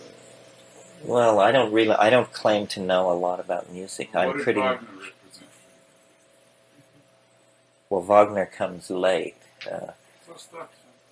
What I would say about this, I think music is very important. We said in here on a different day that architecture was frozen music, and therefore music must be unfrozen architecture. And what did you mean? What could you say about that?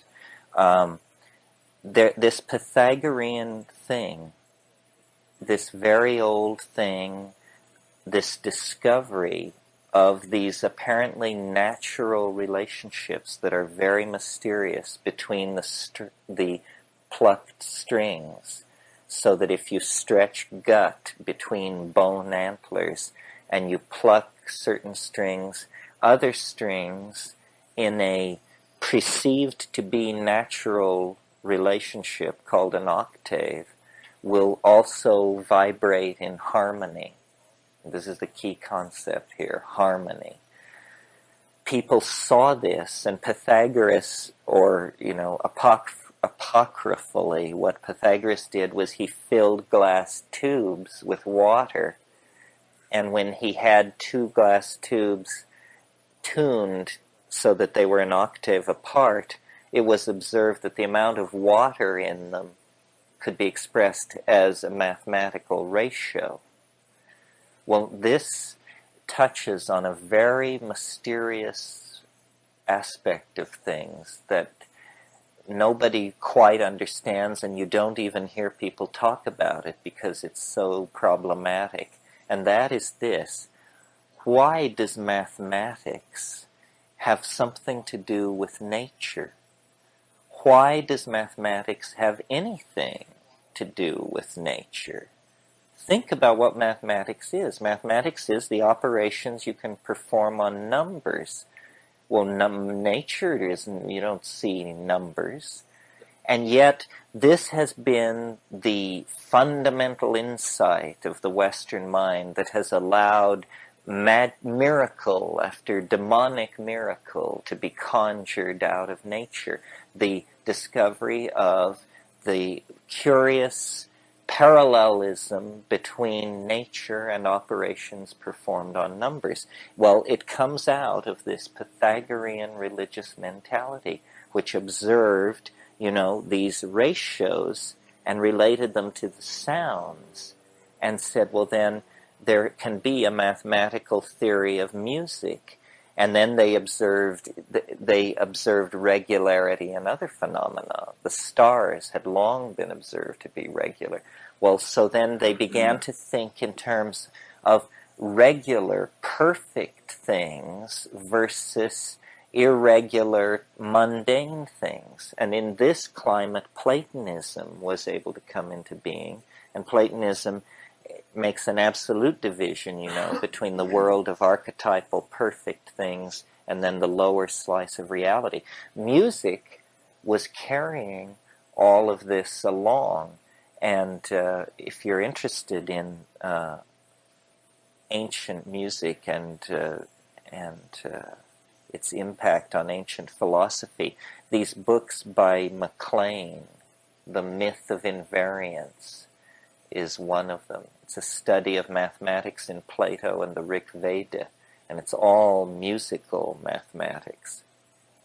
They were studying proportion, harmony, relationship. Now notice that in this situation where the string is plucked and the other strings in octaves above and below vibrate, this is a very cogent demonstration of action at a distance, something which is very troubling even in modern conceptions.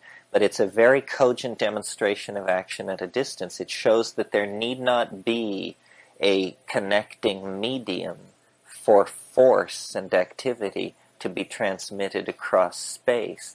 In other words, it is an argument for magic, for etheric influences and this sort of thing. And so then the theory quickly grew that obviously then the way to influence these things was through music, through sound, and theories of tone grew up. And the 7 planetary bodies that were familiar to the astrologers were connected to 7 tones, and then a correspondence was recognized between 7 metals, and a map of the world was slowly constructed that had music at its ultimate basis. There's a wonderful book that deals in part with all of this that some of you may know, called Hamlet's Mill. Hamlet's Mill is the story of this very old myth that occurs all over the world about how somebody has a mill, a little grinder, and somebody else steals it, and then the thief rows across a body of water with the mill in a boat, and the mill sinks the boat, and the mill is grinding out salt.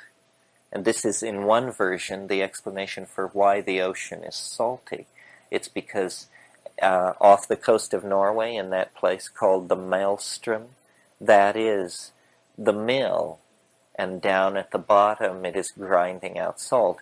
And Giorgio de Santayana, who wrote this book, Hamlet's Mill, with Hilda von Dechend, talked about it as a myth of a movement of the stellar machinery, that stars which were near the pole moved beneath the surface of the sea, and the mill was lost, and a whole world age was thrown into confusion.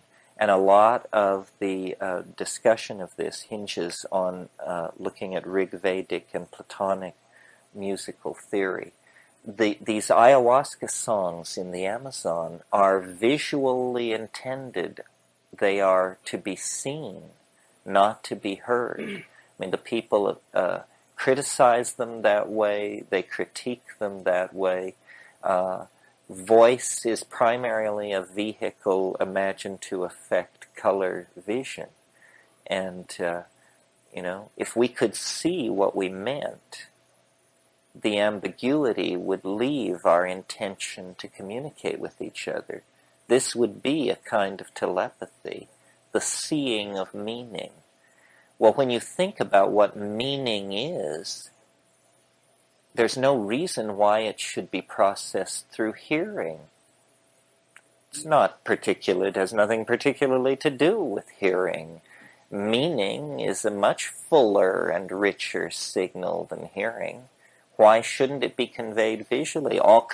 When I look at this room, I'm not listening to it, I'm looking at it, and the meaning of what is going on comes to me through my eyes. This is how the meaning of the world presents itself. We don't listen to the world, but we listen to speech for its meaning. And this closes us toward many things and pushes us in a certain direction. We don't have any medium that we can physically produce, other than our electronic medium, that we can easily produce a visual image to share. Print. When we read. But you mean conversationally and instantaneously, right? like you can with speech. Well, yeah, this is where you have to take drugs to push the argument further, because what you have to hypothesize is that it might be possible to generate an acoustical hologram with your voice or something like that. In other words, when you take ayahuasca with these people in the jungle and you see the songs, the reason you see the songs is because you're loaded. Well, how loaded do you have to be to see the songs would be a good question for researchers to ask. Maybe you don't have to be overtly stoned at all. Maybe you could have a sub-threshold amount of harmine in your system, and when they started singing, lo and behold, here it would appear. Is it not possible, theoretically possible at any rate, that once this has happened in your system, whatever this has gone through physiologically and whatever other way, that the path is there, that there would be a way to learn that thing, that you could do it on Thursday morning? On the natch. Isn't that what your brother was trying to do with the sounds in the Amazon? See, there is something going on here, because in the pineal gland, harmine is produced. And DMT is produced in the brain too. So the chemical prerequisites for the brain state are there. I think the first meeting we held, I talked about the fact that people who have smoked DMT then report months, years later, dreams in which they smoke DMT, and it happens in the dream. Okay, this is a major piece of evidence. This means it can happen, that it's not chemically exogenous. But then the question is, how the hell do you get to the same place as you are in a dream when someone passes you the glass pipe? But the very fact that it can happen, and so then, so it lies very close to the level, to the level of consciousness, you see. And these people who've been in the Amazon all these 20,000 years that we've been calling primitive, while we've been inventing technology and doing all this other stuff, what they've been doing is every Saturday night exposing themselves to a linguistic catalyst. Well, so we think, well, maybe they have a really far-out language. No, they don't have a really far-out language. They have an entirely ontically transformed linguistic ability that we don't even have a suspicion of, that is learnable. And I don't know, because they put so much stress on this diet, it's very clear that they are diddling towards something. They have a goal that they're trying to maximize. There is something there that they want to get. And when you meet many ayahuasqueros and take it with many of these guys, the guys who make the good stuff are all alike. They have this weird aura. They have a voice thing that is hard to describe. But you know the concept of voice in Dune, where there was a way to just drop down a register and speak in a way that people could not resist because you set the vibe in this certain way. These ayahuasqueros have this, and they have yes, it's something so outside our cultural value system that we can hardly realize what we're doing with, because how many of us would go there, and then how many of us would go there and go deep enough, and then take the drug with these people, and then be enough free of your own stuff to pay attention to what they were putting out, and then to keep it enough together to create a description that you could bring back later. So, you know, it's just, the world is not empty of the new and the novel, these frontiers. This is how I ended the lecture yesterday. There are just frontiers and frontiers and frontiers in chemistry and anthropology and ethnography, and some of it we're actually talking about, you know, the transformation of the human form, and not through technology, but in a cleaner, biologically, a way which celebrates natural process and celebrates the vitality of the minded portion of the planet. It's an attunement, not this Gnostic thing which I evoked for you, which is, you know, people used to say of my grandfather, where he'd been was so-so, where he was hell, and where he was going was paradise. And he lived his whole life that way. Well, that's a Gnostic attitude, you know. Paradise is just ahead. I think that paradise is a frontier of language, of intentional communication. The reason for looking at all these things, for looking at the hallucinogens and the alchemy and the mythology and all this, is because these are the materials present at hand for an assault on the citadel of true being.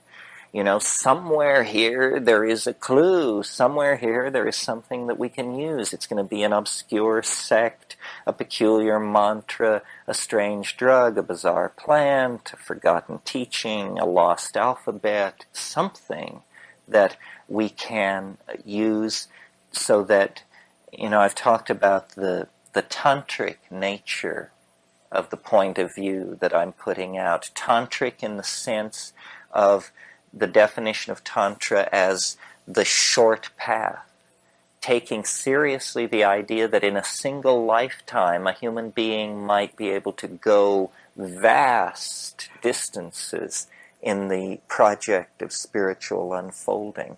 That, you know, we are not given or fated to simply incrementally advance ourselves. It is some kind of a lottery. I mean, there are big winners, and I'm just very convinced that the way you enhance your position in the probability of all of this is through cognition. It will be an act of understanding. The final act of liberation will be an act of understanding.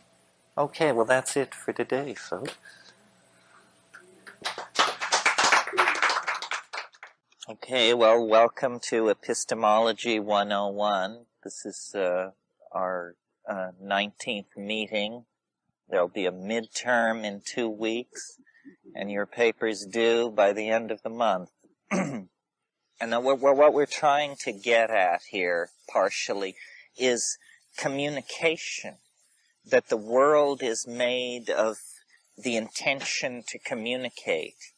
There is information, we understand that, but behind the information there is something much more mysterious, that is the intention of the information to be understood, the way in which everything is massaging everything else with information,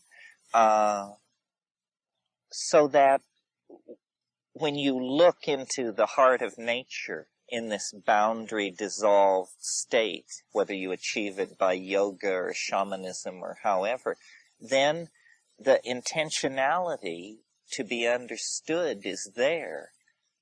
We talked yesterday about this conundrum of, do we belong to this world? Is it ours? Or are we passing through? And is this a kind of something which holds us back? Well, the strong argument, I think, which bears on what you're saying, that we are of this world, is that it communicates to us. It is intelligible. It's only when you existentialize your existence through living in cities or something like that, that nature becomes silent on the question of the transcendental. You know, Jean-Paul Sartre, when he formulated his philosophy in the 50s, said nature is mute. Therefore, man can only look within himself for any kind of structure or imperative to being. I reject that, and I think all psychedelic people must reject that, because what is being accentuated by the dissolving of boundaries into the world is the discovery then of the transcendental presence. You know, the scholastics had a notion which Kat and I used when we named our little company. The reason we named it Lux Natura, what that means is the light in nature. The light in nature. And it is literally the light in nature, the splendor in the grass. It's in the ripples. And it is affirming. It is affirming. And we are, in many cases, perversely blocked against it.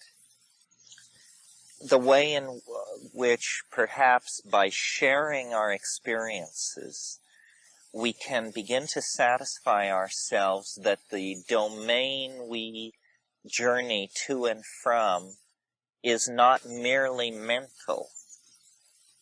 And the way in which we confirm for ourselves that it is not merely mental is in the observation of disturbances in this world that we call coincidental or synchronistic or something like that. Now, this is elusive, anecdotal kind of stuff, but nevertheless, there's enough of it that I think there is something there.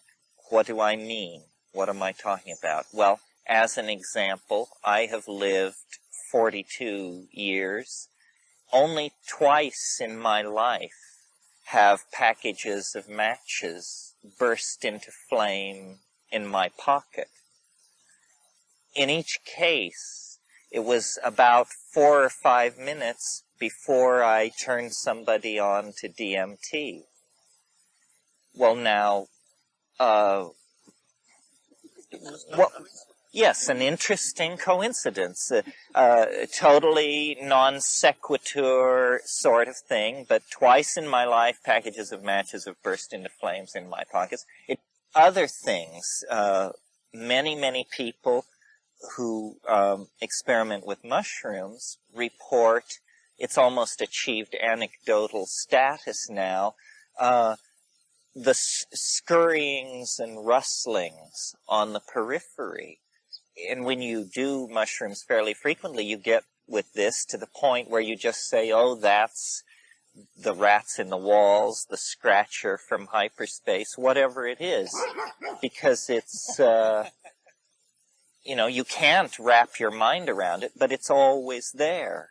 And then less easily confirmed and communicated, but I'm sure we all have had this experience, is you will take a voyage into another dimension, be completely laid out on the floor for a long, long time, and then sit up. And at the moment that you sit up, the fire flares up, the logs fall through the grate, the coals burst into flame. In other words, there is a wave of regenerative activity that sweeps through the whole system. And people report playing with clouds. People report that after intense experiences, their lives are haunted by synchronicity. Well, psychologists get rid of this kind of anecdotal material with all kinds of semi-weaselly arguments, such as your clue-sifting intellect has been shifted from the background to the foreground. So now you are paying attention to the environment, and it is giving you messages.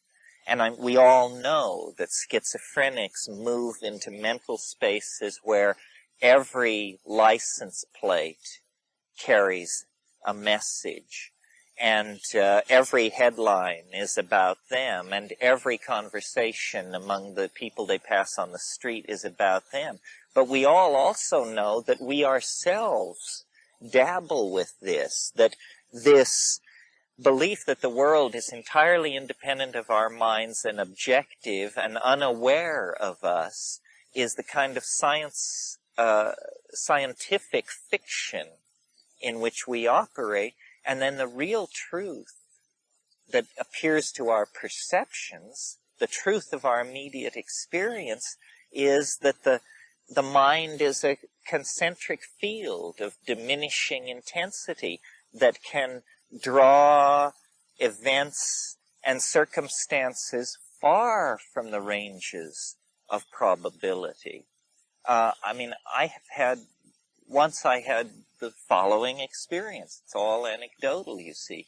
I was in a dry wash in the Negev desert, and there was absolutely no food, and I was a poor traveling hippie, a hashashin, and a cave dweller, and a ne'er-do-well, and it was like 120 degrees outside my cave, and I was sitting in front of my cave, smoking hash, and out through the shimmering heat, I could see this dot of a person.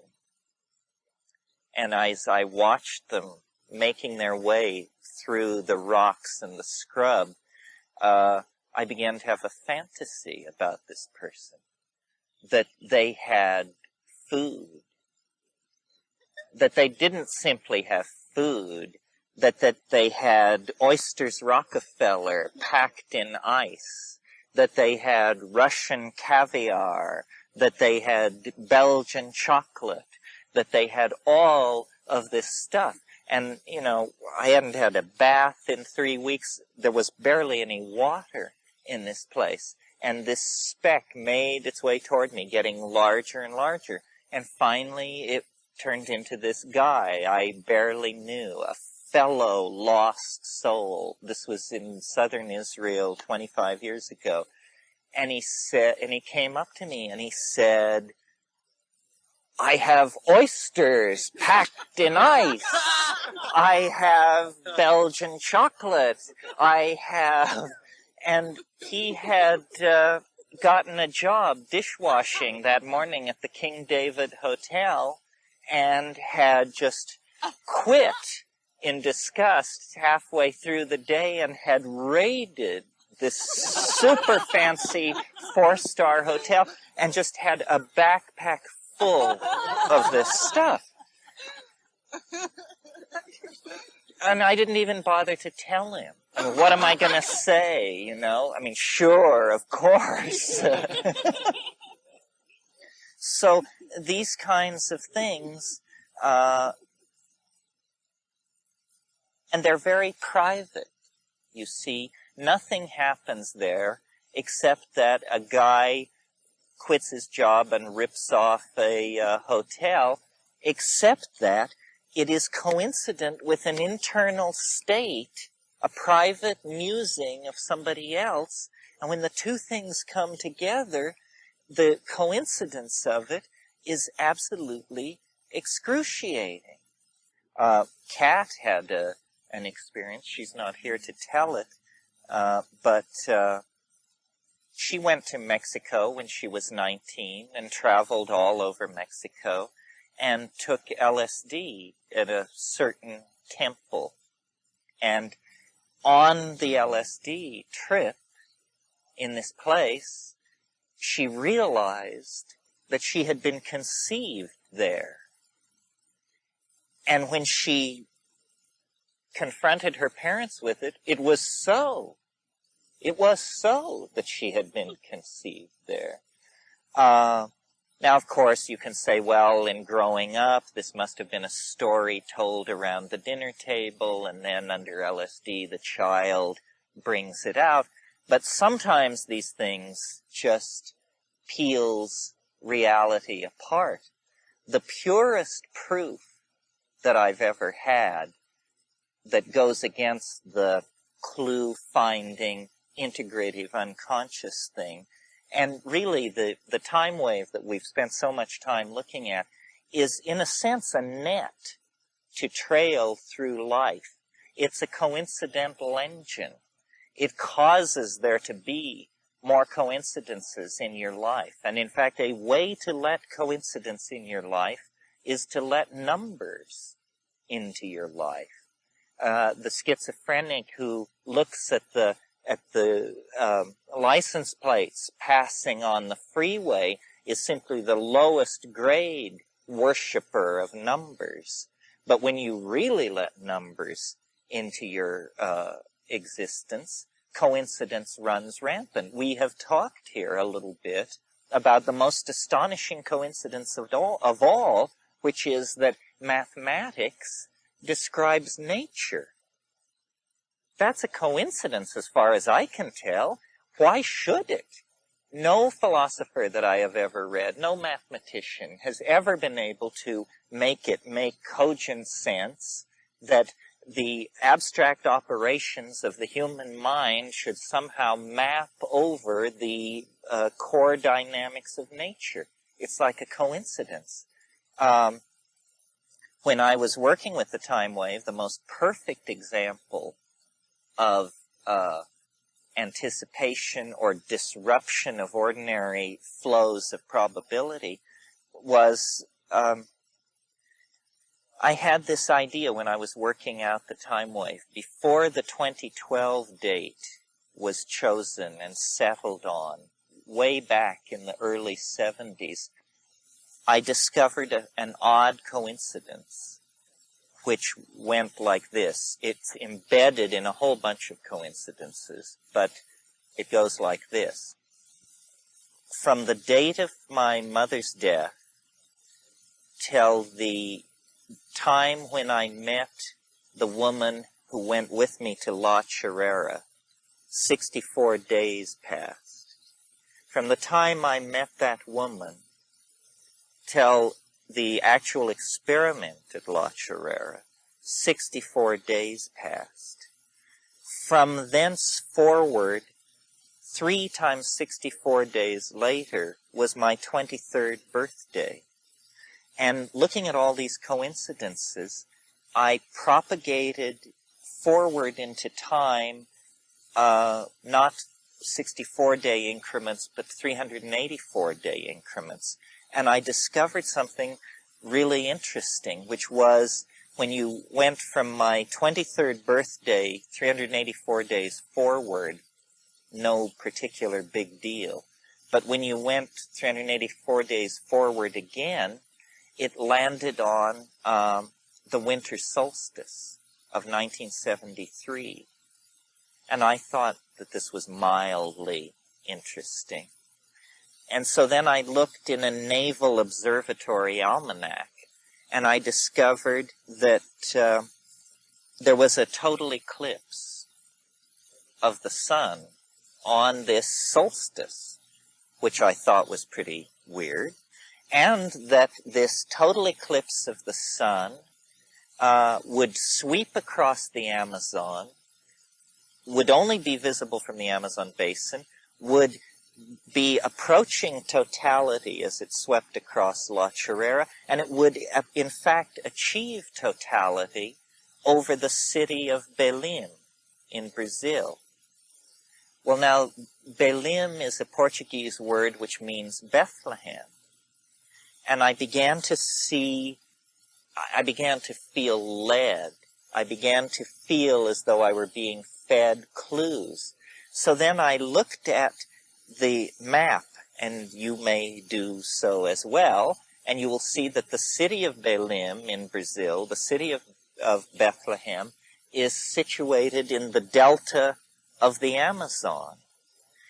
Well, I'm Joyce scholar and river freak enough to know that all rivers are female, and if you're too dense to know that, certainly the Amazon River is female, because it is named the Amazon. I mean, Gaia is what it is, you know, and Amazon is a giant woman. Well, here in her vulva, literally in the delta, and delta, you see, is this triangular, the Greek letter delta is a triangle and has been a schoolboy symbol for the female genitals for 18,000 years. In the delta of the Amazon sits the city of Belém, over which, on a certain winter solstice, a total eclipse of the sun will appear. And I said, you know, my goodness, this is the stuff of prophecy. Something marvelous, it must be going to happen there. And, you know, you must know Yeats' poem, what's it called? The Second Coming, the one about what rough beast slouches toward Bethlehem to be born. And it is an apocalyptic image, an image of the shift of the aeon. So I had all this data, see, pointing at December 23rd, 1973. But I got this same argument from people, this argument that you must have known, you must have seen these astronomical ephemerides at some time in the past, you must have an unconscious photographic memory, the mind must be a computer at some level, and so forth and so on. But what clinched it for me was early in 1973, still 11 months before this much anticipated moment, I opened the San Francisco Chronicle one morning, and it says, long period comet headed toward Earth. And I closed the newspaper and said aloud, I know that this comet will make its closest approach to the sun on December 23rd. Then I open the paper and read it. It says, yes, it will approach perihelion on the 22nd of December, give or take, you know, so many hours Greenwich. And then I saw, for me, that did it. Because what it was a perfect proof. My wish had been granted. Because you see, no human being on Earth knew that this comet existed, or had ever known, because it was a long period comet. It had never in historical times been in the skies of Earth. When I had focused in on this date using all these clues, it was absolutely in the value dark dimension. It was not in the collective unconscious unless the collective unconscious anticipates the future. And if that's the case, then there's no way to contaminate any experiment from influence. So, the mushroom was willing enough to provide for my edification this thing. Well, but then see what happens. You may remember this comet. It was the comet Kohoutek, and it was an excuse for all kinds of folderol. I mean, harmonic convergence, eat your heart out. This was a much bigger deal. And yet this comet, which physically should have blossomed out into the most spectacular comet of all human history, was a dud. And once again, prophets ate it right and left. And booksellers were left with vast unsold inventory.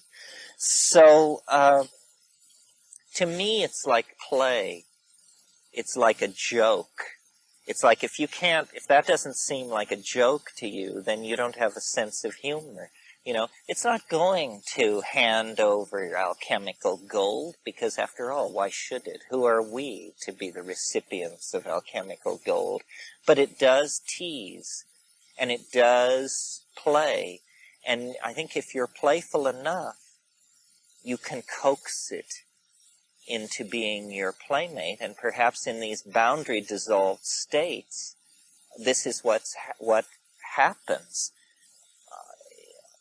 I've told the story about how in the Amazon, when all this stuff was breaking loose, I went through this period where very calmly and deeply and without having any need to tell anyone, I thought, I came to the opinion that I was like enlightened. And it was this very low-key thing. It was all about appropriate behavior. This was the cognitive hallucination that I was having. It was about appropriate behavior. And I had this idea there's an appropriate way to do everything. And if you do it the appropriate way, no energy will be lost. And so you become like superconducting. You become like some kind of super Tai Chi character where you just do things so niftily that there's no problem, whether it's plucking a flower or moving a boulder. And I was told, when you think, sit on the ground. There were all these teachings, and they were very simple. They were things like, sit on the ground, stupid. And, use your fingers. That was a big teaching. Use your fingers. So one of the things I was into was how you wash the pot. We had one pot. It was this little enamel pot. And we would bake it over a fire, and we baked beans, and we baked rice, and all these terrible things that would get scum on the bottom. And so it was a big deal about drawing lots for who washed the pot. Well, I discovered in my enlightened state that we had been doing it all wrong. And that if you would go down to the water with the pot and take sand and pat it very, very lightly in the bottom, and then say, please, that then all you had to do was pour water into the pot and swish it around and empty it like that. And then when you looked in, it would be like Drano, it would just be blinding white. And I did this several times, and I thought how appropriate a miracle this is. This is a real miracle. I mean, this is just simple stuff. It's totally here and now. It's absolutely Taoist. It's completely, on and on. So then I had a critic in our crowd. And so I thought that I would enlighten the critic by a wordless demonstration of my obvious command of the howling Tao. So I invited the critic to accompany me to the river. And I said, and now notice that I pick up the sand, I pat it into the bottom, I'm not agitating it, I look into the sky and I say, please. and then I put water in it, and I swish it around. Voila! They said, is something supposed to happen? And I look, and the crud adheres. And then this person says, I pity you. And I would pity you more, but you alarm me. This was the sequela to the thing with the dancing butterflies, which was at the same time and the same thing, which is in my enlightened state, totally master of the Tao, I would go into the woods and I would hold out my hands, my outstretched hands like this. And butterflies that I had hunted relentlessly for months with a 16-foot extendable Japanese killing machine that was my tool in trade, these canopy butterflies would come down and land on my hands and strut and show their iridescence, and tears of joy would stream down my face, and I would kneel down, and they would all line up in front of me, and then I would weep more, but, how much cathartic weeping and joy of this sort can you contain? So there would be this little nub in the experience, which would begin to grow stronger, which was all about, this proves that I'm on to something. Nobody could look at this and not realize. Said, I must show someone. And the critic had not spoken to me since the pot washing incident, but was very, on me. So then I went back to camp and I said, let's just take a walk down the trail. Maybe we can work out these differences. Thinking that I wouldn't even mention it. I would just sort of, as I was consoling them, put out my hand and butterflies would drop from the trees. They would realize the error of their ways, so forth and so on.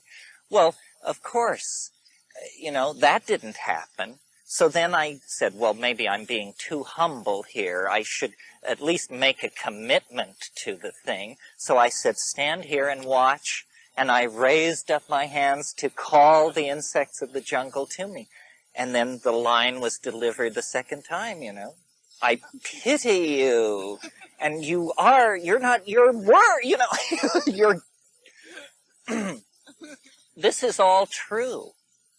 It is true that the butterflies danced on the back of my hand. Well, so what is one to conclude from this? Well, I think what you have to conclude is that ego is the absolute impediment to Tao. And that if you care what other people think, if you care how it's going to impact on your reputation, if you have any of these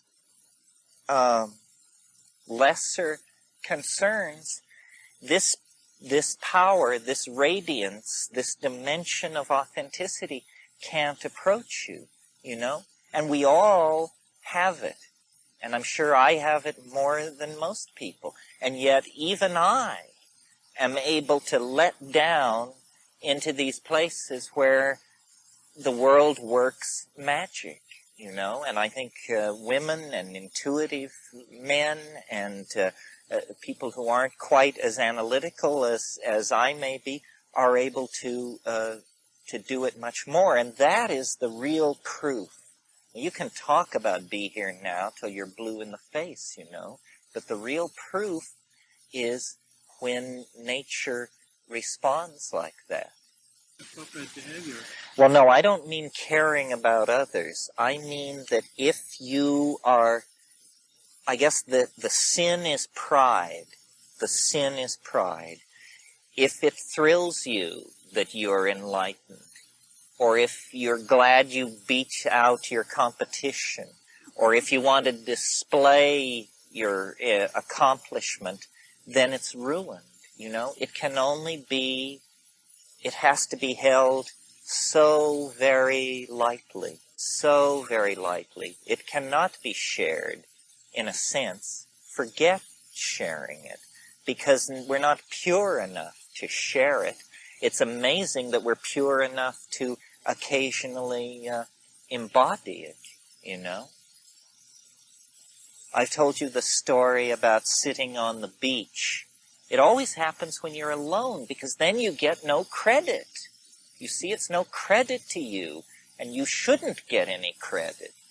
But sitting on a beach, I can't even remember the substance, but something like this, or maybe something like this, I'm not sure, but sitting on a beach, meditating, holding my hands like this, and in the middle of the meditation, I become aware of something like a bug, or something is on my hand, and it's like tickling me.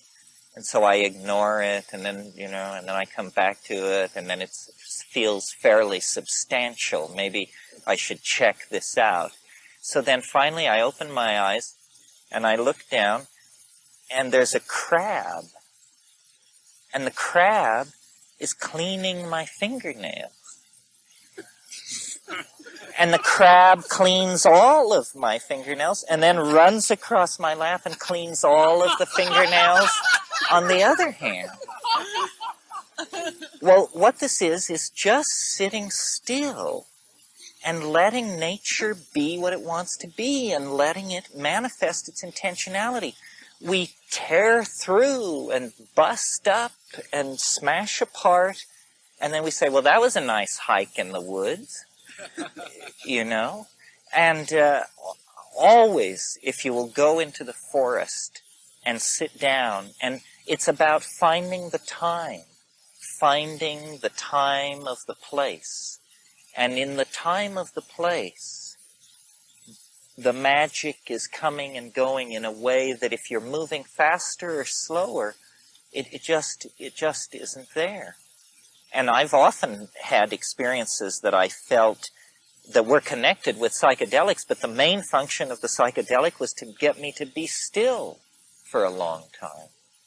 Kat had a wonderful experience on a Mexican pyramid. She was exploring it.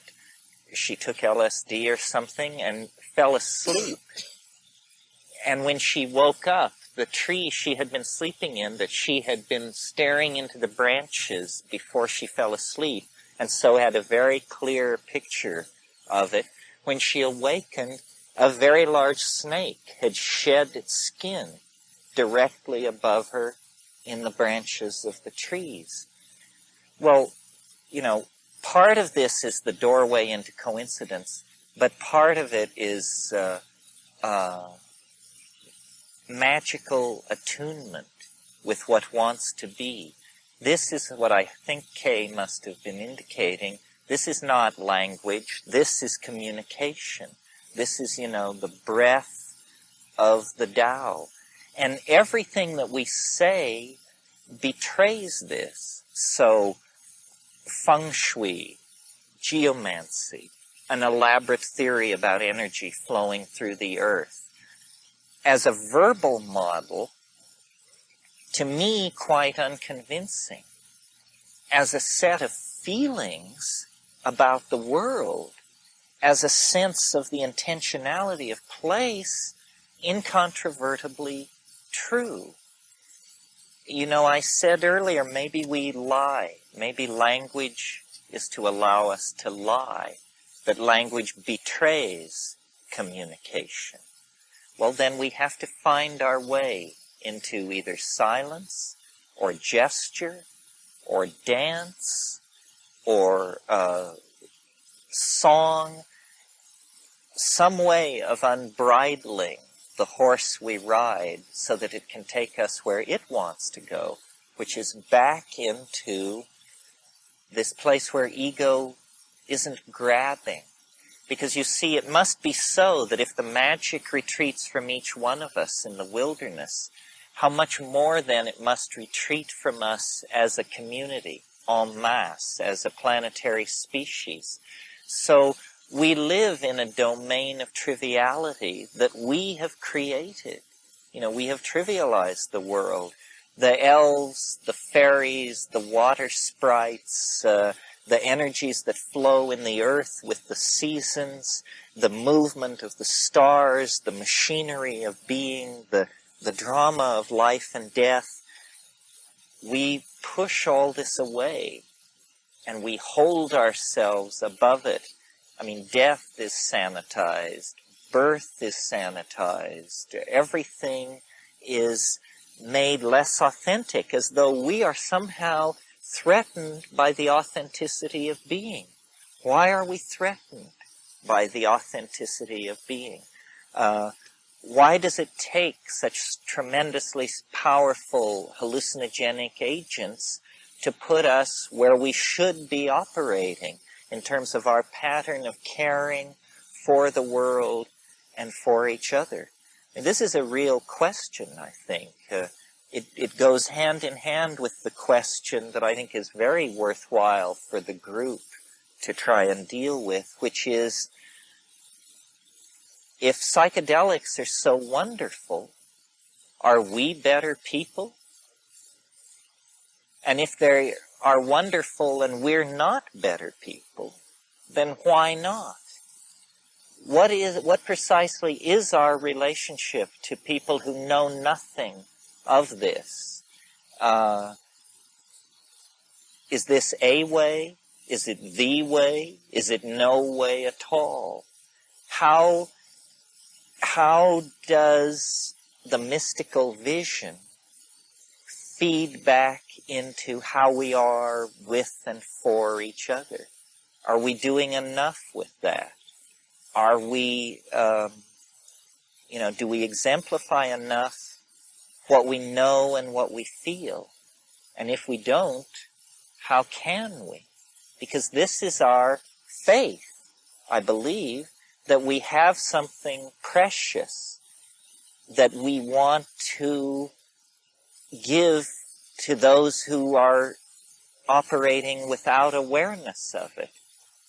But before you give something away, you have to wonder after the consequences. I don't have answers to this. I mean, this is the question that should hover over our lives.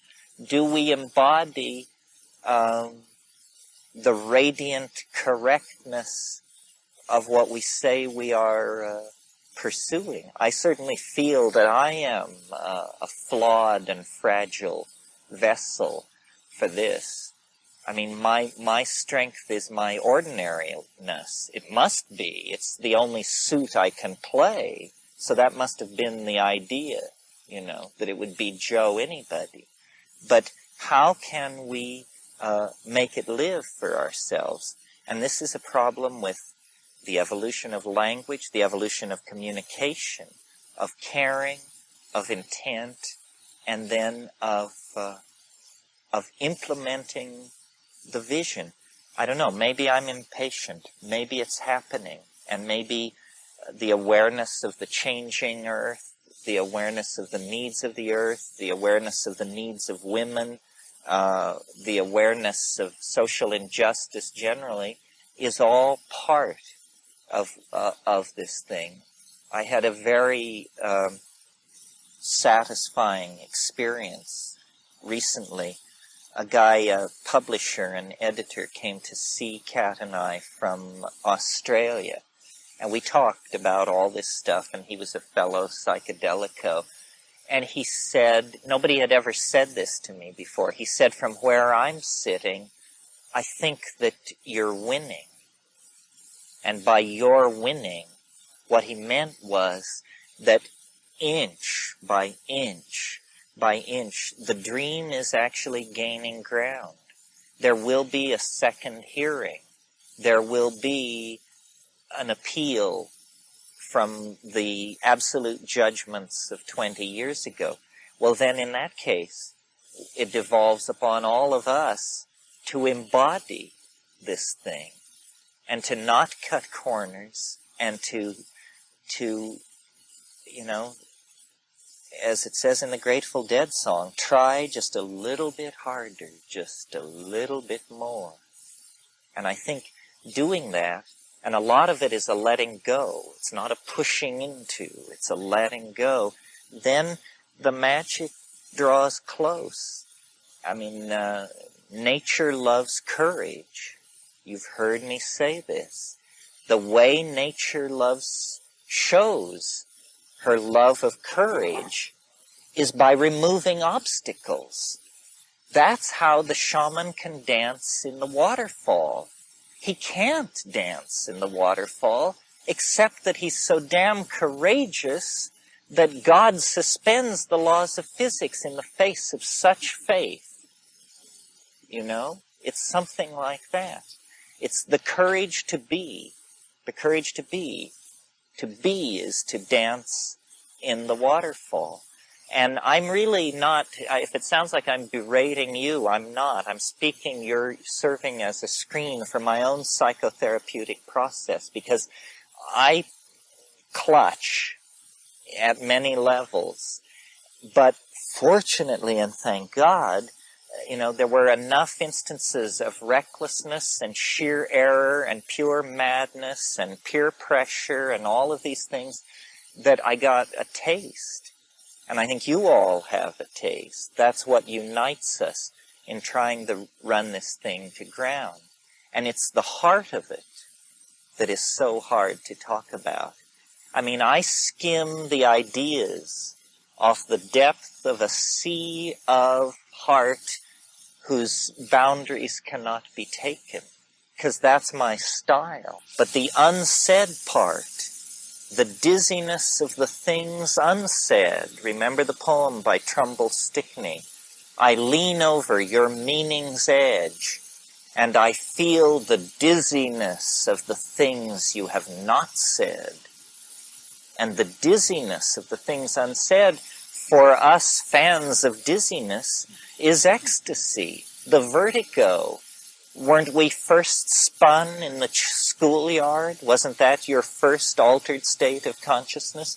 To be spun and spun until you fall down and watch the world move around? It's the dizziness of the things unsaid. That's a real problem for me. I'm a sayer. But it's worth invoking it, if only to let it resonate in the silence. Well, there are different things here. There's a lot of good in psychedelics that is not what I've been talking about today. A lot of people are hurting. A lot of people have traumatic past histories. A lot of people need to be, you know, unplugged, cleaned out, straightened out. I see the psychedelic experience as a birthright, and we can't have a free society until people are free to explore their own minds. It's so obvious.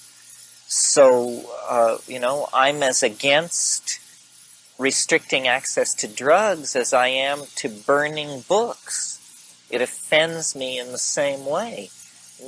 People must be free. We are the measure of the political universe, not the state, not the race. These have all been tried with horrible results.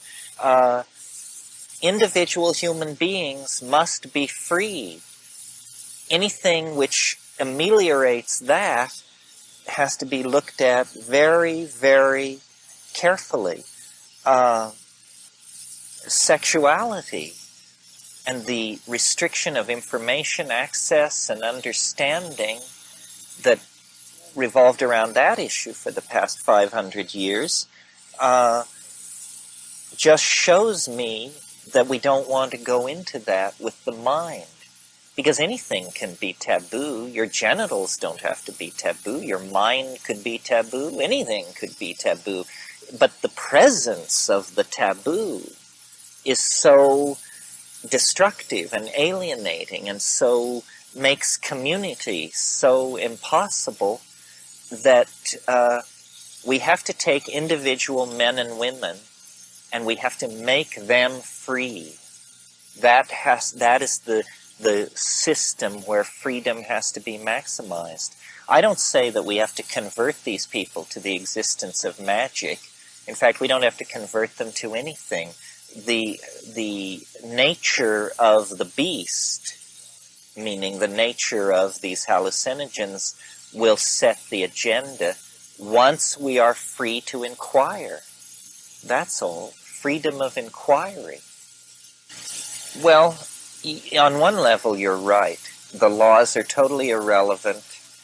We ignore them. So does everyone else. You mean we worry about them? Styles of taking and styles of getting together. Yeah. Well, this is like the same question about sexuality or automobiles or anything. Obviously, though we say all people are created equal, we don't sell guns to 8-year-olds and this sort of thing. But within the context of reasonable people attempting to reach reasonable positions, I think this should be as free as possible. I think there should be an institution for handling it. You see, if we were a primitive or a pre-literate society, there would be shamans who would be professionals, and they would take out the adolescent boys and the adolescent girls and put them through ceremonies that would inculcate them into the secret life and belief systems of the tribe, and then certain ones would be selected out to be the shamans of the next generation. We don't have any kind of institution like that. Part of my motivation for a public career is the belief that psychotherapy could be this. The motivation behind psychotherapy is entirely correct. But how can we make it real, you know? Shamanism does this. You see, I wouldn't go to a shaman for a cure if I had carcinoma or something like that. I regard them as most effective in the realm of mental problems, psychological conditions. This is why when ethnobotany got started, the first things that are looked at are the psychoactive plants. Because if a shaman tells you this will cause you to see visions, he's probably correct. But if he tells you this will cure a disease, this is less certainly so, because the concept of curing disease is a more Western notion. The concept of restoring neurotic imbalance seems to be pretty generalized worldwide. I think that if you're interested in drugs, the first stop is the library, and it's a long stop, and you educate yourself. This all seems very natural to me. This is how I did it, and how all my friends did it. In the early 1960s, there were articles in newspapers about morning glory seeds and this kind of thing. We followed up and learned how to use scientific literature to figure out dosages and all of this kind of thing. For me, I take drugs seriously. So I also I'm perfectly aware of their capacity to cause a problem. So you want to be educated. You want to have all the information. So people, number one, have to be educated. And then they have to be given the freedom to decide. Now, inevitably, certain people will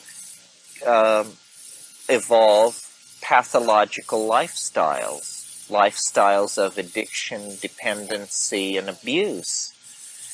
But those people usually can evolve these lifestyles there are perfectly legal avenues to evolve these lifestyles. Alcohol is obviously more conducive to these maladaptive lifestyles than almost anything else. If I were totally juiced, you could tell it. If I were a lifelong junkie and I had just shot, I could deliver this lecture. It wouldn't trigger any awareness in you. So the debilitating, damaging, maladaptive drugs are all legal. And what is restricted then is stuff which gives you funny ideas. That's the problem, the funny ideas category. Well, put that way, it doesn't take long to see why. Because funny ideas are very problematic for institutions. On the other hand, funny ideas are the life breath of creativity. So who are we going to make comfortable? A bunch of control freaks? See, I think it was really a mistake in the 60s to try and take society away from the people who want to run it, to wage revolution with psychedelic drugs, where I don't know if those people realized, but their weapon was effective enough that the world's first nuclear power was quaking in its boots, because you could produce 10, 20, 40 million hits of LSD. Well, so that's terrifying to an establishment, because what if you changed 20, 60, 40 million minds? But if it can be kept in a human scale, where you say out in California, people hang out at Esalen and then they take off their clothes and then they meditate and then a few of them go on to drugs. This doesn't threaten anybody. The way in which LSD was used to thumb noses at the establishment brought trouble. It, I don't think, should have been seen as a direct tool of social and political action. It should have been handled as an adjunct to creativity. Its agenda would have surfaced. We would have ended up in a better place.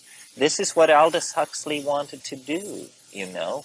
He felt that you go to the people, to the power freaks, in a non-threatening way. You don't say to them, hey, Mr. Dean, hey, Mr. President, 100,000 acid heads have surrounded your administration building, and if you don't accede to these 15 non-negotiable demands, we're going to pull the place apart. But no, you send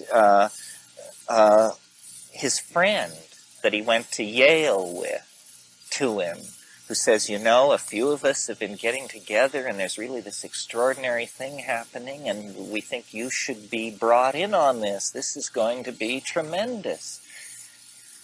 But it polarized.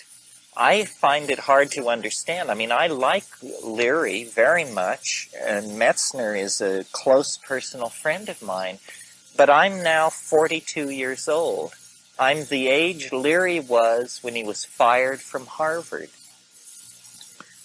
If I were fired from Esalen, so to speak, my response would not to be a tour of the major campuses of America to set the troops marching and sending the checks home to mom and dad. I'm delighted that people 16 to 25 are interested in what I have to say, but I don't see myself as the Pope of the Children's Crusade. It's not like that at all. We need to reach creative people in all levels of society and in all positions of power. Creative people will respond to this. It is, after all, a personal thing. It's a personal thing. The revolution that wanted to give everybody LSD also wanted to have sex in the streets. This was a banner. I've shouted it myself through the streets. But hey, is that going to do a lot for relationships? to have an orgy at the corner of Bancroft and Telegraph? Will this make us all better able to relate to our significant other? I'm not sure. So I think a lighter touch. What was also absent in the 60s was any awareness of tradition.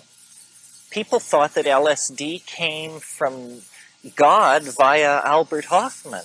They didn't realize that shamanism was about this. They didn't realize that that there was a huge body of evidence that they could call on to support their position, which was, this is what religion really was about for the first million years, and this is what ecstasy was about before it became about, silent prayer and abstention and rejection of the senses and all of this stuff. So that really, I think, was the revolution and contribution of the 70s, the anthropological angle. I mean, it's pretty startling to read 1970s or 1960s LSD literature that has not been edited or amended since. If you want to look at this, take a look at Stephen Gaskin's book, Amazing Dope Tales. The book was published in 1969, so it's completely uncontaminated by the shifts in consciousness of the 70s and the 80s. Well, it's an astonishingly unspiritual book. What people seemed to do on LSD back in the Haight-Ashbury, a lot of them, was what was called power tripping and ego tripping. And people played games with other people who were on it. Power games, sex games, control games. And there wasn't a sense of the sacred dimension. All the metaphors are drawn from the transcendent realms of Mahayana Buddhism. Enlightenment, bardo, nirvana, white light, ego death. Lot about ego death. I barely ever hear that pass my lips. I mean, I talk about diminishing the ego, but I don't conceive it as a dissolving into whiteness. I conceive it as a coming to terms with the world that wants to be recognized all around us. So we have evolved the language. We have created dimensions for the experience that we didn't have before. And I think we still are. I mean, LSD was a love drug, but it was a kind of collective. You loved your tribe. You loved your affinity group. Mushrooms brought in this connection to nature.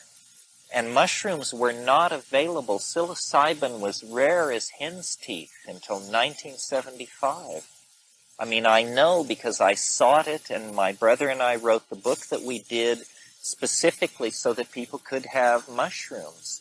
And I know who our competitors were and when those publication dates were. And it just did not exist unless you were very close to the, inner high mucky mucks of psychedelica. I only once took something which was said to be synthetic psilocybin, because I didn't know anybody. I was a spear carrier back in the golden age. And what the mushrooms brought in was, for a lot of people, access to hallucinations.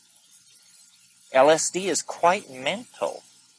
You have to be of a certain inner constitution, or you have to take a lot to have hallucinations. And then the hallucinations are of a certain character. Psilocybin, by being visibly from the earth, and by having this tremendous synergistic effect on the vision-producing part of the brain, empowered the extraterrestrial wrath, the fairies. That was not seriously part of the LSD phenomenon, and so forth. So I think, it evolves in time.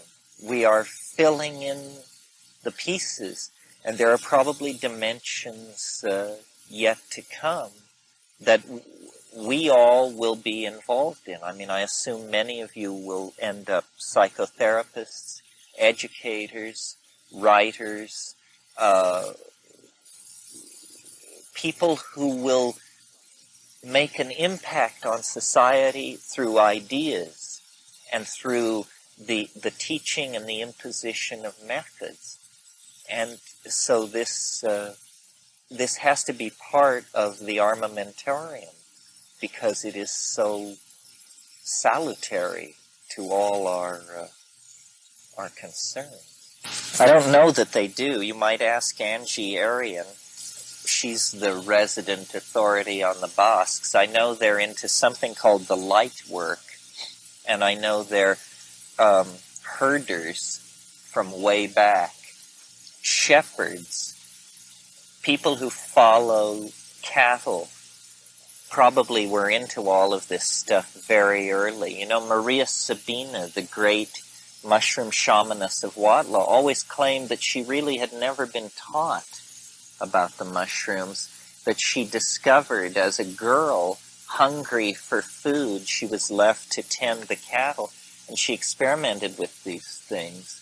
It's certainly generally conceded that astrology, astronomy, observation of the stars was something that shepherds were the first people to pay attention to, because they stayed up all night and watched their flocks and observed the horizon. This connection with domesticated animals, whether the Basques today use psychedelic plants, I couldn't say. Most Europeans don't, and the history of Europe is poor in instances of psychedelic use because the flora of Europe is poor. There are daturas, and there's henbane and monkshood and opium brought in and hashish, but it's not a psychedelic ecosystem at all. Well, it clearly isn't the only path. It may be the only path to a certain place, but if that's not the place you want to go, then you would follow a different path. They bring you to the discovery that everything you know is wrong, period. If you are not interested in having that experience, and many people aren't, I mean, many people, when they get to the goal of drugs, say, okay, that's it. I'm finished with drugs. Now I know. I didn't need to know that, and I'm sorry I found out. You have to have a taste for the weird, the bizarre, the outre, the beyond. It's an edge phenomenon. It's a 12th house phenomenon. It's a scorpionic kind of thing. The other objection that you raise, that it's artificial, well, I agree in some sense, in that I don't like synthetic drugs, but the banner under which the entire new paradigm is operating is that it is an illusion that there is an inside and an outside. It is an illusion that there is a self and world. So we cannot, if you believe that it's artificial, you already are deeply committed to a dualistic view of the place of the person in the world. It's the ordinary view that people are distinct from the world. There may be philosophical churches here that can't be reconciled. I'm basically some kind of a phenomenologist. When you begin to analyze perception, it can be analyzed different ways. My analysis leads me to think that the distinction between real and unreal is a misunderstanding. and that in fact all these distinctions between self and world, between real and unreal, between inner and outer, these are in fact the very boundaries that it dissolves. So it will change you a lot then to dissolve those boundaries, because they will then be seen by you as merely opinions rather than discoveries about how the world really is. Psychedelics don't say how the world really is. They say how the world really isn't. That's what they always do, is they negate. They say, no, it isn't that, and it isn't that, and it isn't even that. So they're not offering a kind of replacement faith. It's really a religion of doubt. This is what drives people crazy. They say, well, you don't believe in anything. Damn right. It wasn't easy to get to this place of not believing in anything. But it's not an existential abandonment. It's not like, I don't believe in anything. It's that in order to be free, I must not believe anything. Then all things can be freely commanded in the mind. And that's what psychedelics show. They say everything you think is wrong, even what you think now is wrong. Therefore, even your most advanced thoughts are provisional. Therefore, if you like thinking, think, but don't think that thinking is somehow important. It really isn't. But it's hard to learn that. And the only way I've been able to learn it, I am, like a cured alcoholic, except I'm a cured materialist. I thought that I could prove the correctness of materialism by taking drugs. And then I would see that all these people were wrong about the power of drugs. They were just soft heads. And I would survive the experience and keep my skepticism intact. But what did I know? It was quicksand, and now I'm what I am. Because I got in over my head. Your attitude is the correct attitude until reality makes it impossible to have that opinion any longer. I mean, that's the reasonable, anybody should have that attitude until reality forces them to think something else.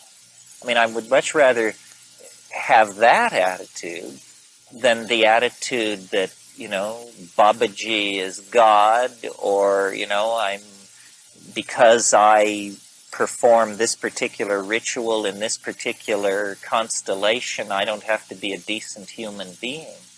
But experience, this is the appalling thing about these drugs. They are forms of experience. And that's all you can have. People who choose to go through life without the experience will form a set of impressions about reality based on the lack of that particular data.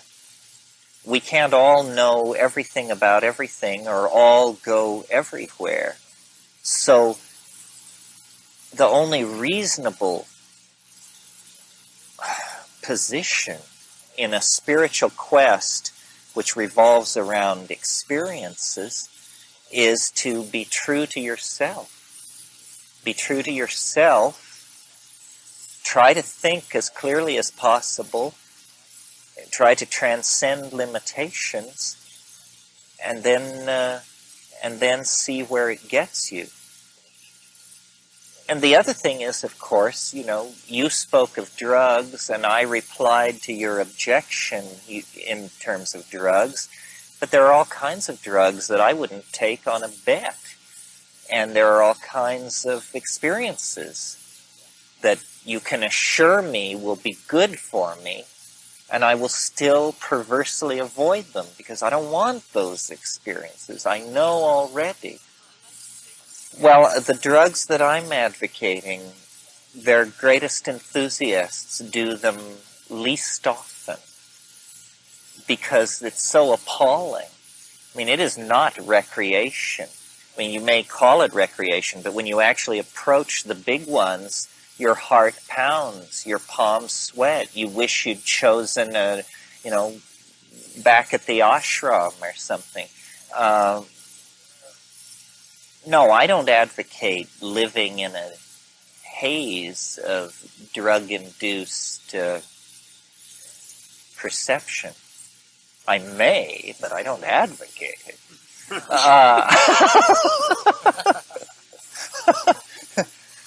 And the big ones, it takes months to assimilate a large psychedelic trip. No, the purpose is to enrich the here and now, to enrich the down state, because this is where we live, after all.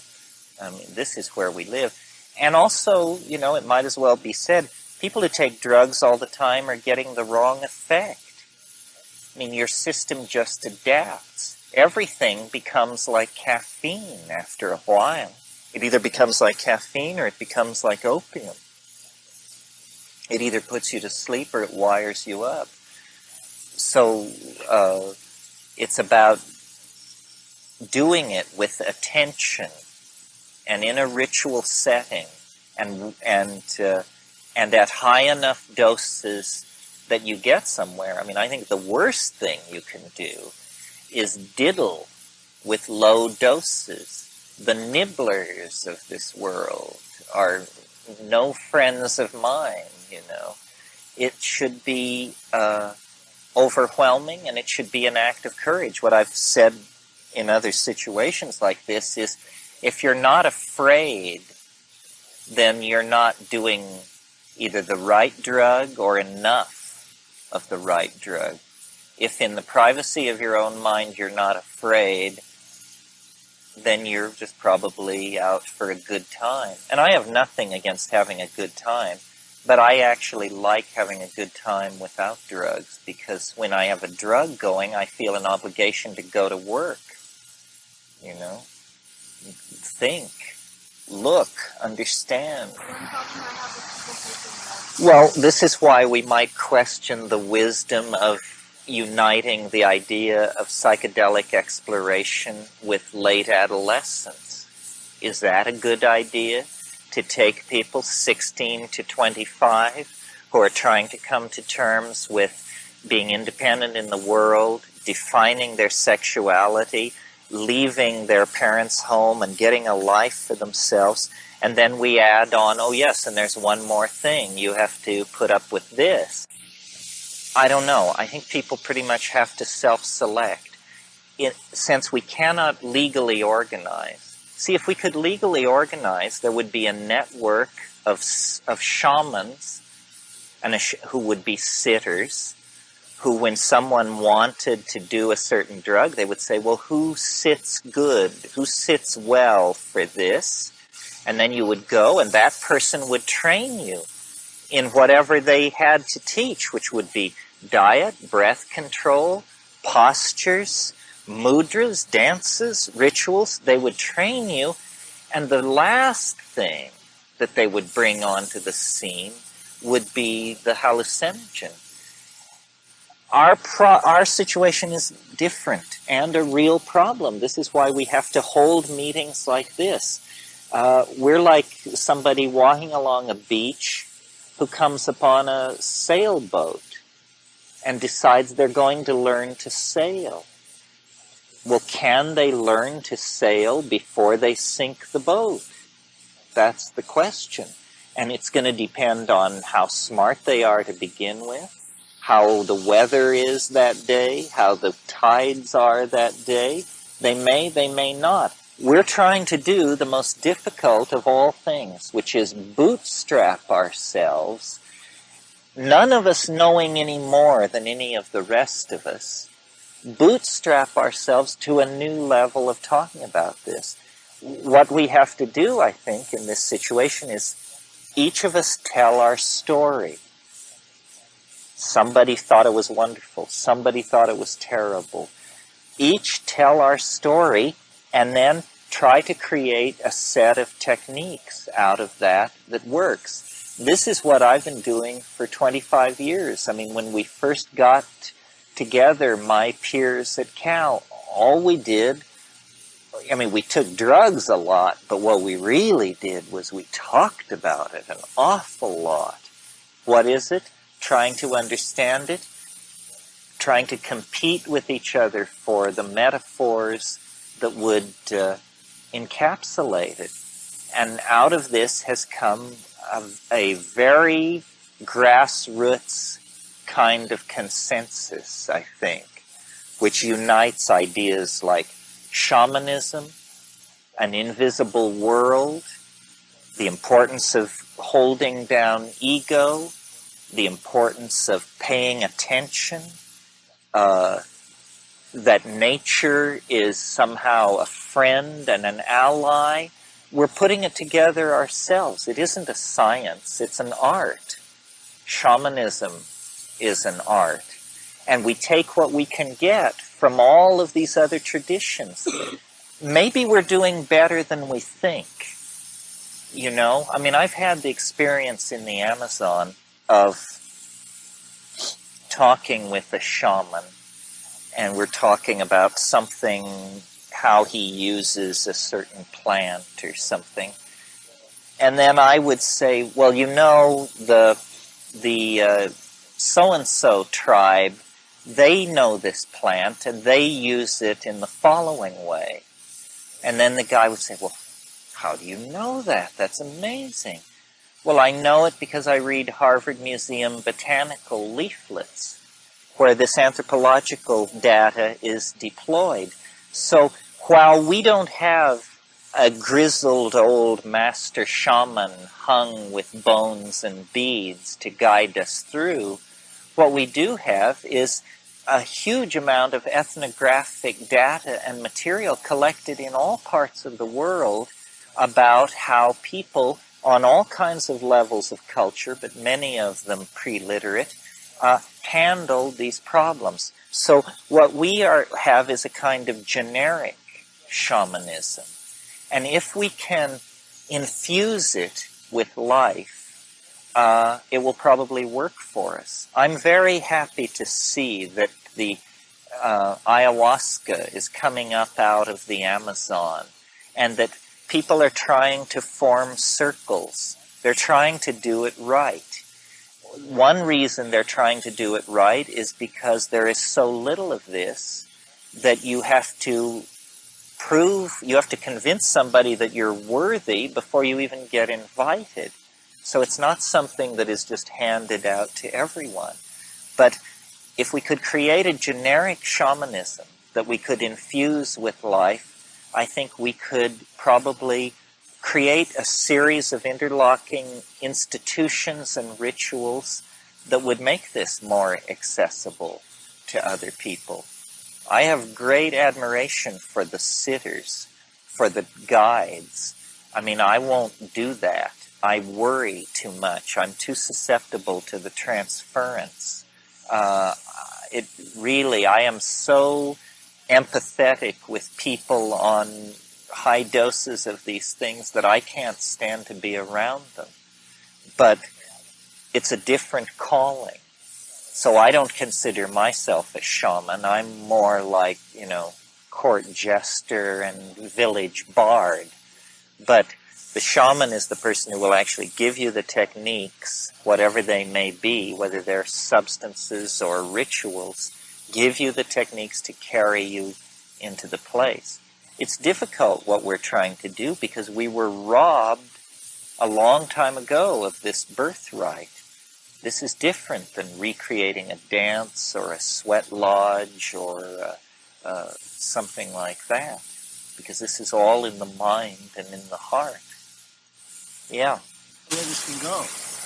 You're right, we're hoist on our own petard.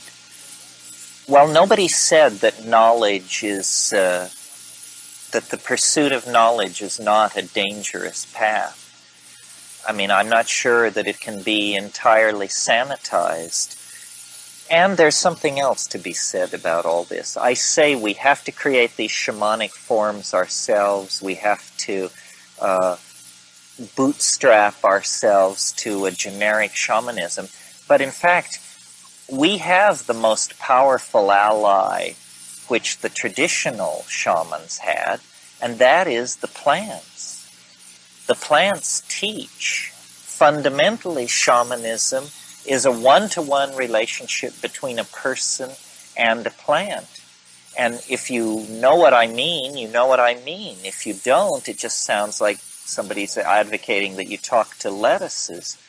But I didn't believe it myself until I got into the domain where it was happening. Nature wants to communicate. She wants us to pick up the telephone. She wants us to direct our attention toward the idea that nature can present itself as real communication. If we could let down into that, then the crab that cleans our fingernails, or the snake that sheds its skin above us in the tree, these things then become the teacher. I mean, this is what the mushroom says. It says, you don't need the teacher. I am the teacher. And it is but for you to recognize and come to terms with that. It's not a tough row to hoe, and maybe it's not for everybody, and maybe we are misguided to seek to expand our circle larger. I mean, maybe what we should seek to do is to deepen the experience and connections within our circle. This is another way to do it. You know, human beings don't believe in anything unless it's a mass movement. But when it's something from the heart, maybe the real authentication of it comes from a deeper personal commitment. Well, why don't we knock off for today? The first thing I wanted to talk about was because the summer solstice is a great pagan celebration, and because I think we self-consciously celebrate it with the sense that we are participating in something which goes slightly against the grain of the dominator culture in which we're embedded, and because that culture has made a paragon of reason, I thought it might be fun tonight to just talk a little bit about reason and intuition and the forms and the politics that attend each. So let me dig into this a little and think aloud.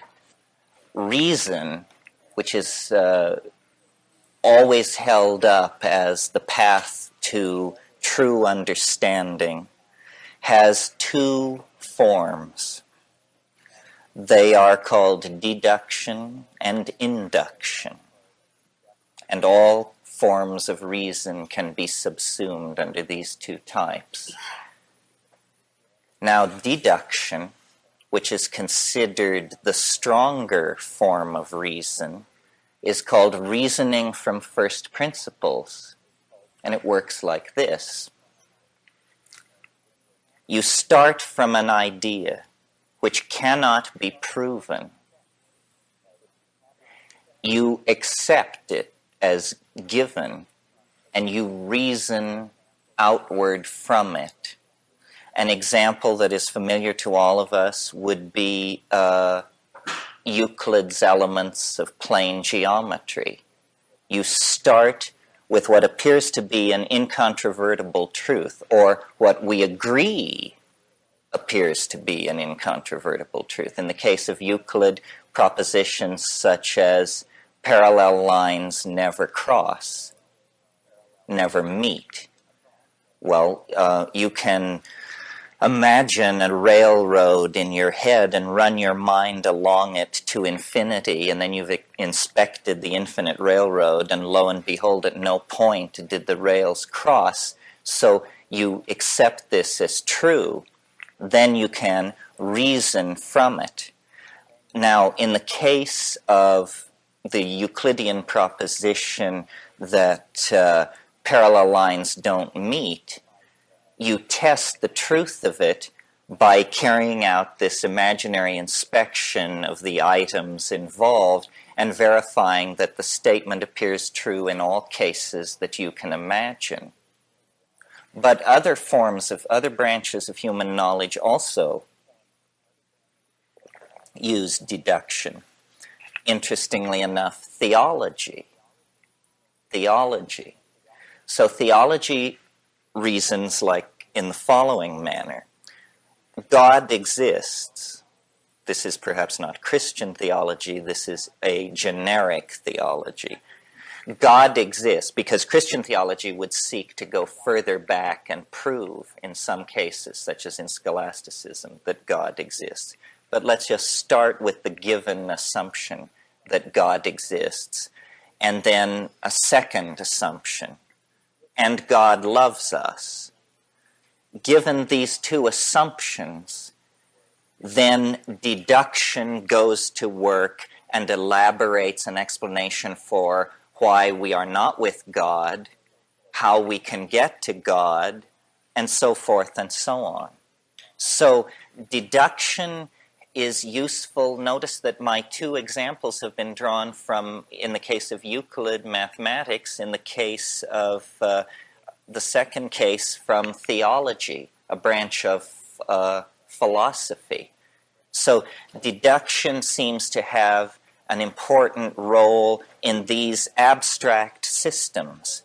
But remember, I said it was one of two forms of reasoning that are ordinarily dealt with. Now, the second form of reasoning is, to my mind, more interesting. The second form of reasoning is induction, not deduction, induction.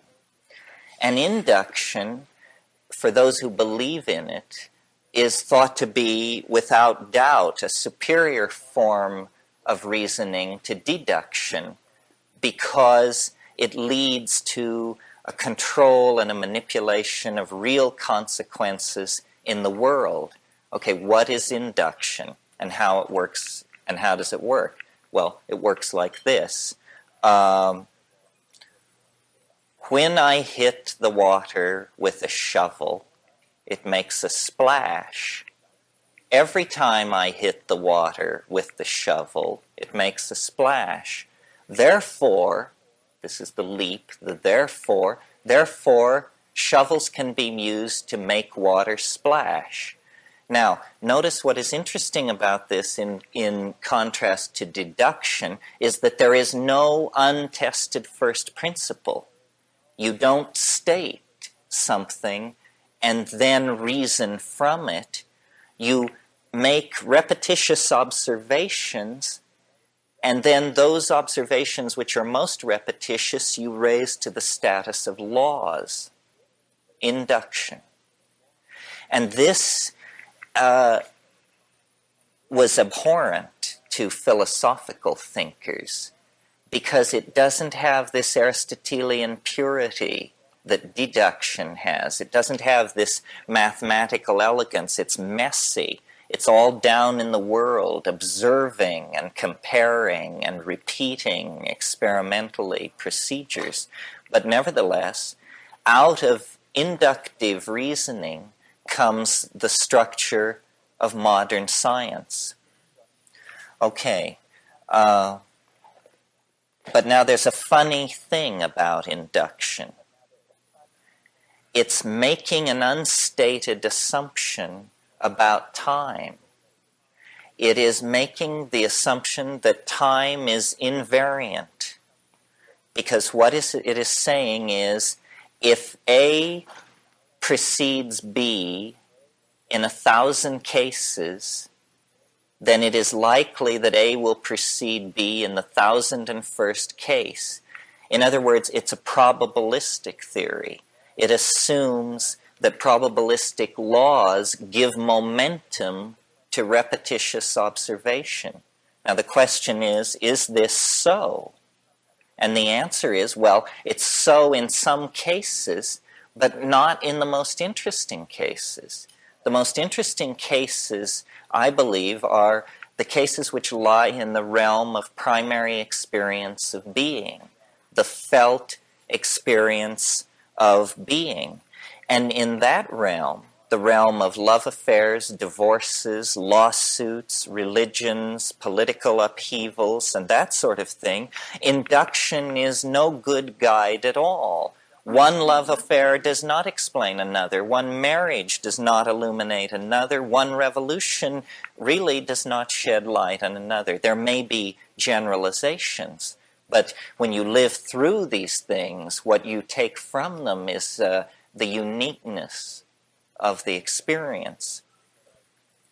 The first principles that are reasoned from in deduction, whether in the realm of a deductive mathematical system like Euclid or a rational theology, these things are seen to rest on foundations of sand because of this problem of the axiom.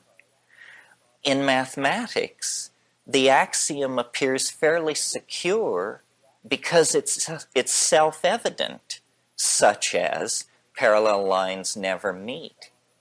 It rests on its self-evidence to make its appeal to reason. You see, you can see that it is true, though no one has ever figured out how to prove this. You can see that it is true. But when you move from the realm of axioms to the realm of theological first principles, the appeal then is not at all to the obviousness of it, but to the desirability of it, that God exists, that God loves us. We hope these things are true, but they are certainly not self-evident in the scheme of things from the point of view of most of us.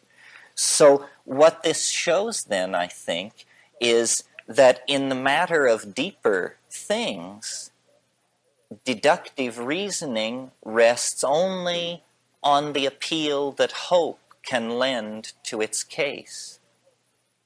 Okay, so for me, this is a critique of deduction. Now, what about induction?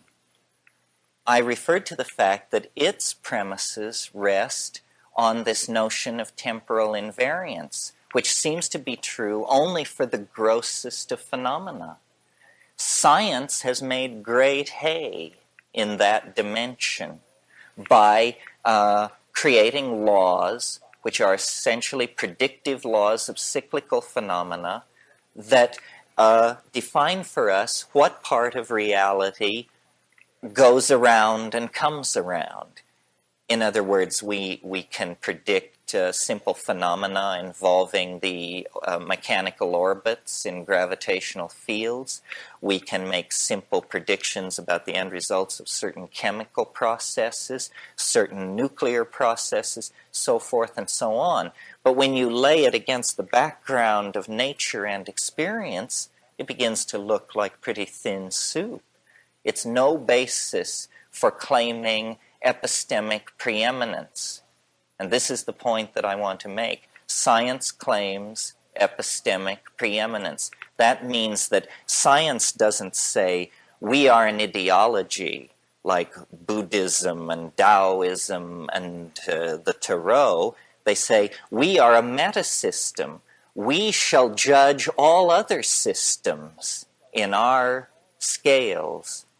Well, this is politics, but not good philosophy, because there is no basis for this claim to epistemic preeminence. So,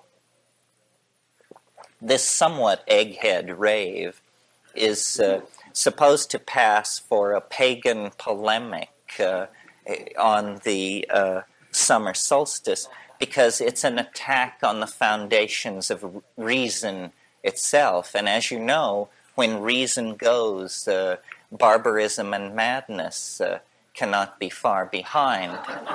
And as a self-declared philosophical anarchist, as in fact the founding member of the Henri Poincaré Anarchist International, our motto is chaos is order. I believe that it's entirely appropriate to carry out an attack on reason. Okay, so then what are we left with? Well, what we're left with is intuition. Intuition. And what is it and how does it work? Well, it's a feeling into things that comes to answers and leaves no trail. That's the thing. It leaves no trail. So you have it, but you haven't the argument for it. And so its power must reside in its truthfulness. So the power of intuition lies in its ability to express truth in contravention to the forward flow of logic and casuistry. Well, is it always to be this, you know how the Tao is presented as this Eastern concept that you can barely wrap your mind around and that hovers at the edge of intelligibility? Well, really, in these so-called obscure Oriental philosophical stances always turn out to have a corollary in Western thinking, and the corollary to the Tao, to Taoism, is intuitionalism, is, you know, an ability to sense the constraints and opportunities in the moment and act through it. Intuition. And intuition is always presented in the dominator society as 1, vague, 2, feminine, 3, unreliable. But this is simply because of this bias toward deductive and inductive systems whose falsity I have just demonstrated to you. In fact, in the felt domain of experience called living, intuition is how most of us, even the most self-defined as non-intuitional, are operating. Intuition is a kind of field processing of both the foreground and the background of experience. It's a gestalt understanding that is subliminal and that leads the whole organism through an invisible set of creodes towards the maximizing of some kind of a goal. Okay, end of Act 1. The second act opens in the middle of the 19th century with science responding, albeit unconsciously, to an understanding of what I've just said. The inadequacy of reason, the necessity of intuition, and yet all this going on in a domain of Victorian gentlemen with beards to their belts and a world where pianos wore pants. So, you know, it worked its way out subtly in the notion of evolution. And evolution is a very interesting concept that even those of us who profess to believe in it, I think, don't fully grasp, what comes in this package. We all are taught that in the 19th century, a great struggle was waged between science and religion because science had the audacity to suggest that human beings were descended from the great apes. And we all know who took what sides and the kind of polemics that were raised. And we all know the happy ending of this story with the great triumph of modern evolutionary biology. However, that, to my mind, looking at it from the point of view of a philosopher, is all sham. Or it's like the 11 o'clock news version of what actually happened. That's how rather silly people understood the great intellectual watershed struggle of the 19th century. That is not, in fact, what it was about. That's not what it was about. The outrageous assertion of the evolutionists, of Darwin particularly, and his school, was not that human beings were descended from the great apes. In fact, the outrageous assertion wasn't even contained in the part of the manuscript that was called The Descent of Man. You recall it was called The Origin of Species and the Descent of Man, and where the real kicker was lodged was in The Origin of Species. Why? Because Darwin set out to show that nature could be the product of processes without purpose. That was the bit that brought the roof down. Ordinary people couldn't understand this. This is called the so-called teleological issue. But this is what brought the Christian church roaring to its feet in confrontation with evolutionary biology. The assertion that nature could be accounted for by processes that were not guided toward a higher end by a higher power, that simply random molecular processes and then pressures of environmental selection could cause to come to be animals, plants, and ultimately human beings. But the fight was over teleology. The fight was over whether or not the universe has a purpose toward which all creation moves ineluctably, or whether nature is what the Darwinists called it, which was trendlessly fluctuating. Trendlessly fluctuating. So it was an attack on God, not the divinity, not the divine status of man. That was peanuts in this poker game. It was an attack on the need for God per se as an efficient cause in the machinery of universal being. Well, it's a very interesting question and a very interesting struggle because we are still caught up in it. American transcendentalism, while all this was going on in England, American transcendentalism was exploring the transcendental realms of the human spirit cast against the background of the American landscape. And this question of the telos in nature was, to make friends, lifelong friends, into enemies and sunder families. Alfred Russel Wallace, who was the co-discoverer of evolution with Darwin, really preceded him. He had a fever. He was a professional butterfly collector, as I was once in my youth. And on the island of Ternate in eastern Indonesia, Wallace fell into a malarial fever.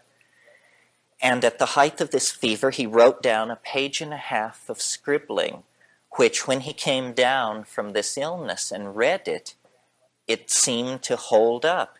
And what he had discovered was what all biology was seeking, what he called the solution to the problem of the species. And he looked at this thing, and what it was a description of natural selection. And it seemed to work.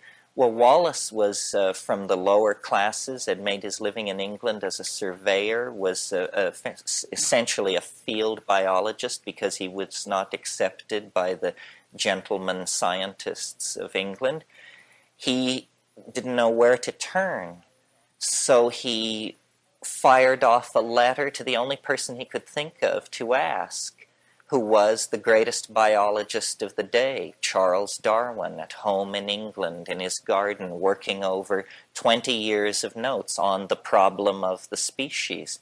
When Darwin got this letter from this unknown character, postmarked Ambon, Dutch East Indies, and read it, he paled visibly.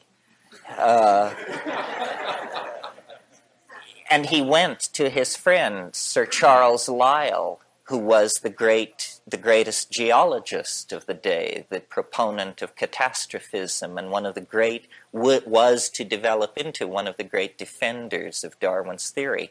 He went to Charles Lyell and said, I've been working 20 years on this idea. This came in the post. This is it. It's all here. And Lyell said, don't worry, my friend. We will schedule 2 papers to be delivered at the Royal Society. They will be delivered on the same evening, and yours shall be first. And so it was. And so it comes down to us as Darwin's theory of evolution.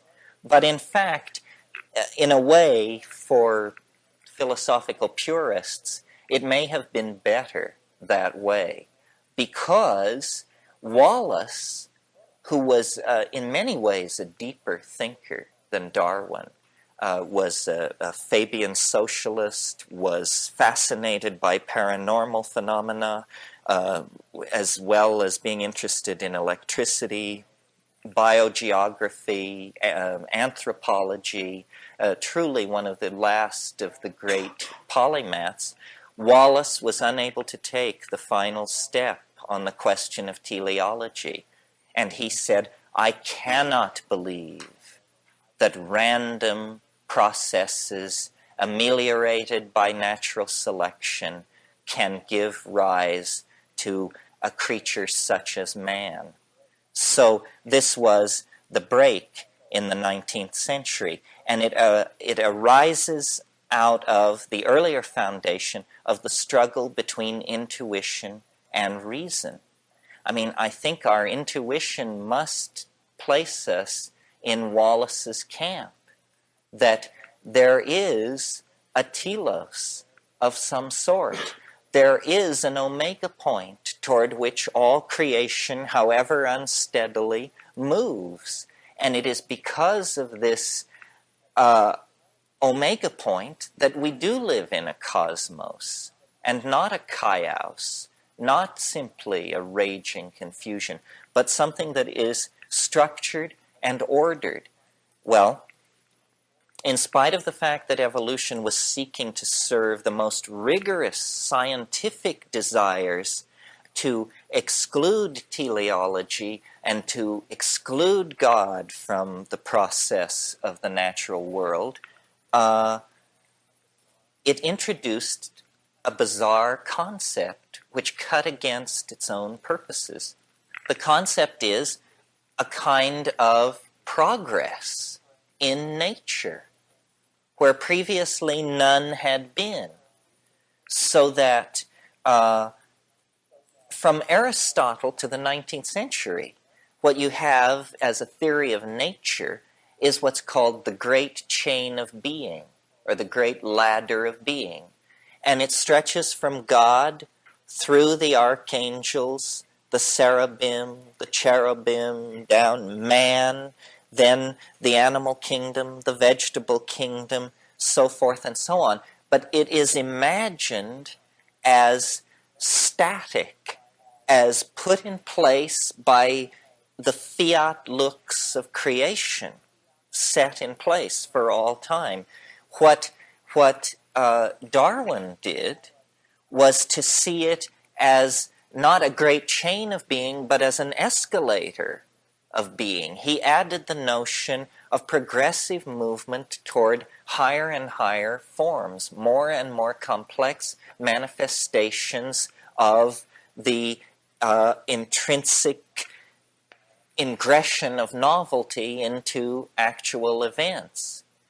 And this idea is very, very interesting and cogent and pregnant with possibility for all of us and our world. You see, what it is really is it's a recasting of an idea that had been banished for several centuries from Western thinking. It is the alchemical idea that nature is driving to perfect itself. This was what the alchemists believed. They believed that through time, lesser metals became gold, and that what the alchemist was trying to do was to compress time. He was trying to catalyze a natural process so that what took thousands, in their imagination, of years in the body of the earth could be compressed into days or weeks in the alembic of the alchemist. Well, as science defined itself throughout the 17th and 18th century under the impetus of Descartes and Kant and all of these people, this notion of the world as a distillate apparatus was given up. But it returns in the idea of evolution, and we inherit it in the social world. Now, this is a delicate point. There is something called social Darwinism, otherwise known as fascism. Social Darwinism uses a very vulgar understanding of evolutionary dynamics to justify class oppression by saying that it must be right that some people have their foot on other people's necks, because isn't this what nature is about? Struggle of the fittest and survival of the longest fang, the swiftest claw, the sharpest tooth. Well, the answer is no, absolutely not. This rests on an understanding of nature that was in vogue 150 years ago, that is not in vogue now. That's what you see when you look at nature in the human dimension. But when you analyze nature as an integrated system of chemical reactions, gene transfer, catalytic self-regulating activities, hypercycles of energy, nutrients, and metabolism, when you analyze nature from that point of view, you see that it seeks to maximize cooperation, connectedness, mutual interdependability is the thing which holds the whole thing together. And the species that is most successful is not the species that can dominate all others. It's the species that can make itself indispensable to all others. Look at the evolutionary success of the bacteria. You know, they settled in for the long haul, and no higher form of life can operate without them. And so the possibility of bacteria becoming extinct is laughable. I mean, they'll be the last to go because they have made themselves indispensable. This idea then of evolution has strongly entered the human world, and science hates this. I had somebody once say to me, if it doesn't involve genes, it ain't evolution. And you should not use the word evolution to describe progressive change. They didn't like that. They said evolution is a technical term used by biologists, and it applies to genetic material only. Books do not evolve, social systems do not evolve, corporations, relationships do not evolve. This is a misuse of the word. Well, since then, evolutionary thinkers like C.H. Waddington, Eric Jantsch, Wes Churchman, Paul Feyerabend, Irvin Laszlo have, I think by the sheer force and volume of their writings, overwhelmed this notion and reclaimed evolution as a much broader concept than it was understood to be in the 19th century. Evolution is now understood to be the triumphant march out of chaos into order, connectedness, self-expression, and self-reflection that begins with the first moments following the Big Bang. In other words, we have chemical, we have atomic evolution, evolution of atomic systems as electrons settle down into stable orbits.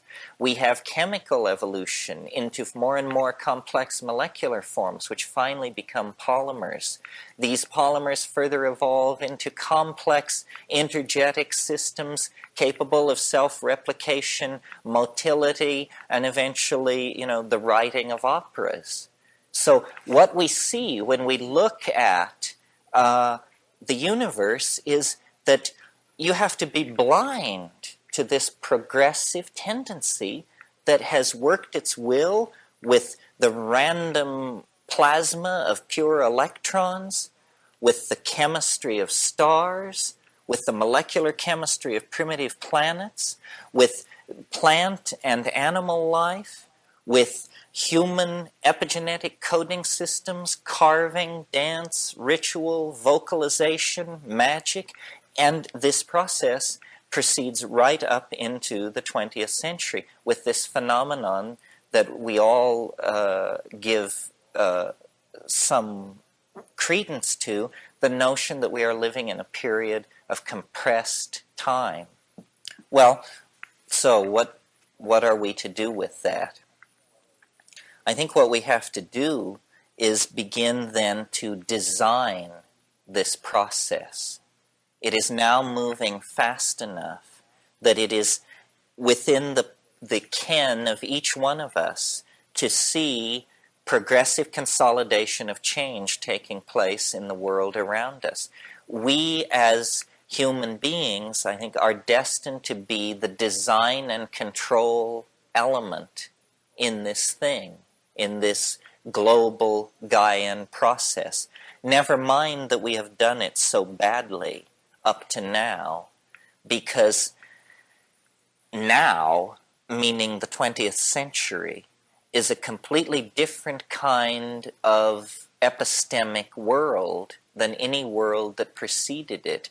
And to the degree that we can shed the inherited behavior patterns of previous centuries, previous cultural styles, and actually take hold of the tools present at hand, we can guide and control this evolutionary process.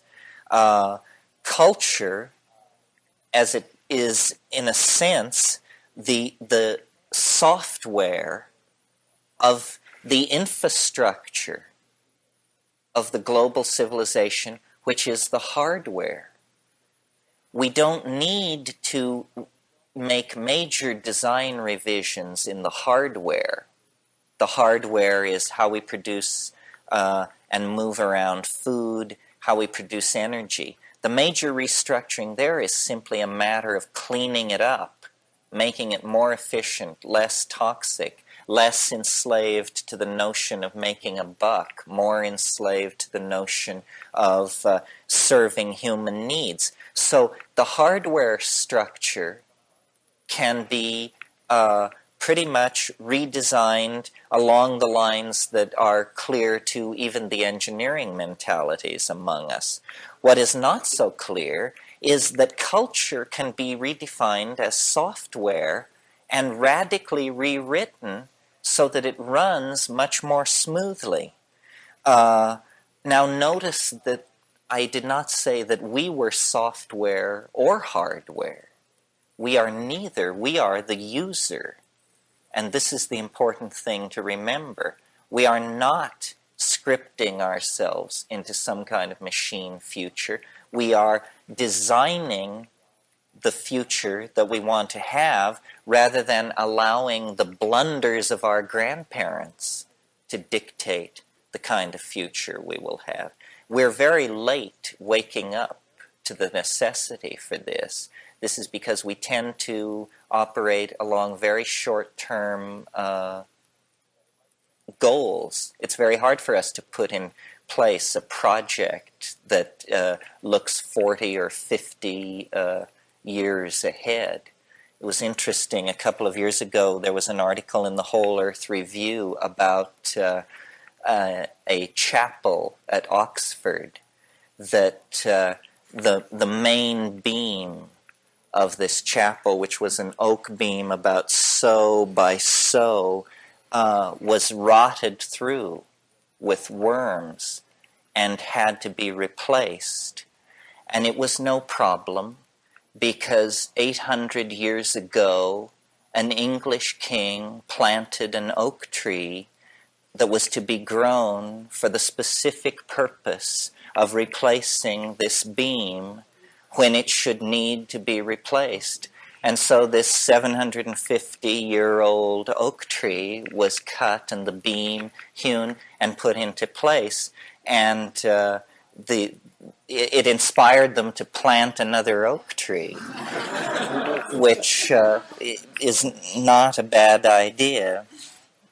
Okay, well, so that's maybe enough about evolution. Now I want to talk about revolution, which is also in the solstitial theme, because what the solstice marks is the return of the heliacal rising of the sun to a certain fixed star against the background of fixed stars in our calendar system.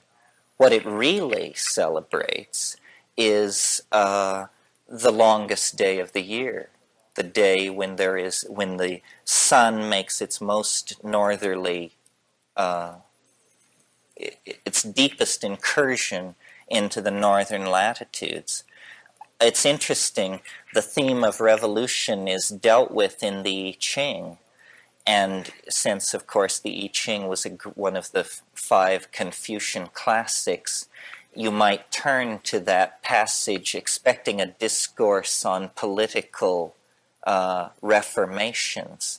And when you look at the hexagram revolution, it says nothing about political guidance to revolutionaries. It says instead, the magician is a calendar maker. He measures the seasons and he sets them right. And so the last idea, maybe, that I want to leave with you tonight is a few thoughts about the calendar, because I have fastened on to the calendar as an interesting vehicle for changing people's conceptions of reality. I don't think we realize how thoroughly our worldview is dominated by the unconscious preconceptions that are built into our calendar. The Chinese understood this. This is why when there were great social revolutions, a new calendar was always put in place.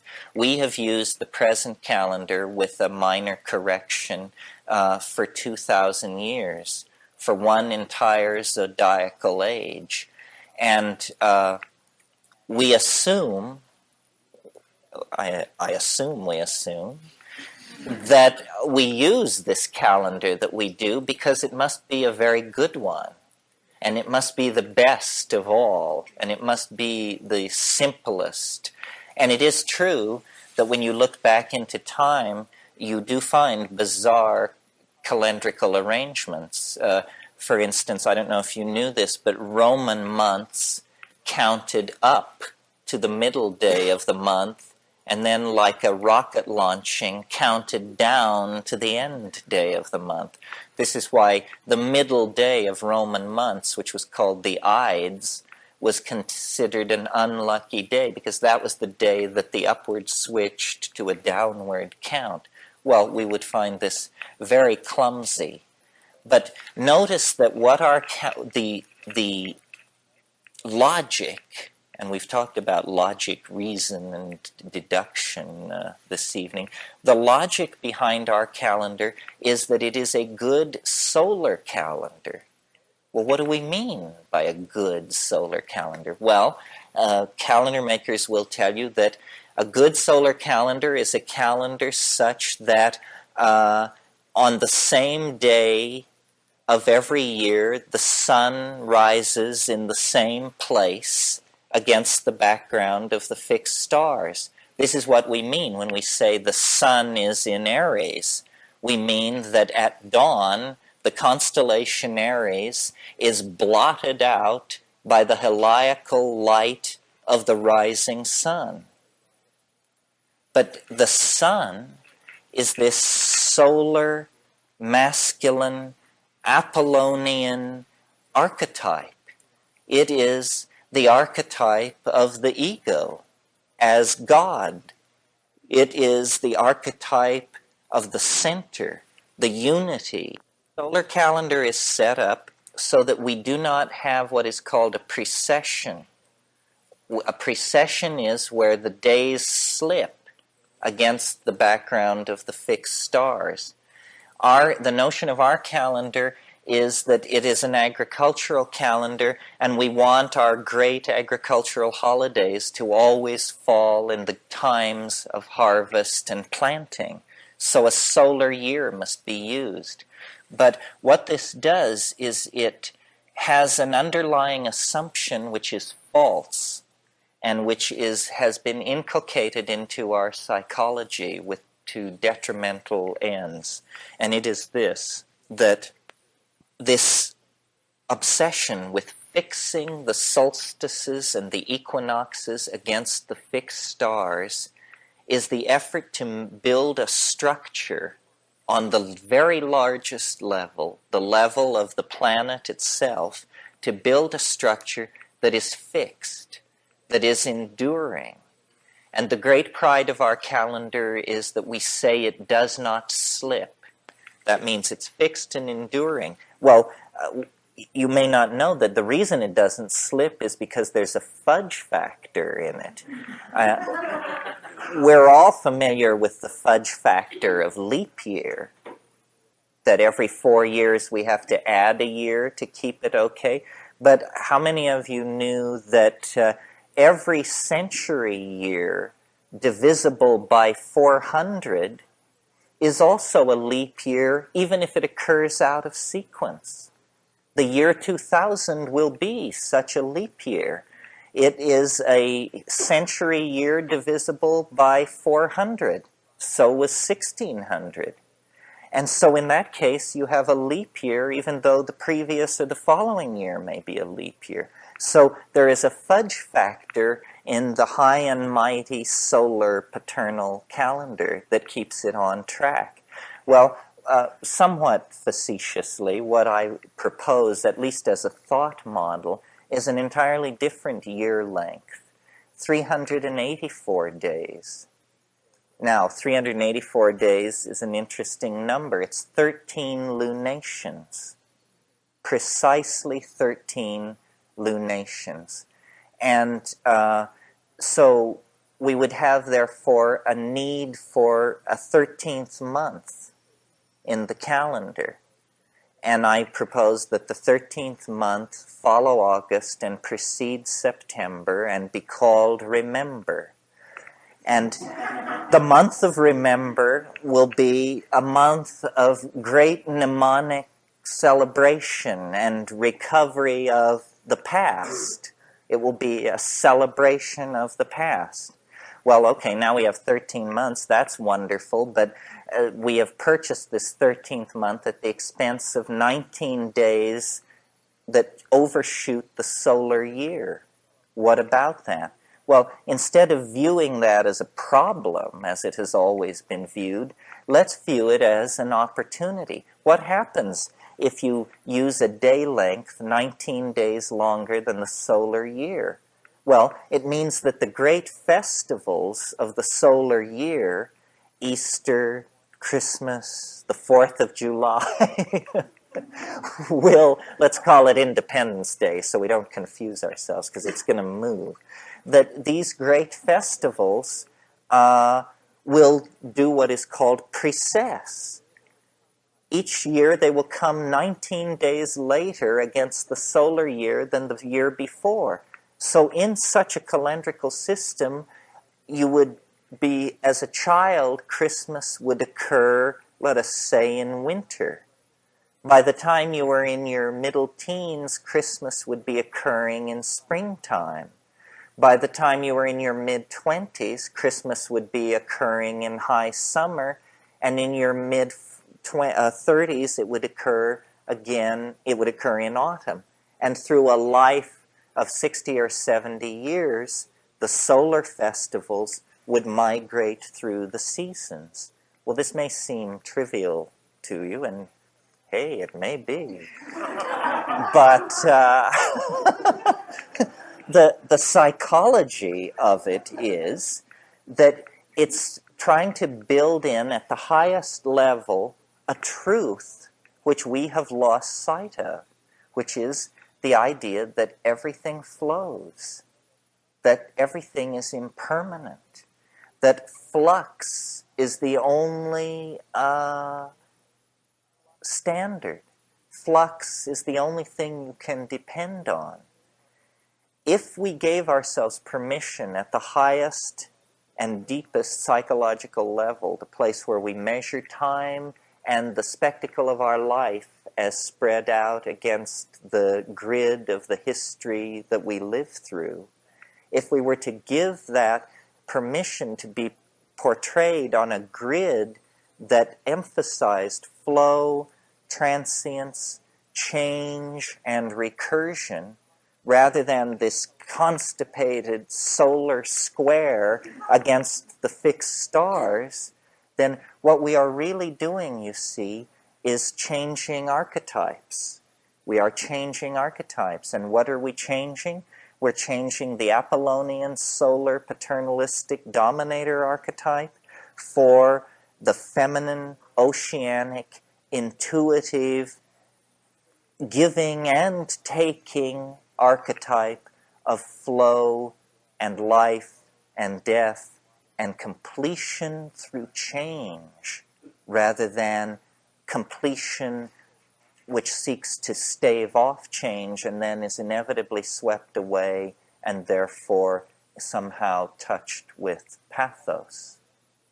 Well, maybe that's enough. Maybe there are questions. This was somewhat meandering. I'll recap it for you to try and give you the illusion that there was a plan. We began by celebrating the solstice with an attack on reason and logic and in favor of the primacy of intuition, in spite of its nakedness. Intuition cannot clothe itself in the armor of logic. But I hope I demonstrated to you that the armor of logic is wide mesh chain mail. In fact, it's chicken wire. In fact, it may be chicken shit. So the primacy of intuition and how that intuition led into a peculiar episode in 19th century science where committed atheists found themselves serving the recovery of the alchemical ideal through the notion of nature as an engine of telos and progressivism. And then from that, the notion of our own century as the concrescence of this teleological process that is leading everything into deeper and deeper modes of self-reflection and connectedness. And then finally, to put the snake's tail in its mouth, to return to the theme of the solstice and to offer again a counterpose to the calendar of reason, the calendar of solar paternalism, to offer instead a potential calendar in celebration of flux, change, growth, and feminism, which are the values that are going to have to be maximized if we are going to open a dialogue with our souls and the soul of the planet and save ourselves from the lethal momentum that so many hundreds of years of dominator culture have imparted to the machinery of our civilization. I mean, we must awaken, and these little probes, games about logic and calendars and shifting perspective on these various issues, this is just a way to promote cognitive activity, to say, you know, the path out of the selva oscura, the path out of the dark wood in which we find ourselves, is cognition, thought, getting smart fast. We have to dance, sing, calculate, and drum our way out of the circumstances into which we have fallen.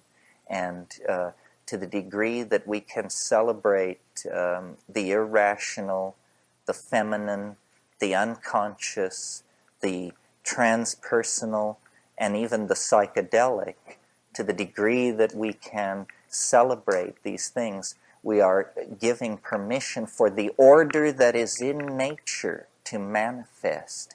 The plan wants to come to be. We have to get out of the way. And what that means is all the tricks in the book to diminish ego as a cultural ideal. I mean, ego is not a male problem, it's not a yuppie problem, it's not a white people problem, it's just a problem.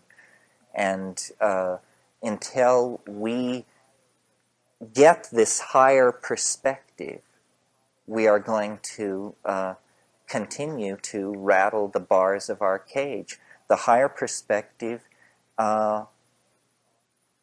depends on seeing things on a scale of thousands of years and potentially millions of light years, a cosmic scale, the correct scale, the scale on which we are truly operating.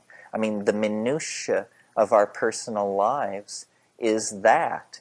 It's that our lives are an opening into a transpersonal opportunity, you know? I mean, I've said this in my smaller class. I take the notion of Tantra seriously if by Tantra what we mean is the shortcut path, that life is some kind of opportunity. It's an opening between unbridgeable chasms of the unknown, and yet out of chaos for 20, 40, 70 years, we come into a domain of immense opportunity. It is a conundrum. It is a puzzle.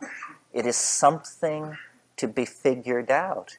And I have the faith that if we can figure this out, we can somehow not only make a better world for our children, but in some other profound way, we can even undo what has been done. And this would be the ultimate dream, that somehow we can discover an elegant escape that will leave us with the clear understanding that the problem was an illusion. It was an illusion. It was the last illusion. What in your position is the effect of no myth? What has happened to our society, do you think, by virtue of the fact that we have the obvious cooperative evolutionary process about us everywhere, and yet we don't have a myth that fits it? What will happen to us if we don't get a myth? Well, we do have a myth. We just don't call it that. I mean, our myth is the Faustian myth that reason can wring the secrets from nature and thereby make man a god. And this is the myth of modern science. All of the alchemical dreams of the 16th century, transformation of matter, prolongation of life, so forth and so on, have been achieved by 20th century science. The problem is that our myth is a fatal one. That's what I'm saying. Where's a myth that fits the evolutionary concept that you're in? I hear the calendar as a myth that would fit. Yes, well, this is what happens to us if we don't get one? Well, what happens to us if we don't get one is we just drive this bicycle right over the cliff in the next 40 or 50 years. The myth that is trying to be born in science, and it has to be born there because that's the dominant church. The myth that is trying to be born in science is the rebirth of the spirit. The spirit has been banished from science, and not that long. Don't think that it's been that long. As late as the early 20th century, there were people like Driesch in Germany who were embryologists, who were looking at the morphogenesis of form, and they said there must be what they called the élan vital. There had to be a vital spark. There had to be a indestructible something there. Well, then, of course, DNA came along to explain that no, it isn't that at all. It's just these proteins are uncoded and so forth. But spirit has never really died in certain branches of biology and psychology. You see, there are problems for science. The chief problem is this one, that I can hold out my hand, that I can tell you that I'm going to close it, and that this happens. What you see is mind over matter. What you see is free will. You see mind willing matter to behave, and it happens. Within the confines of the body, paranormal activity appears to be going on. None of these hotshots can explain how you can conceive of turning your hand into a fist and cause it to happen. Right there is the defeat of 2,000 years of rational scientific philosophy. And they just say, yes, that's right, but we make great fighter planes. So I see Rupert Sheldrake as very important in the process of building a new scientific myth, because what he is saying is, on one level, completely outlandish. On another level, he completes a program that has been going on since the 1850s. Tonight I talked about biology and evolution, but there were parallel events in the 19th century going on in the field of the study of magnetism and electricity. And people like Faraday and Helmholtz and James Clerk Maxwell were discovering fields. Well, fields are extremely sort of metaphysical phenomena. I mean, they are invisible. They pervade all space. They can't be seen. And yet instruments can be seen to detect them, and not only that, we can transmit music and voice hundreds of miles. Right now, this room is interpenetrated by hundreds and hundreds of long-distance telephone calls, high-frequency radio transmissions, high-frequency television. We see none of this. If you had told someone in the 1850s that in the 20th century people would live in an ocean of invisible vibrational energy carrying messages over thousands of miles, they would not have believed it. Sheldrake is simply saying that the part of reality that science has hitherto been unable to account for is going to have to be accounted for by adding a field into the already allowed fields, which are the electromagnetic field, basically, the electromagnetic spectrum. Well, this field which Sheldrake wants to establish is called a morphogenetic field. It means that somehow the history of this glass is attendant upon it.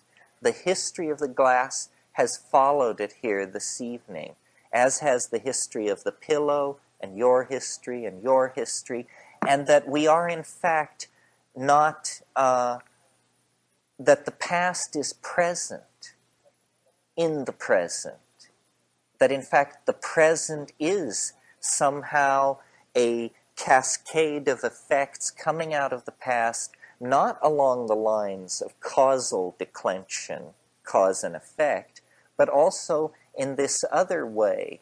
And I think that there's a lot to this, and I think that eventually Sheldrake will be heard.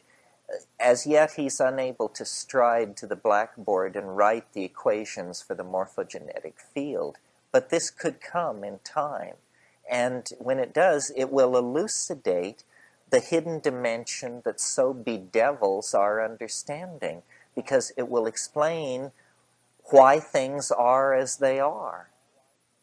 That they are as they are because they are a wave front out of the past meeting the boundary constraints of the present situation. The whole, my own personal effort to restart a dialogue on the psychedelic issue is because I believe that psychology has reduced its field of expertise unnecessarily by seeking to see everything as an adjunct to the functional or dysfunctional human personality. In other words, we don't know what the mind is. The notion that it arises out of the brain is something that the reductionists hypothesized with Sherrington in the 20s. My God, they've had 60 years to make good on this, and they've gotten nowhere. You know? How long do you beat a hypothesis before you proclaim it a dead horse? You know? Same thing with molecular biology. I mean, DNA was decoded in 1950, 35 years ago. And, you know, has molecular biology taken a significant step since? I mean, yes, I know about operons and all that stuff, but that's really the details.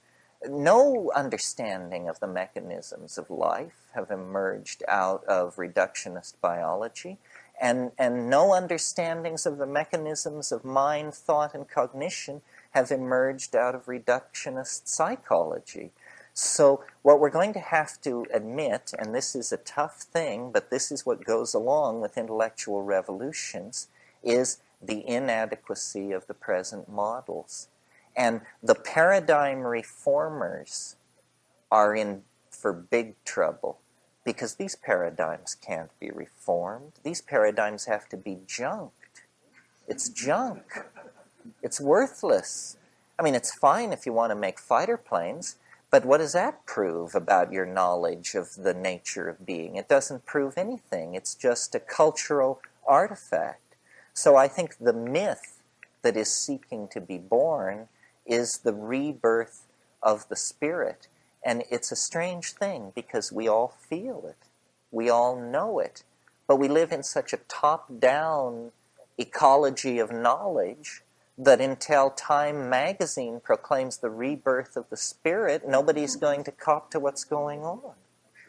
Yeah, intuition is this same kind of thing. I mean, the feminine is the same thing.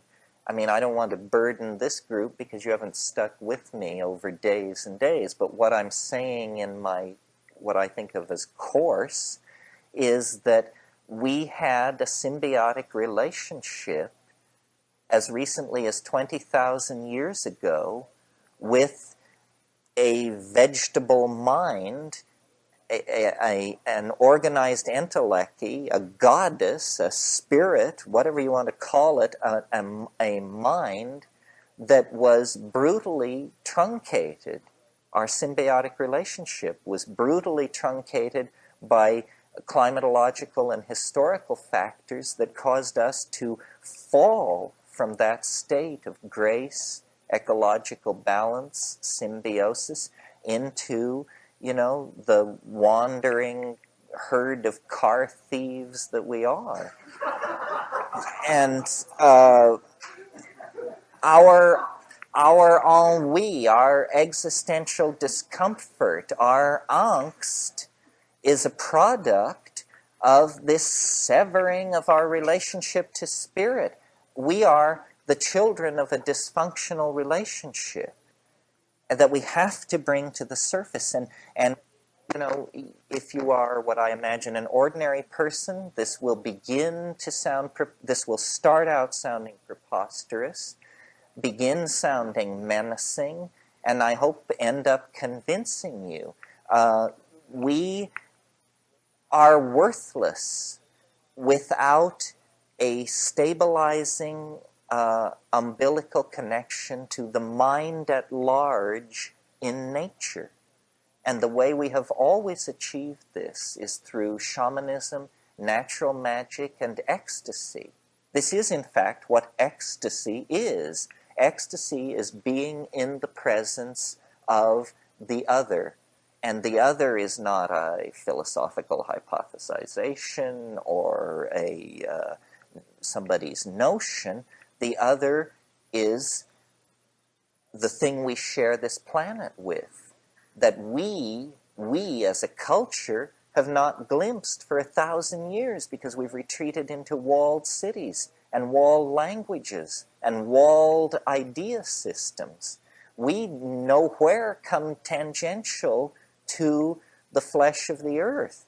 When we do, alone in the wilderness, then it overwhelms us. It moves us. It terrifies us because we have been so long away from it.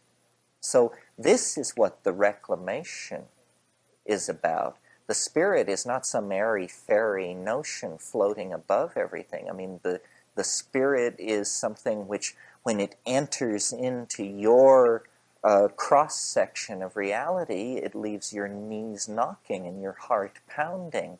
I mean, the path with heart is the path that astonishes. And that sense of astonishment can only come from an other, from a lover or an other. It cannot come out of the self. So is the other questions on all of this? Your section where you covered evolution, Mm-hmm. you implied that this was the time to really take some intention with respect to the direction of our evolution. And I wonder if maybe that's just an illusion whose time has come. And it's part of the illusion of separateness. And the process will go on, and this is part of the process to have the illusion that we actually do play the game. Well, we won't know till we try. But what we have very, very suddenly, almost overnight, put in place is, number one, an entirely global system for collecting information about reality and ourselves. We never had this before. We didn't even have it 30 years ago. Now you can find out what's going on. You can go, if necessary, anywhere you need to go. Within 72 hours, you can be on the ground almost anywhere on Earth, checking out what's going on. In the meantime, anthropological data, sociological data, climatological data, demographic data, political data, defense strategy data, all of this stuff is available. We now know at least what cards are in play. And this is the first time this has been so. We are now a global culture, you know, from the rainforests of the Amazon to the wastes of the Kalahari, from Nome to Santiago. It's one family, one people. A nuclear power explosion that happens in the Western Soviet Union is measured 2 weeks later in Johannesburg and everywhere else on the planet. So I think we are living under extraordinary conditions, that there are opportunities in place.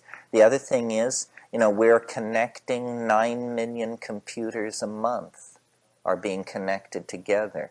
Now people think that computers are office machines, but all of our technology is an excretion of the imagination.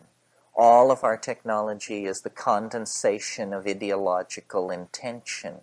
And the fact that we now have turned our attention to information, the true stuff of reality, is a hopeful sign. For 3 centuries we've been obsessed with matter.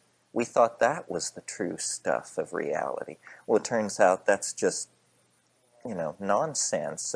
A flawed philosophical premise gave us this bias in favor of materialism. But with information, changes can really be made. And also, information informs people.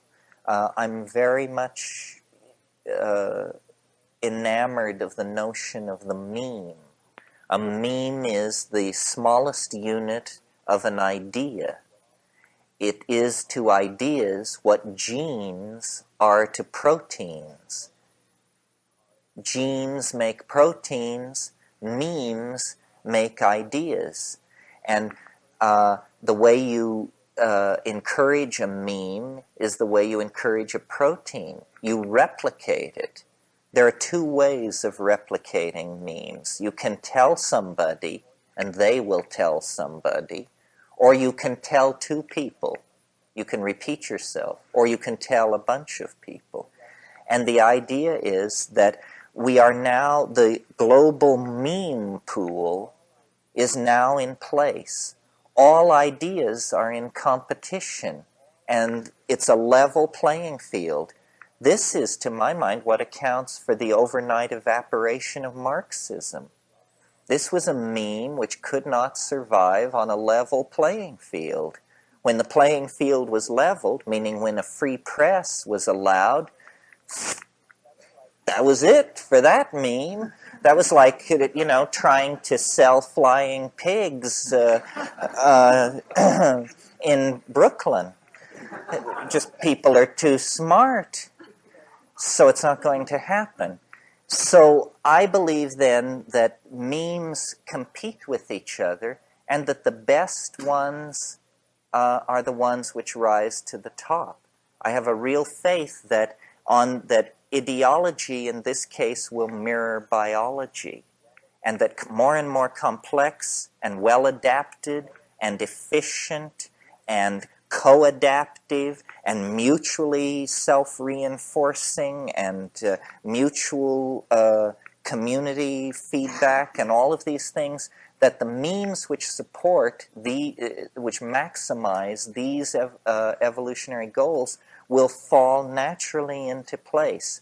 And so this thing which happened in China was a struggle about the meme, because democracy is the idea that gives permission for all the memes to compete. I mean, democracy is very close to the heart of any anarchist. Plato said you can always tell a democracy when you approach them from the sea because unchained dogs run on the wharf. Well, what he was referring to was the chaos and the disorder of democracies.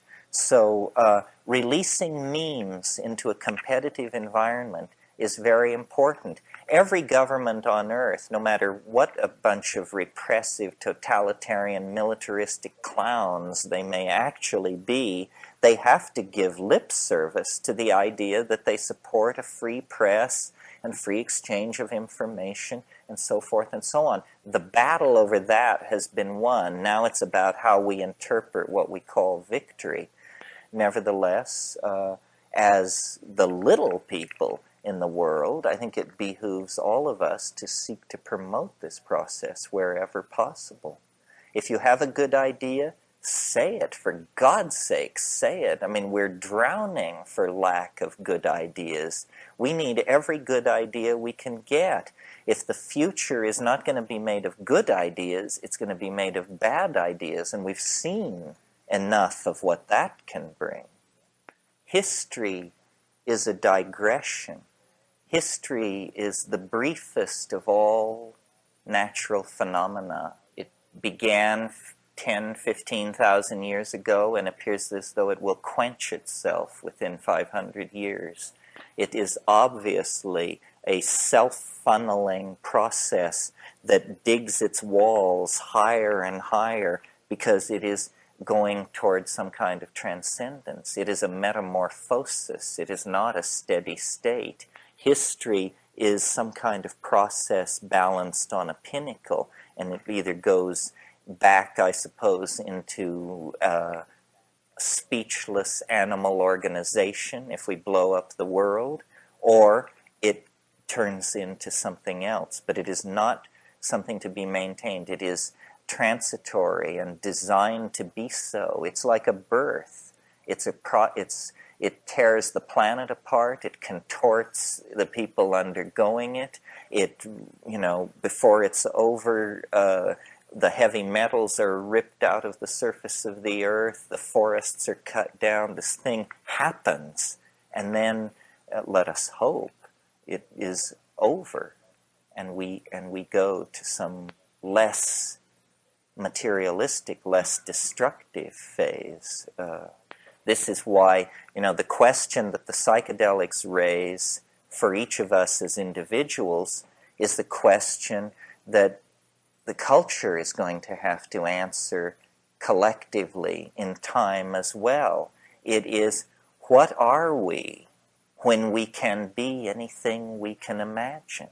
I don't know. I think we are surrounded by mystery. I think the psychedelics, because they enlarge the dimension of mind, they bring the mystery in close. They allow us to contemplate possibilities that we would never have contemplated because they give us the power of the imagination and the data. How can we take these new datum that enter experience and integrate them meaningfully into ourselves? Well, I think that the way you do this is by realizing that the drama that is unfolding must be a human drama. So, for instance, the entities that are glimpsed in these exotic psychedelic states that inform the shamans and so forth, we say it's another dimension, and we hypothesize then that these are extraterrestrials or demons or plant spirits. We never face the fact that to redeem our own anxiety, they have to be something more than plant spirits. They have to be something more than demons. They have to be something more than friendly extraterrestrials. My own private opinion about this is, I think that what psychedelics in these high-dose, correct, setting situations carry us into is an ecology of souls. This is what we're seeing. I mean, if that's not a shocking enough way of putting it, how about this? What we're seeing is the dead. Those people, those things in that place are our ancestors. It's as though there is an ecology and a cycle of energy that reaches beyond visible life. There is an ecology of many dimensions, that life is transformation into a transcendental realm, that those self-transforming jeweled elf machines that are manufacturing the talking Fabergé eggs and the liquid crystal lattices of multiple fractal dimensions, those are dead friends. These places lie just over the hill. This is what is meant when it's said that shamans know how to pass through the doors that the dead pass through daily. That the adventure of being, I think, is not going to stop with saving the rainforest or feeding everybody or going off to our tourists. That the adventure of being persists through time. This would explain the freakish immediacy and the weirdness, the charge, the numinosity of the contact in hyperspace. If this is an ecology of souls, if what we are seeing is in fact what we always thought we would never see or know, which is information about the next stage of existence, then this is a tremendous salutary force pouring into existence. And when you think about it, isn't this the most likely hypothesis? We know how improbable extraterrestrials are, and the only organized intellecties we have ever contacted or had familiarity with are people. Therefore, isn't it likely that what we're dealing with are people? Well, then hypotheses multiply. Perhaps they're people from the future. Perhaps that's the future. And then we like that because it holds everything in the dimensions we're familiar with. The idea that it's the dead is a little more hackle-raising, a little more peculiar, a little more heartful, a little more hard to assimilate, and probably closer to the mark, that it is an ecology of souls. That's where we go. That's why they can make objects out of language. It's because it is the flesh becoming word, and then the word becoming flesh, that this is a cycle between two dimensions of existence, and only the shamans know what is happening because only they operate outside the confines of profane history. Only they make the journey into the matrix where, for some reason, the living and the dead are co-existent. Well, this, just seems like raving madness, except that this is what every anthropologist has collected in his notebooks from every pre-literate group worldwide. They're into the ancestors, not extraterrestrials, not voyagers from the far future, but the dead. And it is, it has the ring of truth to me. This would explain this intuition that the psychedelics somehow have a historical role to play, because, deny it as we may wish to, we are in a great dying. It is well advanced. So then, there's this sobering realization that, my God, what we feared most is possibly about to happen. Well, then, if we believe in the Tao, if we believe in the unobstructed unfolding of things from the first moments of the universe, then what we have to do is take hold and face the music. And I don't think it's that bad, but I think there's a hard swallow in the transition. There is a leap into this other possibility. So it is not simply an opportunity for a political revolution, or a social revolution, or an ecological revolution. It's all that. It's much more. It has to do with deconstructing the dualism of life and death itself and creating the ontos of a new reality that is based on the presence of eternity. That's what eternity is. Eternity is the present at hand hyperdimensionally beheld, and it is found to be a domain of magic and caring and mystery that mingles life and death as the only possible way of overcoming the contradiction. It has always, in hindsight, appalled me when I go into the truly deep psychedelic places, how casual one becomes about death. Not that you seek it, but that it seems almost a trivial issue, because these two things are seen to be all of a piece. There is continuity, but there is astonishment. We do not recognize ourselves. The shaman alone has the privileged vantage point to know what he beholds. And I think that's how we define where we are on the shamanic path. Do you know what you behold?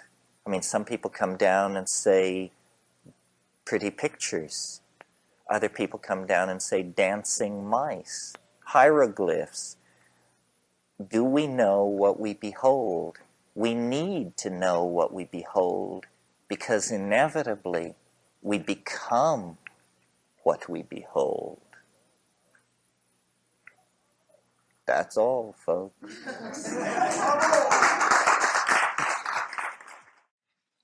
Well, this is the third opportunity that I've had to talk to the community at these Wednesday night lectures. Well, I figure we have about 25 years before this information will be completely assimilated into the encroaching consumer society, the leveling of values that seems now to be an inevitable part of the globalizing of society. On one level, it's very good. We recognize ourselves in our enemies, and there's a commonality of values generated. But on another level, it's tremendously destructive of novelty and uniqueness. I mean, we're turning the whole planet into a white bread mall shopping culture, and the values of every other way of doing things is being subsumed to that. I talked a lot in these Wednesday night lectures and with the section about the importance of partnership societies in the human past, and how the nostalgia for these kinds of social arrangements have driven us throughout our experience of history.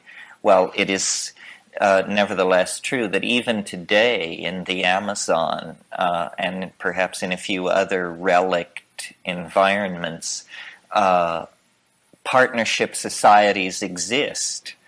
Partnership societies thrive and regulate themselves through a symbiotic relationship to plants that we call hallucinogenic plant shamanism, but which is actually almost a welding of the social organism into the natural surround in a way that feeds back into the psyches of these people and the structures of their society in a way that is very much promotes the conservation of equilibrium, something we have sadly lost touch with. So it's very important to preserve the options that have been discovered by people over the millennia, the options that allow a recreation of the sensory and psychic ratios that characterize the partnership society, in contrast to the kind of dominator society that we've lived under for such a long time. So it isn't a matter simply of preserving plants for medicines. It's really much more philosophically deep than that. It's the idea that a relationship to the vegetable matrix of the planet is what constitutes a Gaian resurgence, that it is plants that regulate the composition of the atmosphere, the temperatures of the oceans, so forth and so on, and that it is our lack of integration into that system that has precipitated the crisis of toxic 20th century potlatch civilization. By potlatch was a custom of the Northwest Coast Indians where they would, to show their wealth, destroy huge amounts of material so that houses would be burned, feathered blankets burned, totem poles burned in the potlatch, in an orgy of destruction which proves your wealth.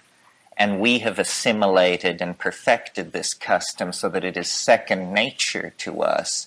And the whole planet is a vast potlatch. We are robbing our children and their children of any sort of recognizable future by basically grabbing it all for ourselves.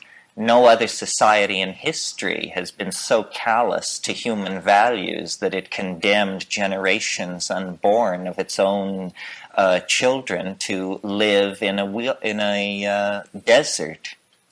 The main thing, I think, that comes out of an effort to formulate a psychedelic point of view, and I take it this is what we have been involved in. A psychedelic point of view means a point of view which honors consciousness. Consciousness is seen as the value to be maximized. That's what we want. We want more consciousness, better integration, better information, better models. We don't want to petrify ourselves or commit ourselves to a model that somehow then is found to be obsolete and inadequate. So what chiefly constitutes the psychedelic point of view, I think, is its open-ended and provisional nature, as opposed to every other ideology or point of view that's running around. We have to, what the psychedelic point of view is a kind of cultural relativism. We're trying to get a grip on who and where we are in the cosmos from a point of view not that of the American consumerist citizen, something else, something larger, deeper, broader, more touched by the cosmic, more touched by a sense of the past and of destiny. So I have said this many times, but I want to say it now in a slightly different context and discuss it. The statement of the British enzymologist J.B.S. Haldane, who discovered enzymes, so he became an enzymologist, a logical move. Haldane said, the world is not only stranger than we suppose, it is stranger than we can suppose. And this is something that we have not entertained very seriously as a possibility, especially the cheerful characters in the white coats with the clipboards. The assumption has always been that man's mind, notice the gender slant, man's mind is sufficient for the cognition of the cosmos. This is not all that surprising, though it is patently idiotic. It is not all that surprising when you think about the fact that as recently as, let's say, 1830, people believed the Earth was 4,000 years old.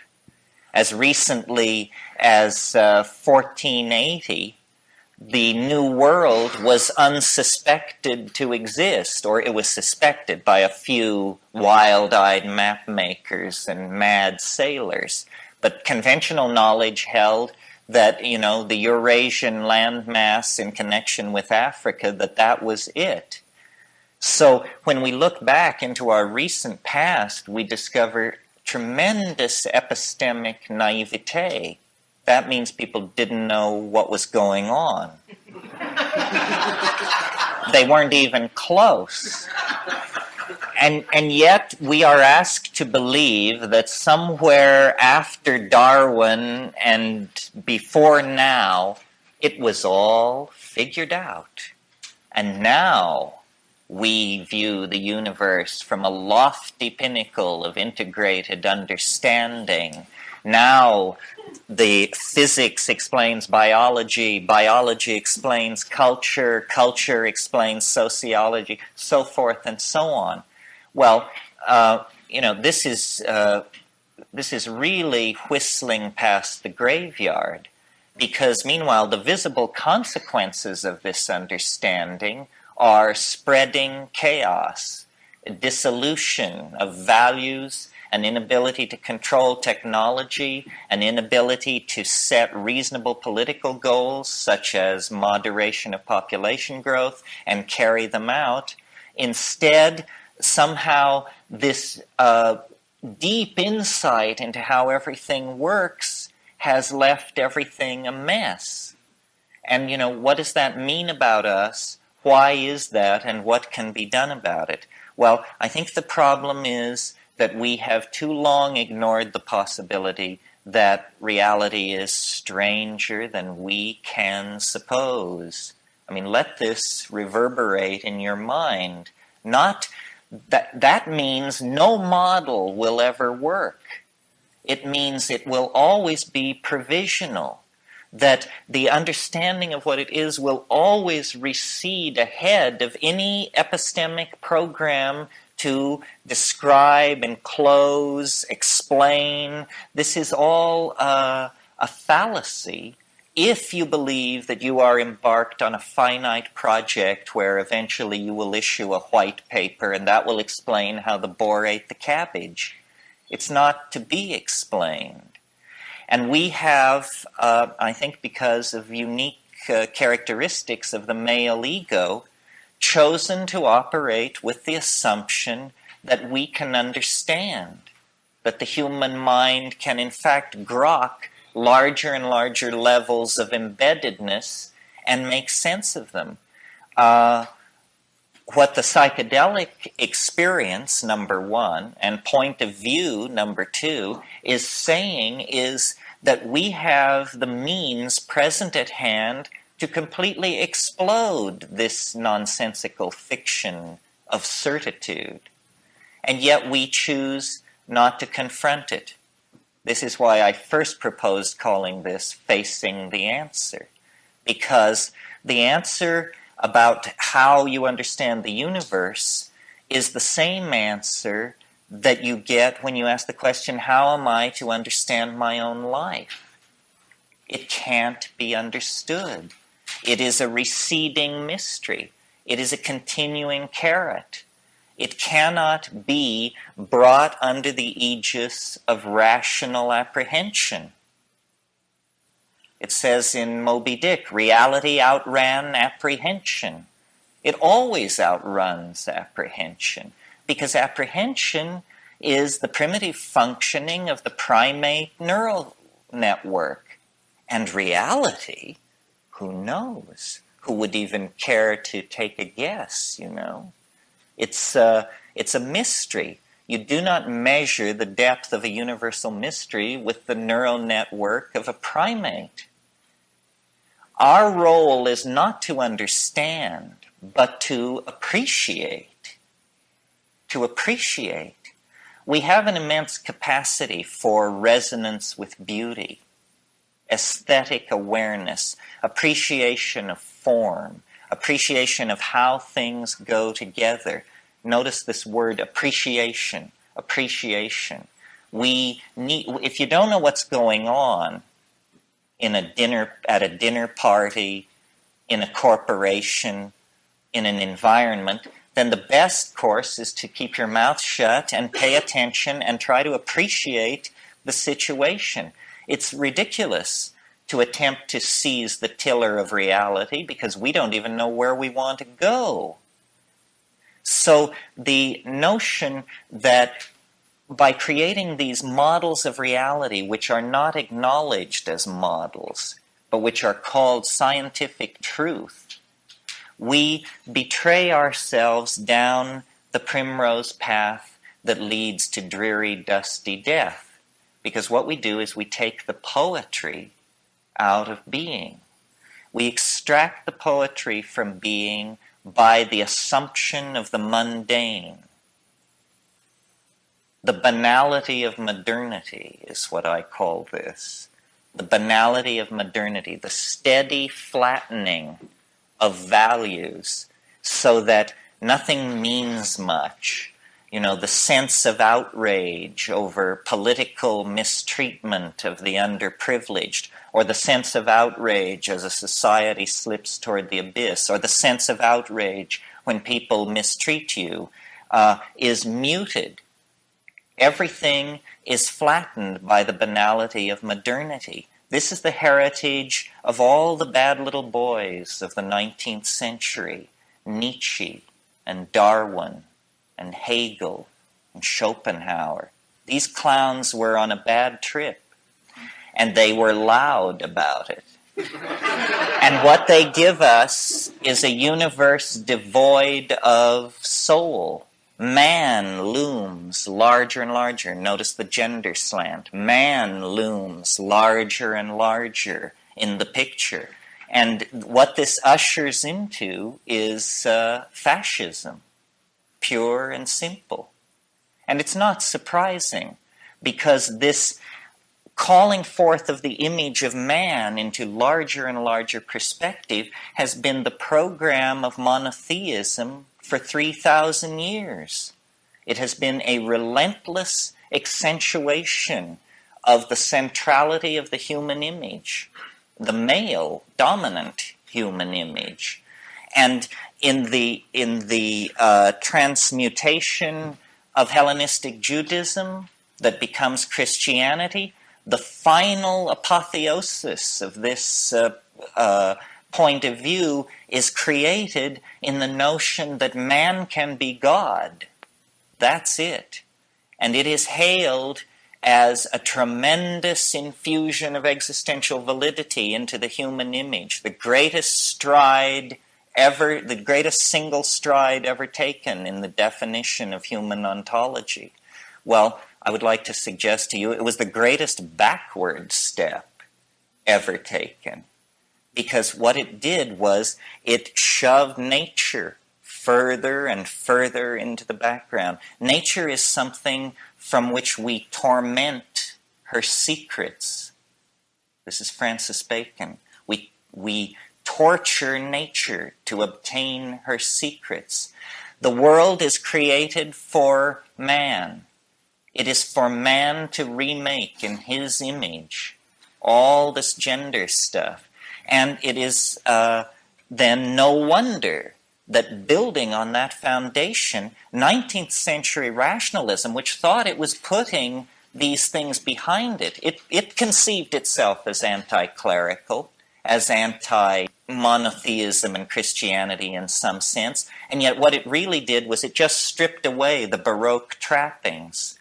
Hans Jonas was very acute in pointing out that 3rd century Hellenistic Gnosticism and Heideggerian philosophy are essentially the same thing. It's just that in the Gnostic recension, you know, you get all these sexy, you get demons and angels and levels and the emanation from the pleroma and the clash of the archons. Opera. In the Heideggerian recension, they've just gotten down to the nitty-gritty.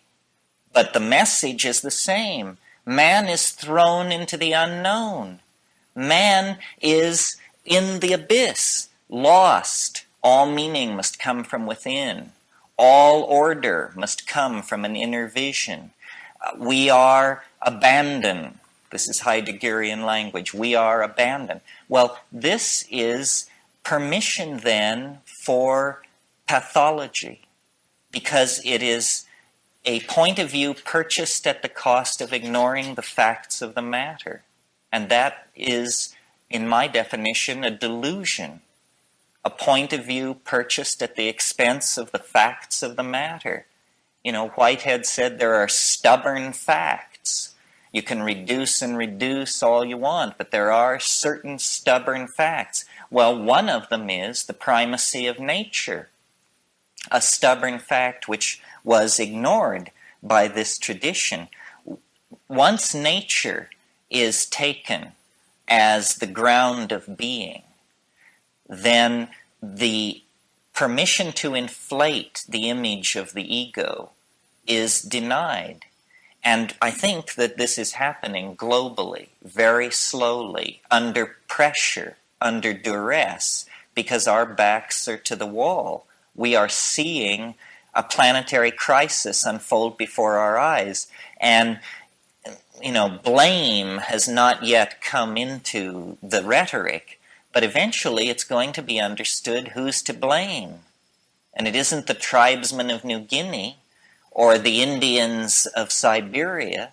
It is Western, male, scientific, technological hubris that has claimed center stage like a noisy drunk and then just proceeded to hold us all prisoner while it acted out a process that is rooted in its own traumatic birth, in the sundering of the symbiotic relationship to the vegetable matrix that characterized prehistory.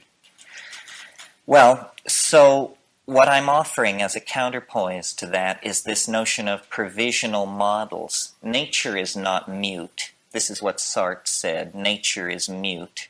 He was another one of these people who pushed this existential line in one form or another. Nature is not mute. Nature is full of affection and intentionality toward humankind. But intuition must be given prominence in the rearrangement of our relationship with the world. And I talked the other night about induction and intuition, and I want to say just a little bit more about it tonight. Different things. Science runs on induction, which is a very low-grade form of logic. It means you do something over and over again, and if it happens the same way 100 times, you have confidence that the 101st time it will happen the same way. Intuition doesn't work like that. Intuition, as I said the other night, leaves no trail. And most of us are accustomed to thinking of intuition as something feminine, mysterious, unexplainable, and sort of magical. And also, I think, because we live in a male-dominant society, we undervalue it. If someone claims intuition, our position is probably one of prove it, doubt in the face of the assertion, you see. But there's an interesting thing about intuition that I don't think many people understand or have bothered to look at, which is, did you know, I'll bet you did know, mathematics is based on intuition. Now, half of mathematics would rise with a screech of horror at this statement, but the other half of mathematics calls itself intuitional mathematics. Okay, well now what's going on here? Probably if you are not a professional philosopher of science, you are accustomed to associating mathematics with science rather closely. This is because science, in order to give itself legitimacy, has very slyly appropriated mathematics, especially in the 20th century, to its purposes. But if we talk about what is called pure mathematics, which is the great love of mathematicians, the other kind of mathematics is applied mathematics, and that's for engineers and technologists and is not, what moves them to the edge of their chair. But if we think about pure mathematics, it is an activity carried on in the mind, based on deductive truth. Deductive, not inductive. In other words, a statement is made. It can be anything. All grays are non-X. This is just a statement. We don't yet know what this is going to be about. All grays are non-X. All greens are F sub 1. What we're putting in place are a set of statements that appear nonsensical, but what we will assert is that we should seek a relationship between them and that will then show us something. And this is how mathematics really works. It has very little to do with number. It has to do with the conceptualizing of relationships, conceptualizing them, and then exploring your intuition about these conceptions. And then the third and very late stage is you write a formal statement of your cognitive activity around these assumptions. So you see, mathematics is entirely intuitional. It leaves no track. It is drawn from this other domain. Well, why has it been appropriated by science? Well, for a very funny and not well understood reason. Mathematics has been appropriated by science because mathematics has an uncanny ability to describe nature. Completely uncanny. Now, you may have never asked yourself, why is mathematics such a powerful tool for the description of nature? Maybe you thought that somebody else can answer this and that it's not a problem. Well, I've got news for you. It is a problem. Nobody has any good ideas about why mathematics describes nature, but notice that mathematics is an intuitional activity. An intuitional activity describes nature without the intercession of inductive science. Inductive science is a kind of naive holdover from Greek Democritean theories, where everything is conceived of as clearly conceivable and operating according to known laws. But in fact, the deeper structure of nature is not modeled out of an examination of data obtained by measurement. That isn't how it works these days. The deeper description of nature is achieved by taking weird objects from the frontiers of mathematics, these things dreamed up in the confines and depths of the human mind and inside computers, and then laying them over nature and seeing, my gosh, there's a one-to-one correspondence between, let us say, the multidimensional catastrophes described by René Thom and the dripping of a faucet, the turbulence in a brook, the voting patterns in a ghetto. All of these things are seen to be easily modeled by extremely exotic mathematical objects discovered through intuition within the mind. Well, what does this mean? Well, it means, if it means anything, I mean, before we draw the deeper conclusion, what is the conclusion on the surface? It must be that the unaided human mind is more capable of correctly modeling nature than the human mind that works through the methodological inductive approach called science.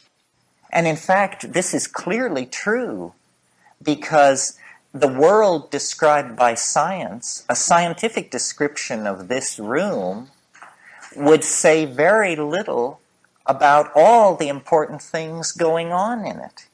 A scientific description of this room would leave out personality, would leave out linguistic intent, would leave out the uniqueness of each of us. For science, we are merely members of the human species. Again, this flattening, this reductionism, this betrayal of the quintessence of the phenomenon in a desperate effort to achieve closure in the modeling process. And so then you do achieve closure, but the model is always inadequate. It's always inadequate. So then there's this sense of frustration. We can't get closure with the model unless we tell a lie, unless we deny the complexity, the interrelatedness, the soulness, the spiritness, the mindfulness. All of these things are, for science, what are called secondary properties. They are epiphenomenal. They are only an aspect of your point of view. like an iridescence on a butterfly's wing or something like that. In fact, that is the classic reductionist definition of consciousness. It is an iridescence that appears on the surface of neural processing that we mistake for true being. And yet somehow we are embedded within this iridescence, and it is from within this iridescence that we launch the descriptive models that then deny our existential validity. Well, so this has been an onanistic exercise, is one way of putting it, and there must be others. Okay, so then what is the path of intuition in relationship to nature that is different from the path of science? In a way, it's only a shift of emphasis. William Blake said, attend the minute particulars. Attend the minute particulars. This is very good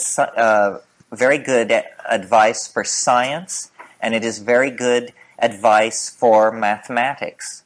And what I'm suggesting here tonight is that we have misconstrued mathematics and have bought the notion that it is a part of science, when actually it stands ready to empower intuition and to sweep science, if not away, at least into a more proper role, more befitting its extremely limited application to the higher orders of reality that we really care about.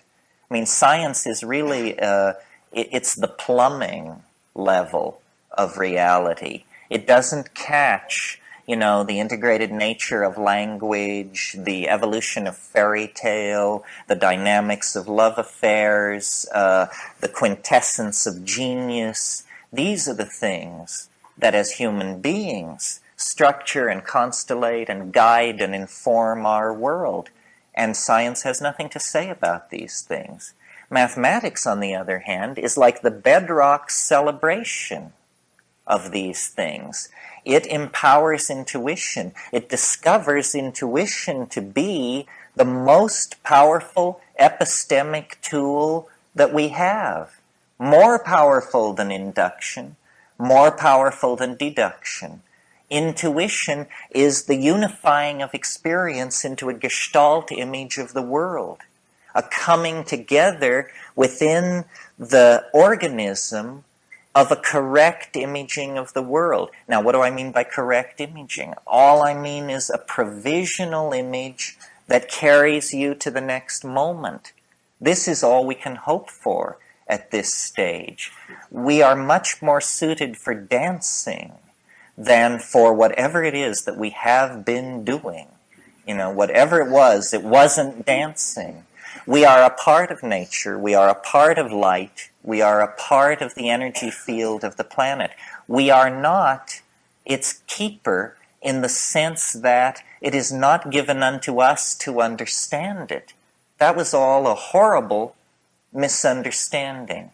The idea that we should understand reality and then somehow make something of it. Alfred North Whitehead said that understanding is the apperception of pattern as such. As such. That's all.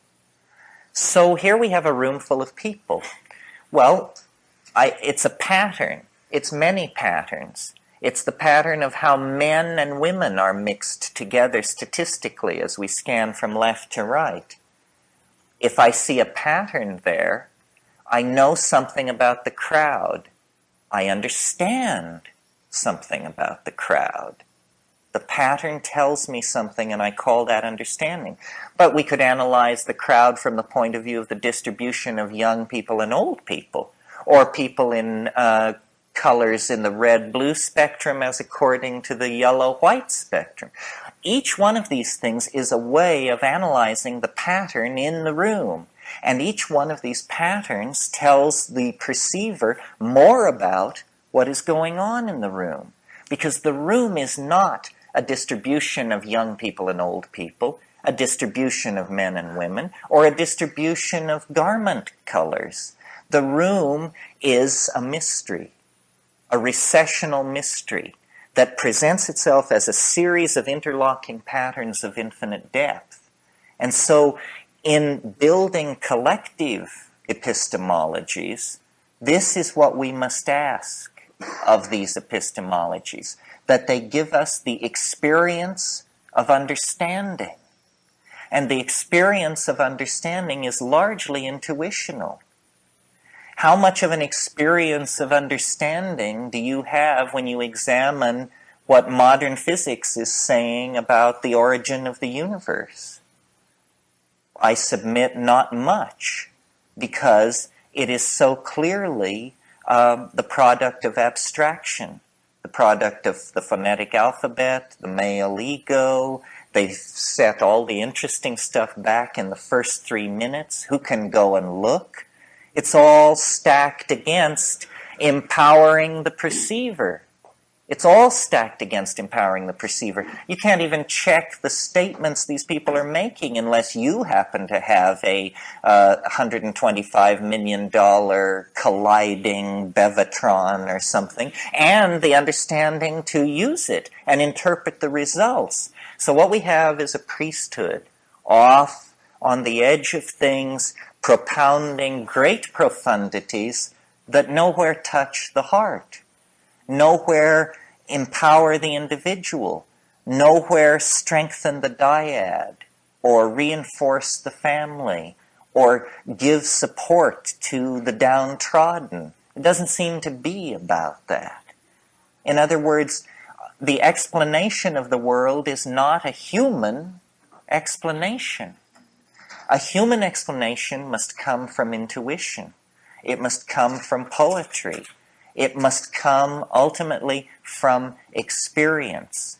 And by experience, I don't mean the experimental method of science, which is that things are pulled apart, taken down to their lowest common denominator, and then described. I mean, if you do, that's like believing that you understand Los Angeles if you have the telephone directory. You know? I mean, this is the level of genetics today. What they say they understand life, and they have the telephone directory, and they're talking about Los Angeles, because they can look up, you know, where the genes are, the coding for the proteins. You know, does this tell us anything about a broken heart, or a Messiah, or a Hitler? I don't think so.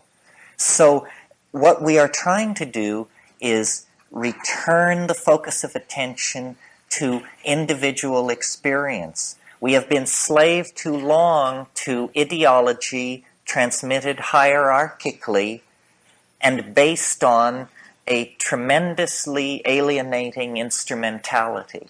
That's what science depends on now, a tremendously alienating instrumentality. What we need to do is empower experience. Well, this is where the psychedelics come in, because citizens don't take psychedelics because it's illegal. Neither do marionettes. Neither do robots. None of these well-behaved and mechanistic reductionist images of humanity take psychedelics because it's misbehaving. Misbehaving is a great sin. In fact, it's enshrined as the first sin. You'll regard that the psychedelic issue was there in Eden, and somebody misbehaved, and then they got tossed out forever, and their children's children into the chaos of history. It's interesting to read in Genesis why this was. It was because they will become as we are, says Yahweh. They will become as we are if they eat of the fruit of the tree of knowledge. I suggest to you that this is precisely what we should seek to do, and that this we is the voice of hierarchy, the voice of paternalism, the voice of the male ego finally right up into the storm god, the volcano god who lies back there in the origins of monotheism. We empower our experience by insisting on our authenticity It's a wonderful thing to learn to be able to stand up and yell bullshit. I did it when I was about 18 years old, and it was the meme of the hour, and it blew their minds. It did blow their minds. It was uncivil. It was uncivil. It lacked polity. It was rude and crude and correct, because so much is being slung, and nobody is talking about the primacy of experience and the dignity of the individual. The dignity of the individual. We went a long way with this in America before we betrayed it. And it wasn't only betrayed by the clowns in Washington.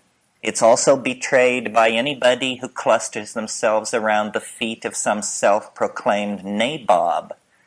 Because the fact of the matter is, nobody knows what's going on. Nobody knows. Nobody has the faintest idea. The best guesses are lies. You may be sure of it. And so to pretend that one human being will lead another out of the dark night of ignorance and into the shining light of truth is ludicrous, absolutely grotesque, a product of this empowering of the human image that has gone on through several thousand years of dominator culture. If you want a teacher, try a waterfall, or a mushroom, or a mountain wilderness, or a storm-pounded seashore. This is where the action is. It's not back in the hive. It's not in the anthill. It's not knocking your head against the floor in front of somebody who claims that because of their lineage and whose feet they washed and whose feet they washed, that you should give credence to them. Knowledge is provisional, and we are yet to approach even the first moment of civilized understanding. The way it is to be done is by trusting yourself, trusting your intuition. Reject authority. Authority is a lie and an abomination. Authority will lead you into ruin. It's not real. And it isn't, don't get the idea that it's this liberal rap about how everybody has a piece of the action. You know, the Jews know something, the Buddhists know something, the Huichol know something. Nonsense. Rubbish. Nobody knows anything. These are different kinds of shell games that have been worked out by priestly castes of people to keep things under control. Institutions seek to maximize control, control, control. That's what they're into. Did you think they were in the business of enlightening you? Saving your soul? Forget it. Control is what this is all about. And to the degree that we commit ourselves to ideology, we are poisoned. Any ideology, Marxism, Catholicism, objectivism, you name it, rubbish, all rubbish. What is real is experience. What is real is this moment. And so then what it becomes about is, what are the frontiers of experience? How much of that has been taken away from us by these dominators, by these priesthoods, by these cults, by these philosophical shell games? Well, a lot. That's the whole story of history. Our growing unease, our growing dis-ease, our malaise is all about the fact that we are kept from the wellspring of experience. We are sexually repressed. You may not feel it, but look back 100 years to a world where pianos wore pants. You know, maybe we've made a little progress on the sexual thing. Maybe not. Maybe more or less than we think. But we are repressed in all of these areas. And we are particularly repressed in the area that relates to the psychedelic experience. Because it is raid to the dominator insect invasion. They can't take it. They can't stand it because it empowers the individual. It dissolves the cheerful model of science. It's just exposed as, a nice story. It enriches the accessible universe tenfold, 100-fold, 1,000-fold. It makes the individual complete within his or her self. And this completion of the individual is extremely destructive to the plan of the dominators, which is that you will be a cog in a machine. You will participate in the life of an organization, not your life, the life of an organization. You will go to some bullshit job. You will pour the best years of your life and your genius and your hopes into this. You will serve an institution. You will serve. Well, it's a bad idea for free people to go along with this. A much better idea would be to insist on the dignity of human beings, to recognize that the freeing of slaves, the giving of the vote to women, the ending of public whippings, that this program of political enlightenment must also then include hands-off on how people want to relate to changing their minds. We are not interested in being sexually regulated by the state, and we are not interested in being intellectually, spiritually, emotionally manipulated by the state. The state should stand down in this issue. The state is acting as the enforcing arm of the dominator culture, specifically of fundamentalist screwballs, who, are horrified by all this, by the notion that people would claim the authenticity of their own minds, that people would stand in the light of nature and reject original sin and the guilt from Eden and, the sins of the fathers and all this rubbish which is handed down. What the archaic revival is going to have to mean, if it has teeth, is a re-empowering of the individual and a consequent lowering of the profile of institutions, especially government. We need to think about these things because we have bought into the idea that we have to serve and behave and be enslaved, else chaos will engulf the world. We need to carry out our analysis of the situation to the point where we can embrace chaos and see that chaos is the environment in which we all thrive. That's how I've done it for years. You think I could have gotten away with this in the Soviet Union? I don't think so. I require a society on the brink of social breakdown to be able to do my work. And I think a society on the brink of social breakdown is the healthiest situation for individuals. I don't know how many of you have ever had the privilege of being in a society in a pre-revolutionary situation, but the cafes stay open all night, and there's music in the streets, and you can breathe it, you can feel it, and you know what is happening. The dominator is being pushed. It never succeeds. It never is able to claim itself. But on the other hand, history is young.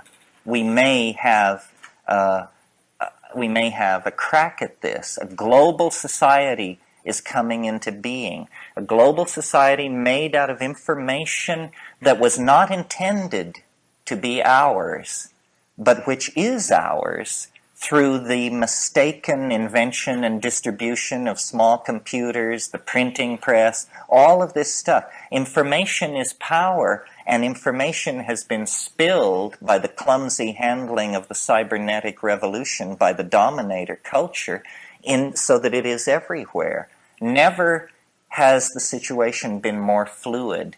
Never have the opportunities for infiltration, insurrection and hell-raising been more present at hand.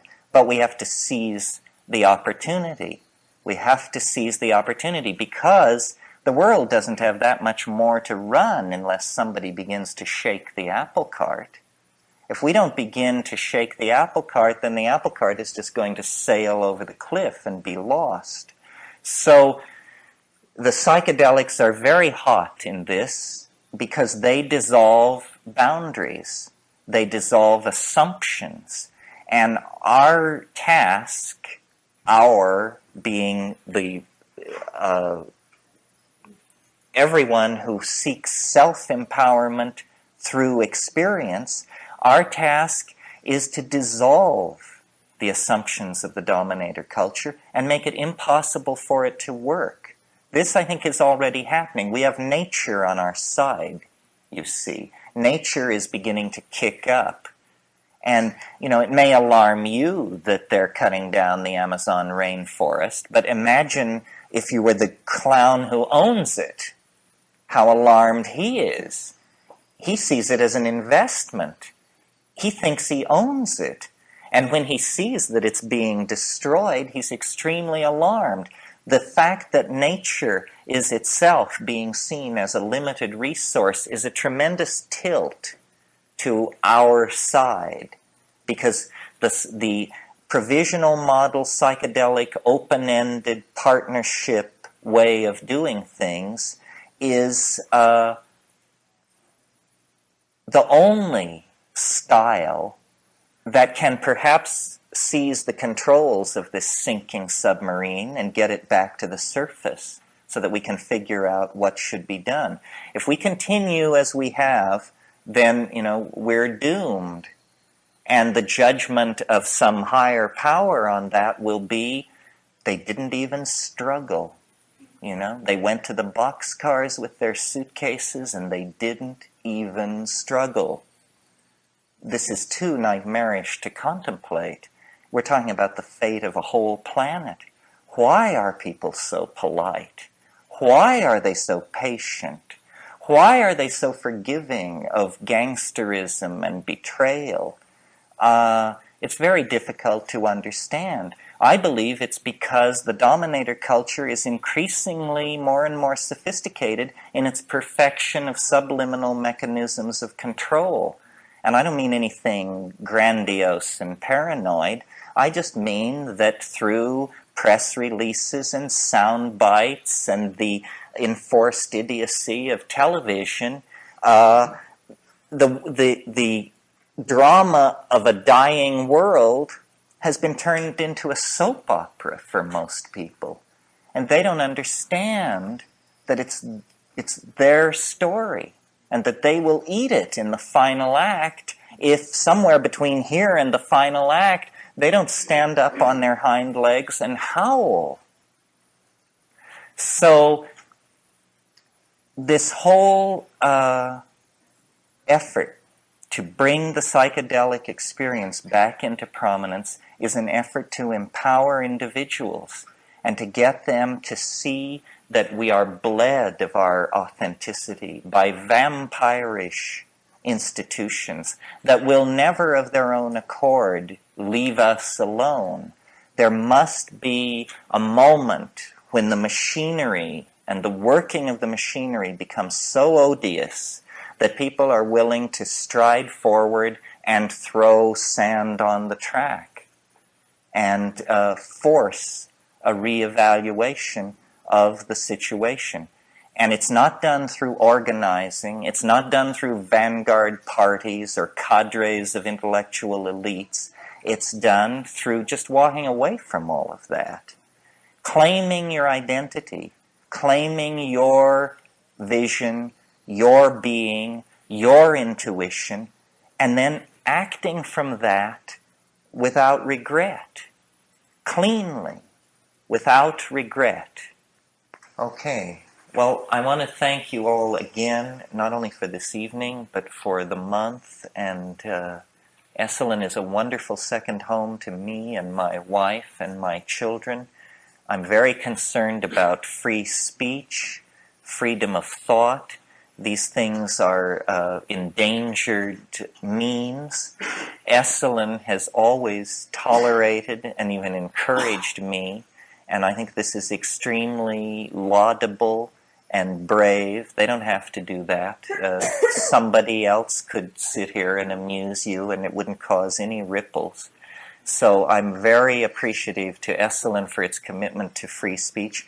I'm appreciative to you. This may have outraged some of you.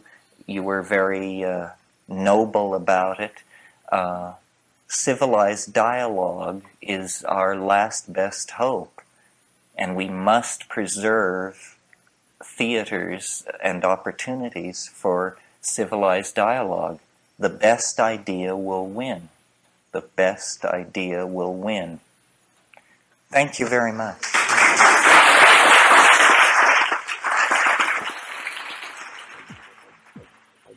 You're listening to the Psychedelic Salon, where people are changing their lives one thought at a time. So let's pause for just a moment here and think back to what Terence said at the end of this talk. And I'm referring here to his comment about just walking away from what I guess we would call the system. Let me play it for you one more time. So this whole effort to bring the psychedelic experience back into prominence is an effort to empower individuals and to get them to see that we are bled of our authenticity by vampirish institutions that will never of their own accord leave us alone. There must be a moment when the machinery and the working of the machinery becomes so odious that people are willing to stride forward and throw sand on the track and force a reevaluation of the situation. And it's not done through organizing. It's not done through vanguard parties or cadres of intellectual elites. It's done through just walking away from all of that. Claiming your identity, claiming your vision, your being, your intuition, and then acting from that without regret, cleanly, without regret.